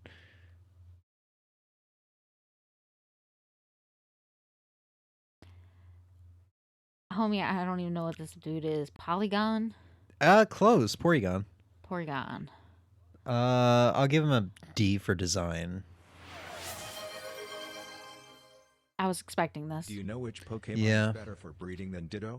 Vaporeon. Ammonite and Omastar. D. And then Omastar, honestly, fucking A tier because I love the design and the pose that he has in Gen 1. I'm a star, and then he's got one hand up in the air and one hand on his hip like he's busting some moves. Okay, what about Kabuto and Kabutops. Yeah. D, and then probably B just because of design. Aerodactyl? Probably B as well. All right. Bump him up to We A. got to be careful with our next decision because we could get canceled. Okay. He's an S tier, easy. I mean, he is a hard hitter, I think. And defensive and a lot of HP. Yes. Articuno. Probably C. Can't believe I'm putting it in the same category as Rattata, but B. No, I can accept I would that. put them all in B, honestly. I think that's what that is. Yeah, it is. Okay. I mean, you can zoom back in at this point. Drantini is like, honestly, S because of its adorableness. Dragonair is like B. And then Dragonite's like double S. I think the double S is just kind of what you'd expect from like mostly anybody. Mew is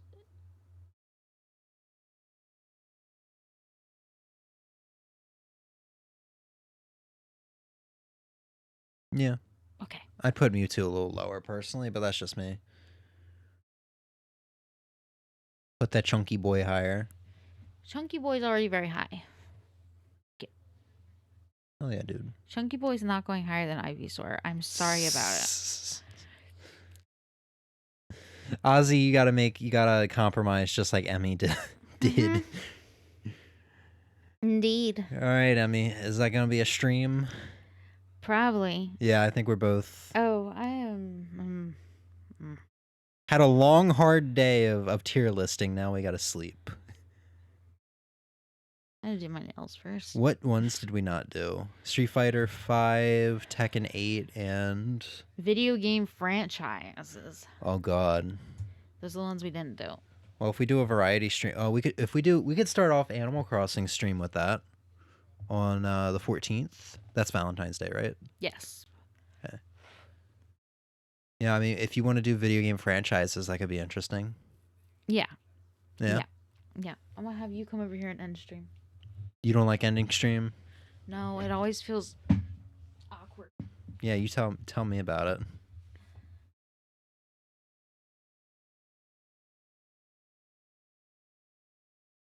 She's staring at me. What do I do? You know what? The bite marks on my arm are starting to tingle. I should probably move. All right. Well, we didn't play video games. I was just going to play OG Final Fantasy VII, but we spent 4 hours on this.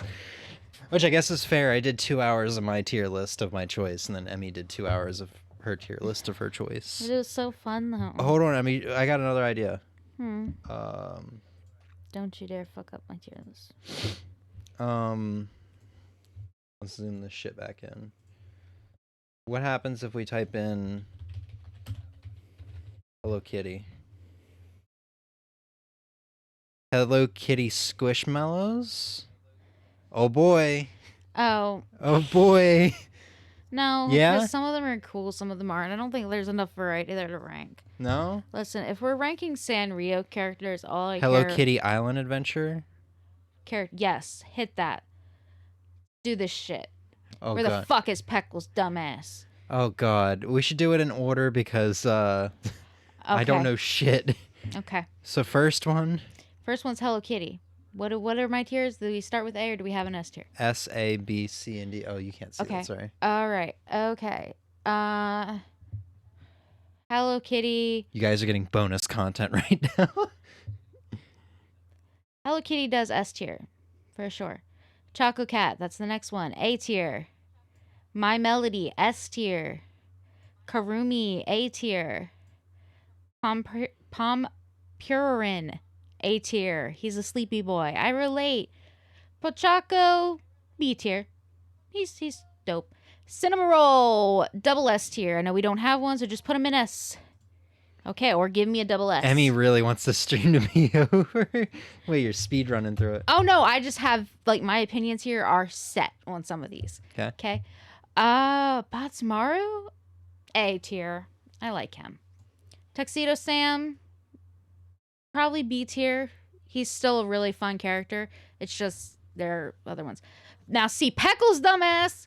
He goes straight into D tier. That is you could relabel that Peckle's tier. Okay. Absolutely, I don't like Peckle's dumbass. He just stands there and dances, and I don't like him. My mom also thinks it's really funny because me and Shauna share the same opinion about Peckle's dumbass. Yeah. Okay, Karopi, S tier. He's adorable. I love him. Handygoon, D tier. This guy looks like he's straight from Dragon Quest. D tier. Yeah. Oh, he looks cool. Since we have, okay, he makes bad puns the whole time and not like in a funny way. It's just kind of, I don't know. I don't really like him. I see what you're doing there. Look, I'll give you your D tier back. What are you doing? I'll give you your D tier back. There you go. But that's where he was supposed to be. You're messing up my list. Why do I have so many tiers? What did you have him in the D? No, Peckle goes below him. Okay, there we go. That works. Delete those 2 extra ones you added excuse me for trying to have fun. Retsuko, B tier. B tier. Okay. Kiki, B. Same with Lala. She goes in B too. It's the very next one. Yeah, Kiki and Lala, twin stars. Okay, Top Hat.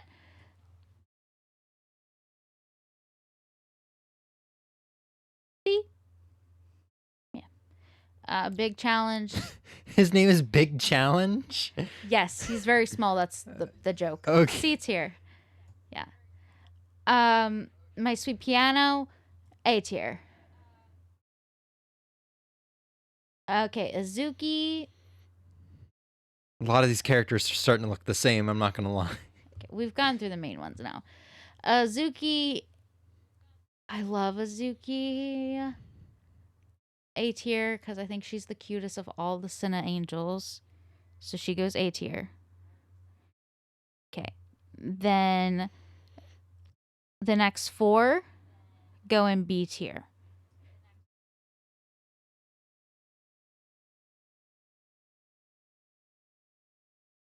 Okay, cool.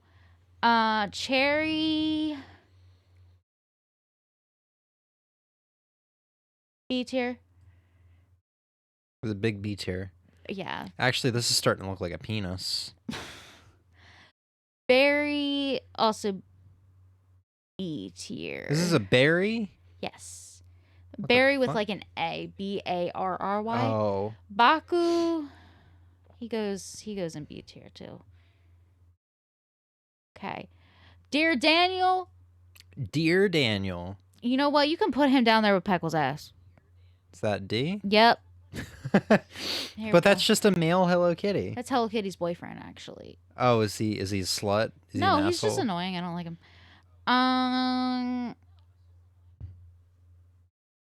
Holy fuck. Mimi. That's her name. Mimi. Mimi, she can go Is that his in... sister? That's Hello Kitty's sister, yeah. She can go in B tier. Yeah. Why the fuck does Daniel look like Mimi? I was asking if that was his sister. No, it's Hello Kitty's sister. Is Hello Kitty dating her boyfriend? Would you say B? Yeah. No, Hello Kitty is dating Dear Daniel. Mimi is Hello Kitty's sister. So that means Sir Daniel is Hello Kitty's brother. No. Not at all. I don't know where Every you're franchise has got a little incest in it because they look the same. getting this. Okay, but they're not. Pam and Tam, which are those 2 penguins, can go into C tier. Man, you hate the penguins. I don't. Okay.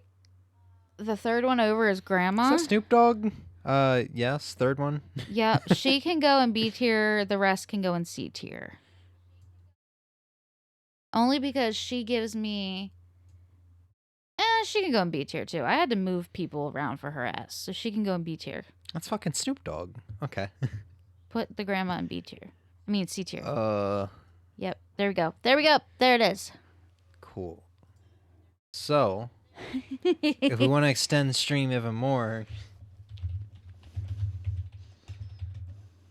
we can, Taylor Swift outfits. I don't have much of an opinion on this thing, for this kind of stuff. Taylor Do you Swift care? stolen versus Taylor's recordings. Holy shit. Holy shit. Oh, yeah, that's just going to be like the original versions of Holy each song. shit. Versus... Albums. There you go. There you go. Okay, wait, what do these say? 13 out of 10 Lover albums, All Too Well albums, Midnight albums, not as low as Kanye. Okay, that tier list is a little wacky. Yeah. But Might be another one if you want me to. oh yeah, go for it. See what we can find here. I'm down.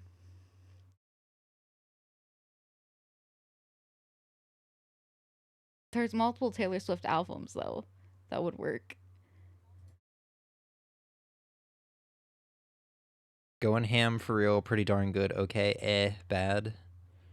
Okay, I don't even know what that bottom one is. This one? In fact, I don't even think that is one. I have no idea what that is. Huh. Not a true Taylor Swift fan? No, I just have no idea what the fuck that is.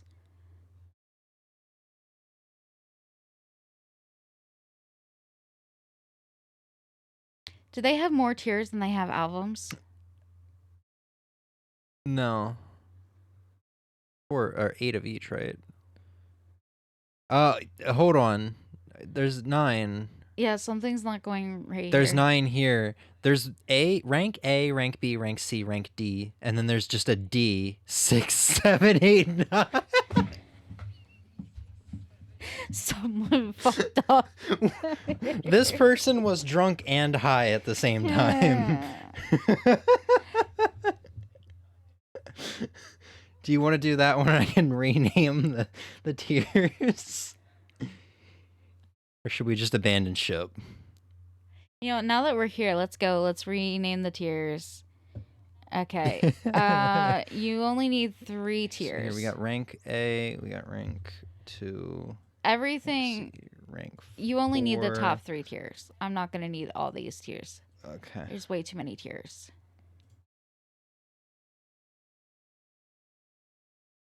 Ozzy finally finished the Pokemon one. All right, you're going to do the Taylor Swift one next, right, Ozzy? Never again. I have 4 See, tiers. here's the thing. Okay. We almost did rate all the Pokemon from the first 4 generations. Yeah. Not just the first one. All right, this first one. It's 1989. We're basing this off of Taylor's versions because we don't fuck. This one doesn't even have Midnights on it. Wild. Okay, whatever. We're here now. 1989. We're putting that in our second slot. Rank 2? Yeah, sure. We still have a rank 4 after C. That's why I'm just like... Are you gonna... We have A, 2, C, 4. Yeah, I was gonna say, you're not gonna notice the fact that I alternated? Rating all Pokemon when? I only know up to 3rd gen. Yeah, I only know up to 4th and a good bit of 5th gen. After that, I don't know everything. Okay, so... Anything after I put an F tier, yeah, that's kind of how I feel. Okay, Lover, which is the 4th one over. That one goes in rank A, for sure. Reputation, 5th one over. Go. Rank 2. Self-titled goes to rank 4. I'm assuming that's that one. Yep.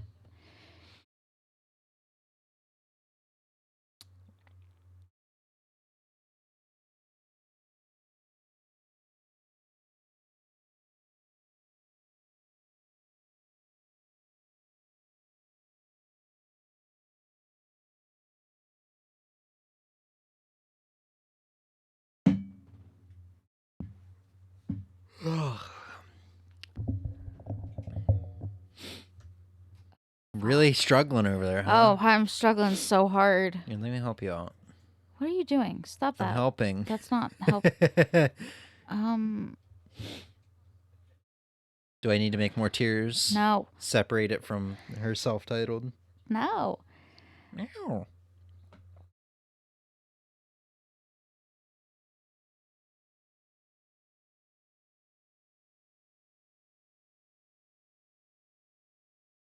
I think Folklore and Evermore, which are the first and third ones. Ozzy's catching up.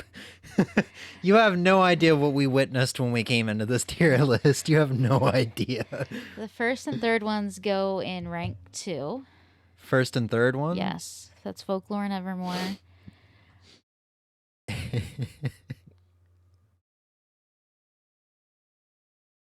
Fearless goes in. Eeny, meeny, miny. This one? Yeah, first one goes in rank 2.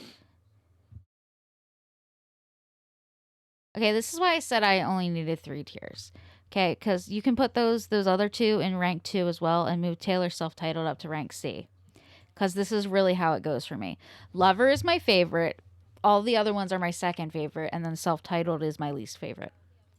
This is how it works for me. You know, I wonder how bad I would struggle. We're really just prolonging the stream. Last one, I promise. If there even is one. She built a tick. It was an accident. I'm really curious. All songs? No. Oh, shit. And they got names. We don't have to guess the song by the thumbnail. I kind of want to do this, though. All right, let's do this. But we can't play the songs on stream. We got to go based off of what we remember. Wildfire? Like A? Is this just me or is this me and you? I will only... This is the same way with Final Fantasy. I'll only interject if I have a wildly different opinion. Okay. It's your final say. I gotta leave S rank for ones I can keep on repeat, like Wax Wings. Everything is fine. B. Silhouette. Personally, I would put Silhouette as A, but that's because I really love that one, but that is the most poppy song, and that's why you don't really. I like that song. It's just... Yes, but... Put Dying Star next to it. Zagreus. So this is their newest album. Drackle Grass. Love that Dracula. A seems right. Yeah. What do you have in S tier Thanks, already, by the Nobu. way? Wax Wings. Because we cannot see it. Oh, fuck, my bad. We got Wax Wings. Because, dude, I don't remember much from that concert anymore. That's the one thing I remember is the anticipation, the buildup of the really high note that he hits. Yeah. And the pop-off when he actually hits it, because they literally talked about before they played the songs. Like, this is a really hard song. It's hard on my voice. We had to bring, like, extra guitars just for this one tuning. And it's not easy. So, and I don't know if they said they didn't practice or what, but they apologized in advance if memory serves. It's like, if we fuck up, sorry. I think Snowblow is probably like right there.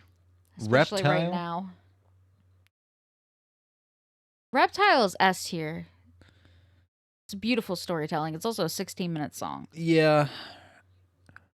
I think it's soured a bit for me because I played it on vinyl. I played the Hailstand vinyl, Emmy.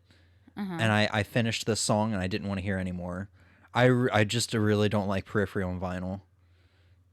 And you own all of them on vinyl. But yeah, but it's my favorite band, so I'm okay with that. Yeah.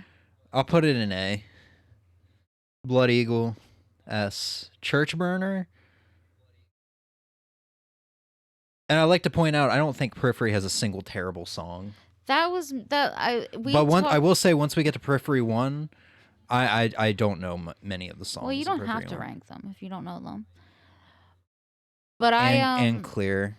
Yeah, we talked about it before because like for Taylor, there's nothing bad. I have her self-titled, probably my least favorite, simply just because it just is.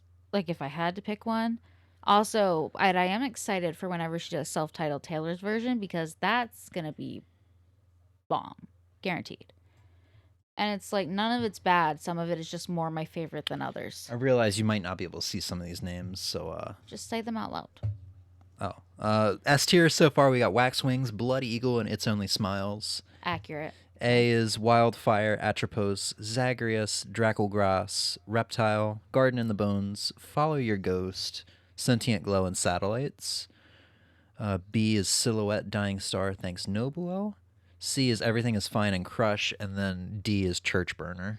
Okay, so far the only differences in a personal tier list would be Silhouette would be S tier, and so would said something else in A tier that I would have moved. Atropos, Zagreus, Draculgrass, Wildfire, Reptile. Was that Reptile? Reptile, and Silhouette would be, Reptile would be S tier. Silhouette would probably be A tier for me personally. Yeah. The Price is Wrong. Probably C. I was gonna say no lower than B. Really? Yeah. Beauty, disgusting, blood. Yeah, it also might also be partially because it's a reference, the title. To Happy Gilmore. Yeah. Yeah. Rest in peace. What's his face? Motormouth. Eat shit, Motormouth. Swallow all of it down. Marigold's going in. I don't know. If Motormouth is in C tier, then Marigolds can't be any higher than A. Yeah, I don't think it's that one repeat song for me like these three thus far. Yeah. The Way the News Goes, S tier. Which is the hot dog song? It's Scarlet. Where are you putting Scarlet? Probably A. Maybe B. Probably B. Okay. I've hard listened to it disagree. so much. And I think that's probably why Reptile is an A. I've listened to it so much that it's D-ranked because of that. Scarlet would be S tier for me as well. As well? I said B. I know you did. But I was meant like Reptile is also one of the ones that I would have put in S tier, and you're like, I've listened to it too much. Yeah, Remain Indoors is going to be I'll bring it down to B. Habitual Lion Stepper. Oh god. I don't even remember that one. This is one of the I know how it starts up. No, looking up the songs. Why? Because that was the rule. I just got reminded of EA Sports that's in the game.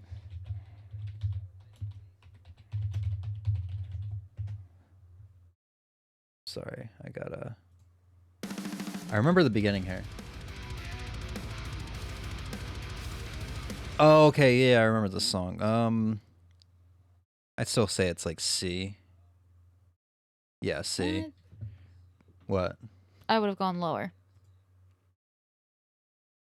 But again, this is your list. I think Church Burner is like the lowest it'll go, even though it's not a bad song. It's where it was placed on the album. It was placed immediately after Blood Eagle. Okay. Like none of these are bad songs. Yeah. Yeah, that's why this is your list. I'm just sometimes interjecting with little things that I would have been different. Flatlines A. Oh, for sure. Absalom is fucking S tier. I've really started to fall in love with that song. Catch Fire. Meh. B. So I'm surprised you don't like that song more, because that's definitely a more popular song. It's simply because I don't remember that one as much. Oh, Spencer wrote it. It did not.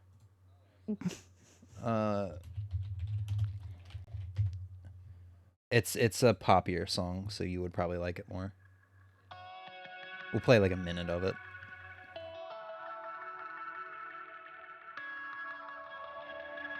There's not really much guitar stuff in this.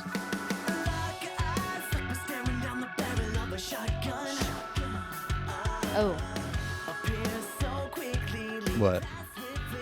There's just something already about it. I'm just not, especially not like when I think about the songs that I do really, really like from them. This is not going to be one of them. This is where it picks up.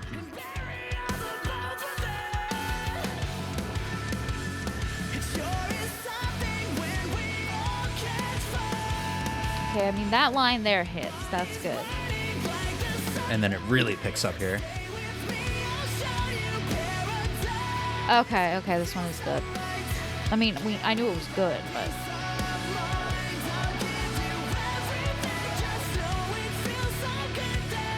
yeah, where'd you put it?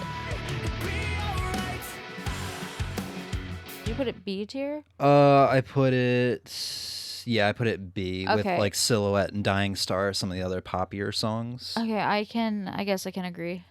Prayer Position, probably B. I can no longer see. Oh.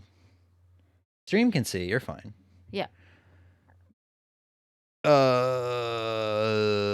Loon? I cannot read that at all, but I'm like, oh, it's the last track. That's probably S tier. All right, we got Reprise.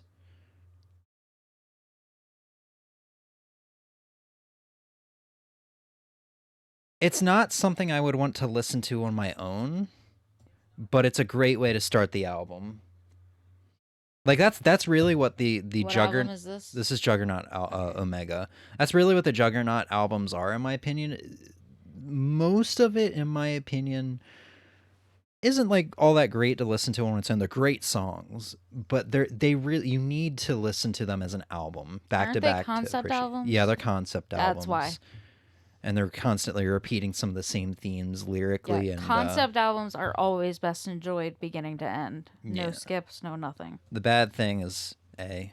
Priestess is A. Graveless is A. Hell Below is probably in that D tier. Omega. Periphery Pans will probably shoot me for putting it in B, but whatever. Stranger Things. Never really did much for me. I will enjoy it if I'm listening through the album, but it's like if I'm shuffling a playlist, I absolutely always skip it. Once again, concept albums. Yeah. Best enjoyed front to back. Black Minute. Okay, I gotta see real quick if I'm getting this confused with MK Ultra or not. Fuck, I've got too many tabs open.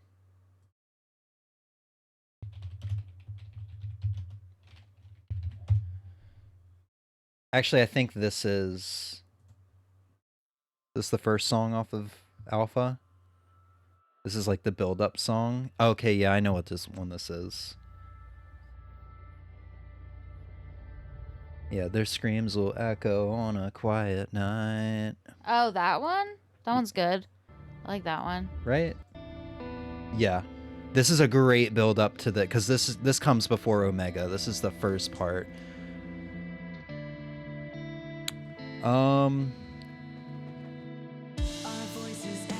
Oh, Our Voices Echo on a Quiet Night. It's Reprise. I think that says their screams will echo on a quiet night. You okay? Yep. I just put MK Ultra in A. MK Ultra is like a B. Black Minute's probably A. Heavy Heart, that's going to be an A. The Event, it's going to be a B. I really appreciate that even more because of the references in Periphery 5. The Scourge, probably a B. What are you looking for? Good luck, buddy. Did you leave it over here? Did you drop it?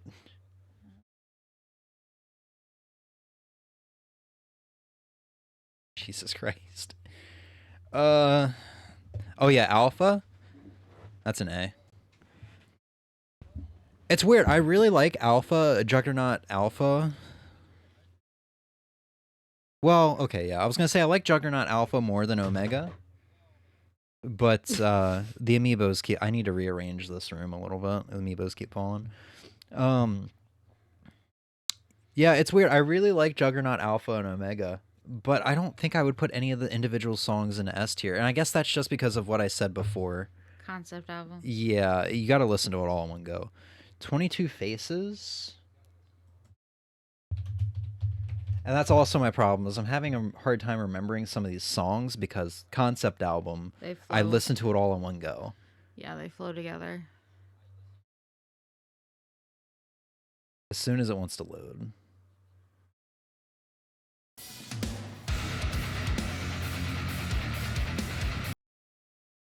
Huh.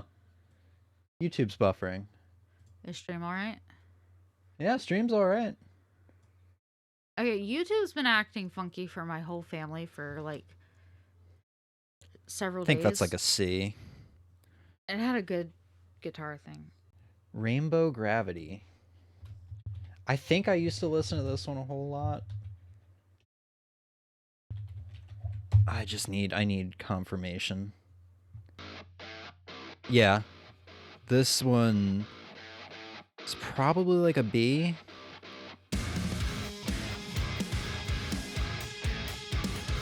We gotta let the beginning drop here.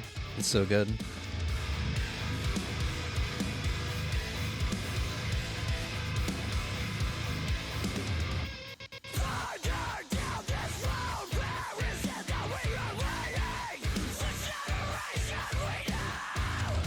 Oh, it's so good. Four Lights also got referenced in Periphery 5. I'm gonna drop that in B tier.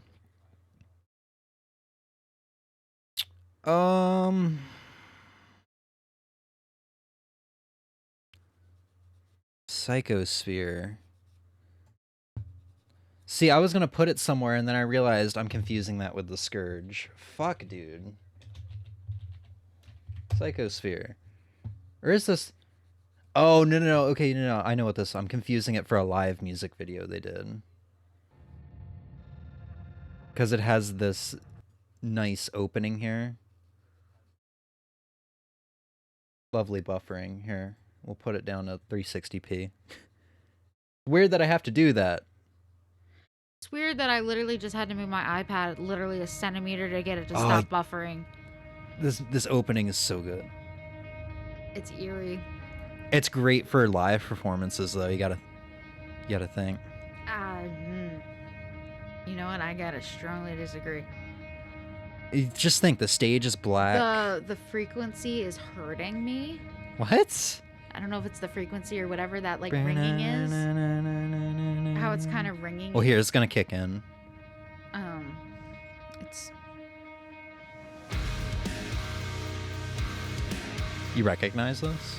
A little bit. But this is good because that eeriness. This is the last song on the album, so this is kind of where the cult.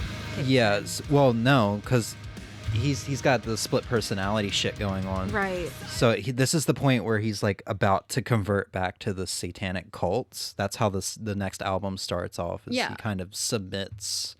So it's just kind of like all these bad feelings coming back and stuff like that.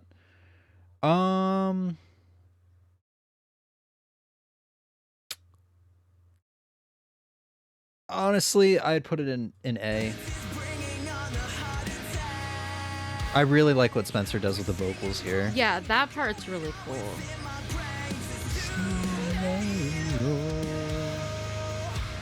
I think if it wasn't for the fact that I have hearing loss and misophonia, I probably would enjoy it a lot more. Kill them slow. But I think with just the way my ears hear things,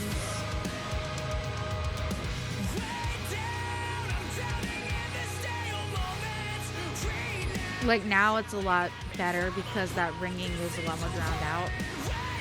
Here comes a good part too. Yeah. Listen to Spencer's vocals and what they do with the drums. Oh yeah, wait, it's later on. But Fuck. also, I do love this part of this song. I think it's just that beginning part where that ringing is right there that I just like. Look. Yeah, this was the song from their live album too. I'm remembering now. Yeah. They had Scourge on there too. I'm pretty sure. I think so. I think it was this part I was thinking of. It's like halfway through. Yeah. You hear how he just says like, "Brah," and then it goes into the drums. Yeah, I do. I love fucking that part. love that. Especially because I love good drums. All right, here we go. Clear. I don't know this EP that well. Summer Jam is kind of like pop rocky, and I dig it for some reason. I'll put it in B. Or no, I'm thinking of Parade of Ashes. Fuck. See, that's how little I've listened to this album. I don't think I can rate anything else. 0, because what this EP was is every single member of the band did their own song. Zero is Mark Holcomb's song, and I love his writing style. But I can't remember for the life of me what that song sounds like. What is the Summer Jam? Because I feel like that's the one I listen to the second most. This is Jake's song.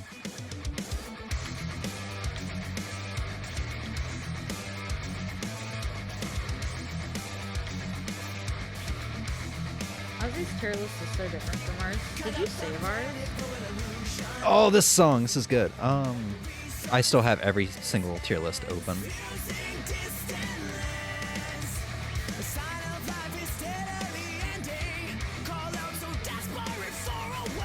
I put this in B too. And then last one, I want to check out Zero because I feel like I know this song.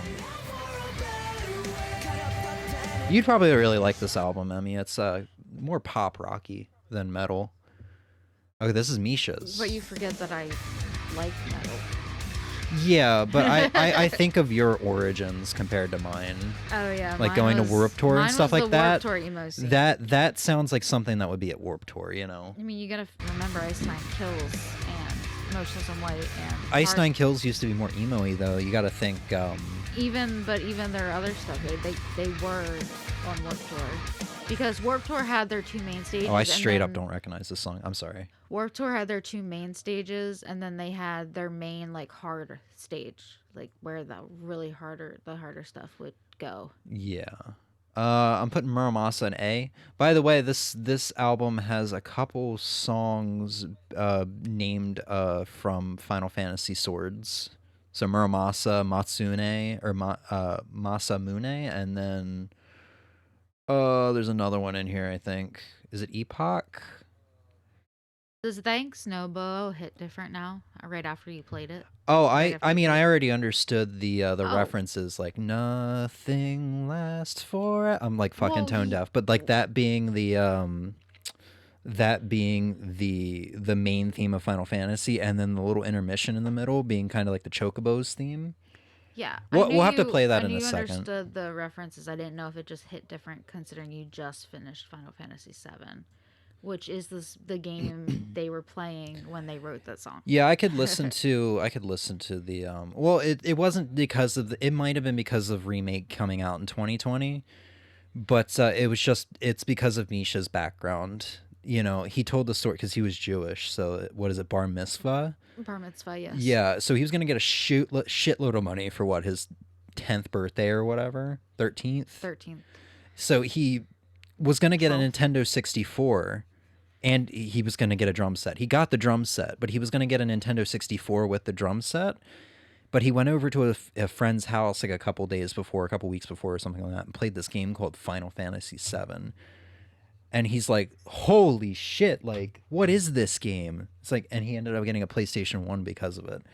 And a lot of like Final Fantasy VII's got an amazing story, but if it wasn't for the music, I don't think I would start to tear up over a lot of things. Like meeting Aerith for the first time, and she hands you the flower, and then the option comes up to ask how much or just straight up take it or whatever. Where the slow piano part comes in of Aerith, it's just so perfect. I only it's said the music because the Final Fantasy Remake is because they said that and Zagreus is directly inspired off of how much they played Hades. And thanks. They said that about Final Fantasy VII, though. I know they said that about Hades. Final Fantasy VII Remake, yes. And then Atropos is Returnal. Yeah, I'm pretty dang sure in one interview, in one thing they did say, because yes, Final Fantasy VII I just Remake. figured it was because of Misha's history. I feel like it could have been also, but I feel like the timing with when Remake came out probably is why. Specifically. Yeah, because in their documentary, you saw them playing Returnal and plenty of Hades. I had to look this song up. This is probably B tier. So far with Periphery 2, we've got Muramasa in A, Have a Blast in G and B, and then Facepalm Mute in C. Scarlet's gonna be an A. Apparently there's a leak that will be a Nintendo Switch next week. See, I go on Twitter a lot more lately because there's art that's showing up a lot in my feed that I really like to see. And every time I go on Twitter, it's trending. We've been getting stuff like this for a month. At this point, I'll believe it when I see it. But, you know, the way it usually goes is we get a Nintendo Direct some point in February or very late January. Yeah. So Ozzy, I'm sure it'll happen. Is there any like really strong merit behind that leak? At this point, I'm just looking at the Nintendo page. Oh yeah, no, I know. I'm just curious if Ozzy got that from like. Oh, luck is a constant. S tier. Oh, he said nope. Okay. I didn't know if maybe someone had posted something that was like reputable that was like, hey, I do believe it's actually going to happen this time. Still believe it when I see it, but I didn't know. But also no. Okay. Ragnarok and Gods Must Be Crazy is A. Make Total Destroy probably C. Arised and Epoch. Oh, I almost want to put them in S. We'll do A. Those songs have to blend together for you to like. They're good on their own, but I love just hearing them blend together. Frog and Bullfish. I think I know. I think this is the Tappy opening. I'm sorry. The song is called Frog and Bullfish. Frog and Bullfish. Frog and Bullfish. Yep, it's the Tappy bit. Is that a joke on fucking bullshit? I think it is. Okay.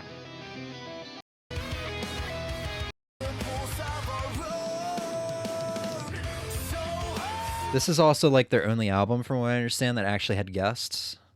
So they had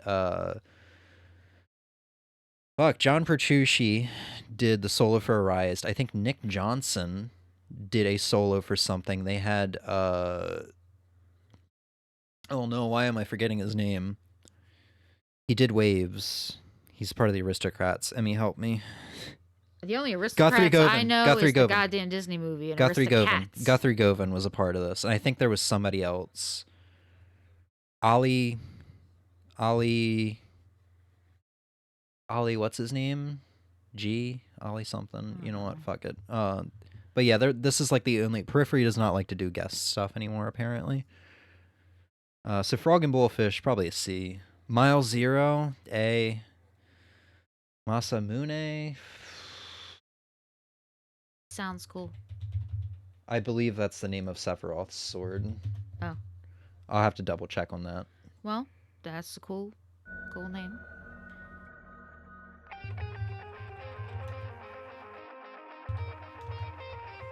Yep, that's Sephiroth's sword. Okay. Cool shit. It's like that fucking 6 foot long sword. Yeah. This song, probably B. All right. Out of curiosity, this is going to sound really off topic, but are you getting hungry? I am starved. I would have loved Okay. to it ended after the Pokemon one, But now I'm we just kept invested. going. Yeah. Okay. What food do you want? I don't know. I just noticed I was starting to get hungry, and I was like, oh. All right. Huh. So now we're into the Icarus Lives. I'm sorry, I heard you. I didn't mean to interrupt. Yeah, no, you're good. Now we're into the Icarus Lives EP, which, okay, this person was really smart and just did the actual songs. There are 4 more songs on this album. Minimize this so Emmy can see. There are 4 more songs on this album they did not include. They are just... Oh, they didn't even include Icarus Lives. So there's 5 more songs on this album. One is a remade version of Icarus Lives, which is off of Periphery 1. Yeah. And then the other 4 are like electronic remixes. Oh, okay. That's why I don't listen to this album all that much.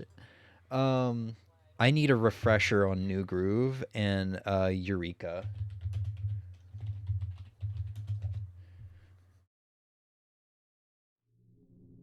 Captain On can go in C. Jetpacks was yes, is going to be S tier. Wonder what it would look like if I tried to rank all of Taylor Swift's songs. We can do that for the Animal Crossing stream. Yeah, I was about to say, you better not be out here about to say we can just do that, because no, we cannot. Eureka. I don't remember that one. Crack the Gods has got to be C. Okay, this is just kind of opening song. Yeah, this is just kind of opening song, and I'm going to put it in F, probably. And then we've got Eureka.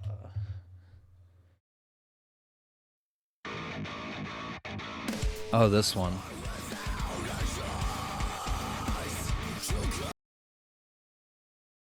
I'd probably put it in D. It's kind of like right there with Church Burner for some reason with me. All right, now we got Periphery 1. Passenger is a bonus track off of P1. I've not listened to it along with most of P1. So we'll go over what I know from P1. Insomnia was the first song I believe they played at the concert I went to, and that's the only song I didn't know.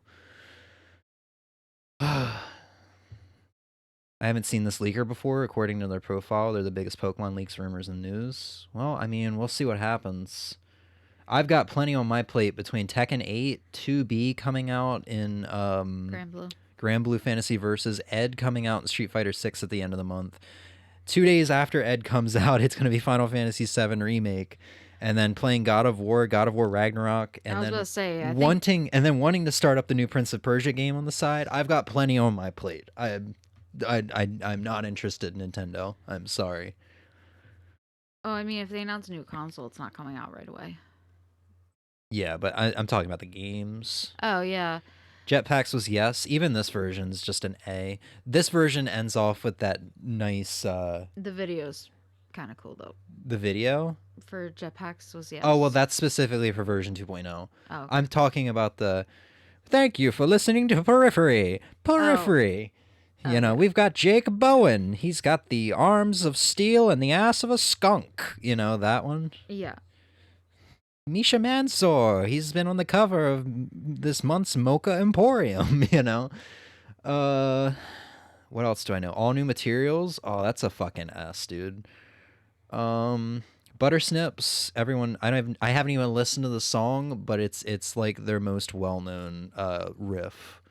Do you know what Buttersnips sounds like? No. The guitar riff that Misha wrote is insane.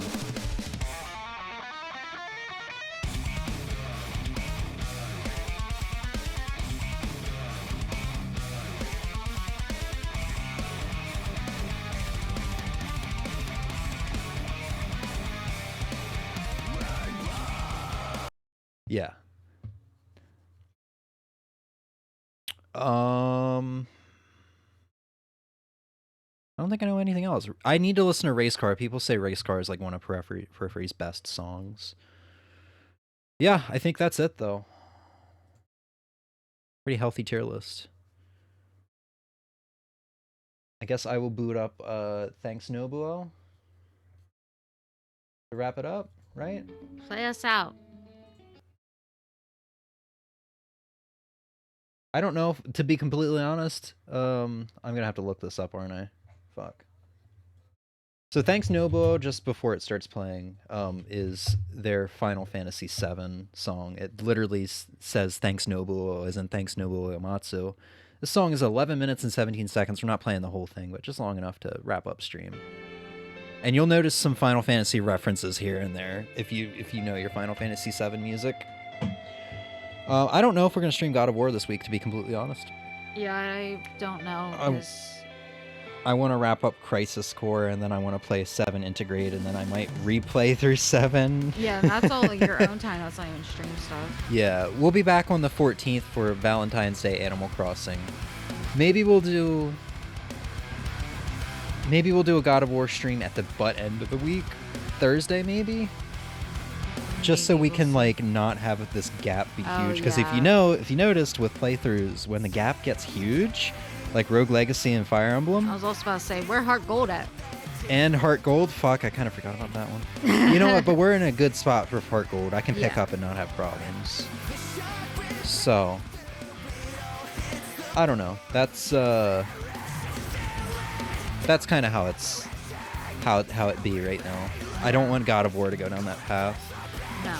I still am interested. I just, Final Fantasy's just got me right now. Yeah. And where's Spyro? It's the Year of the Dragon, man. It's gonna happen. It's gonna happen, I swear. Are you still interested, out of curiosity, in that other playthrough anymore? Yes. You are? Holy shit, I'm surprised your interest has not waned. No, just because my interest was there in general. So yeah, God of War, then God of War Ragnarok, then Super Secret Playthrough, and then Spyro Trilogy. Listen, we ain't ever getting to Spyro. We might as well just give up on that one right now. Here, how about we set a hard date right Oh, now? hell no. Hard date. Me and hard dates don't get along. December 1st? Well, you had a hard date with me. Okay, no, it didn't happen like that, though. In fact, it was a very small, soft date because it was very cold out. Soft and squishy. Is this getting too disgusting? Okay, listen, clearly someone needs to go to bed. Maybe. Oh, didn't you also want to play Monster Hunter for you before the server Honestly, shut fuck down? for you. It's not. I don't like it. It's not that great of a game. Hot take. Probably. I'll play if I really want to play it in the future. Apparently, there's fan servers. Yeah. Plus, there's just other stuff you want to play more. You've played for you before, right? Yeah, I'm all Monster Hunter out for now. Yeah. I don't even know if I'll get around the world before Wilds come out. To be completely honest. Oh, Wilds ain't coming out this year. It's gonna be next year, but you got to think how much stuff's in Monster Hunter. It's not like I could just do the 4-day thing I did with Monster Hunter or with Final Fantasy VII Remake and just blow through it. No, because Monster Hunter Rise, when you went through that, That was months. that was months, and it was also several days of you doing those 10-hour, 12-hour sittings. Yeah. Because since you did that with Monster Hunter, I hadn't seen you do that again until this game. Yeah, no, every obsession day I wasn't woke up, I was like, I can't play some Final Fantasy, and then it's just like when I was playing God of War, it was just like, okay, I'll save, and then I'm gonna go forward ahead and see like what else is there, and then I ended up kept on playing. I kept doing that repeatedly until like 5 hours going by. With 7, it's like I never even thought about stopping. No. Not until I felt like so hungry that I was sick. You Yeah. know? And even then, I got food, and then I picked it back up again until I, before I knew it, I'd put 10 and a half, 11 and a half hours in a single day. How I approach Breath of the Wild 90% of the time. Or Legend of You know? Tears of the Kingdom. I don't know if God. I'll ever go back to Tears of the Kingdom. There's just not enough there for me. There's I've had my fill of so Breath of the much Wild. there. And I don't know, it's so samey. It's a little boring for me. Hard disagree, but that's okay. It's fine. Yeah, this part right here, straight up Final Fantasy. Yeah. Did we already go past the Chocobo part? The part that reminds me of Chocobo? Honestly, I don't even know. Sorry, I'm gonna skip around.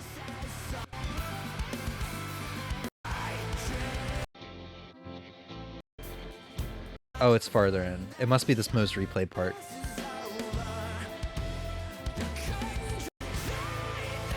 Where is it? Yeah, this part. Straight up sounds like some of the Chocobo themes.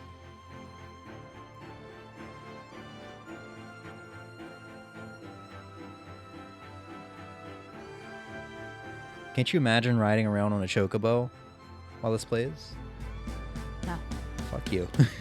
Well, it's because I've never played anything like that, so I don't have anything to help me imagine that. Fuck you. Alright, should we wrap it up? Oh, yes, indeed. Alright, Emmy. Thank you guys for hanging out. We'll be back probably Wednesday with Animal Crossing and more tier lists. That was a go fuck yourself. It was. I couldn't It got hear very drowned out. But yeah, we'll be back Thursday probably, and hopefully, Wednesday with Animal Crossing and tier lists. I don't even remember what tier lists we said. But, Video game franchise. Oh yeah. And you want to do all Taylor I Swift probably songs? will not do that one on stream just to save everyone.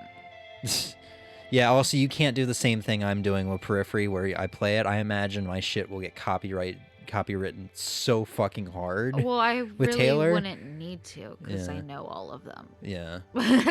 Yeah, I'm not a true Periphery fan. I'm surprised there's more Periphery 3 in my S tier than there is Periphery 4, considering Periphery 4 is like my favorite album of all time. One of my favorites. Alright, yeah, we're gonna end it off Wednesday, Animal Crossing, Thursday, hopefully some God of War. I'll try to force myself. And then I won't see you again until like Wednesday or Thursday or some shit the following week. Wednesday after I go to the dentist. Which at that point I should be good. And and we'll just stick to God of War. Because I probably should be smart and take a break before 7 Remake Part 2 comes out. Yeah. So, thanks for the stream. No problem, dudes. Thank you guys for hanging out. Have a good night, and I'll see you in a couple days. Yee. Just do that one more time for me. Yee.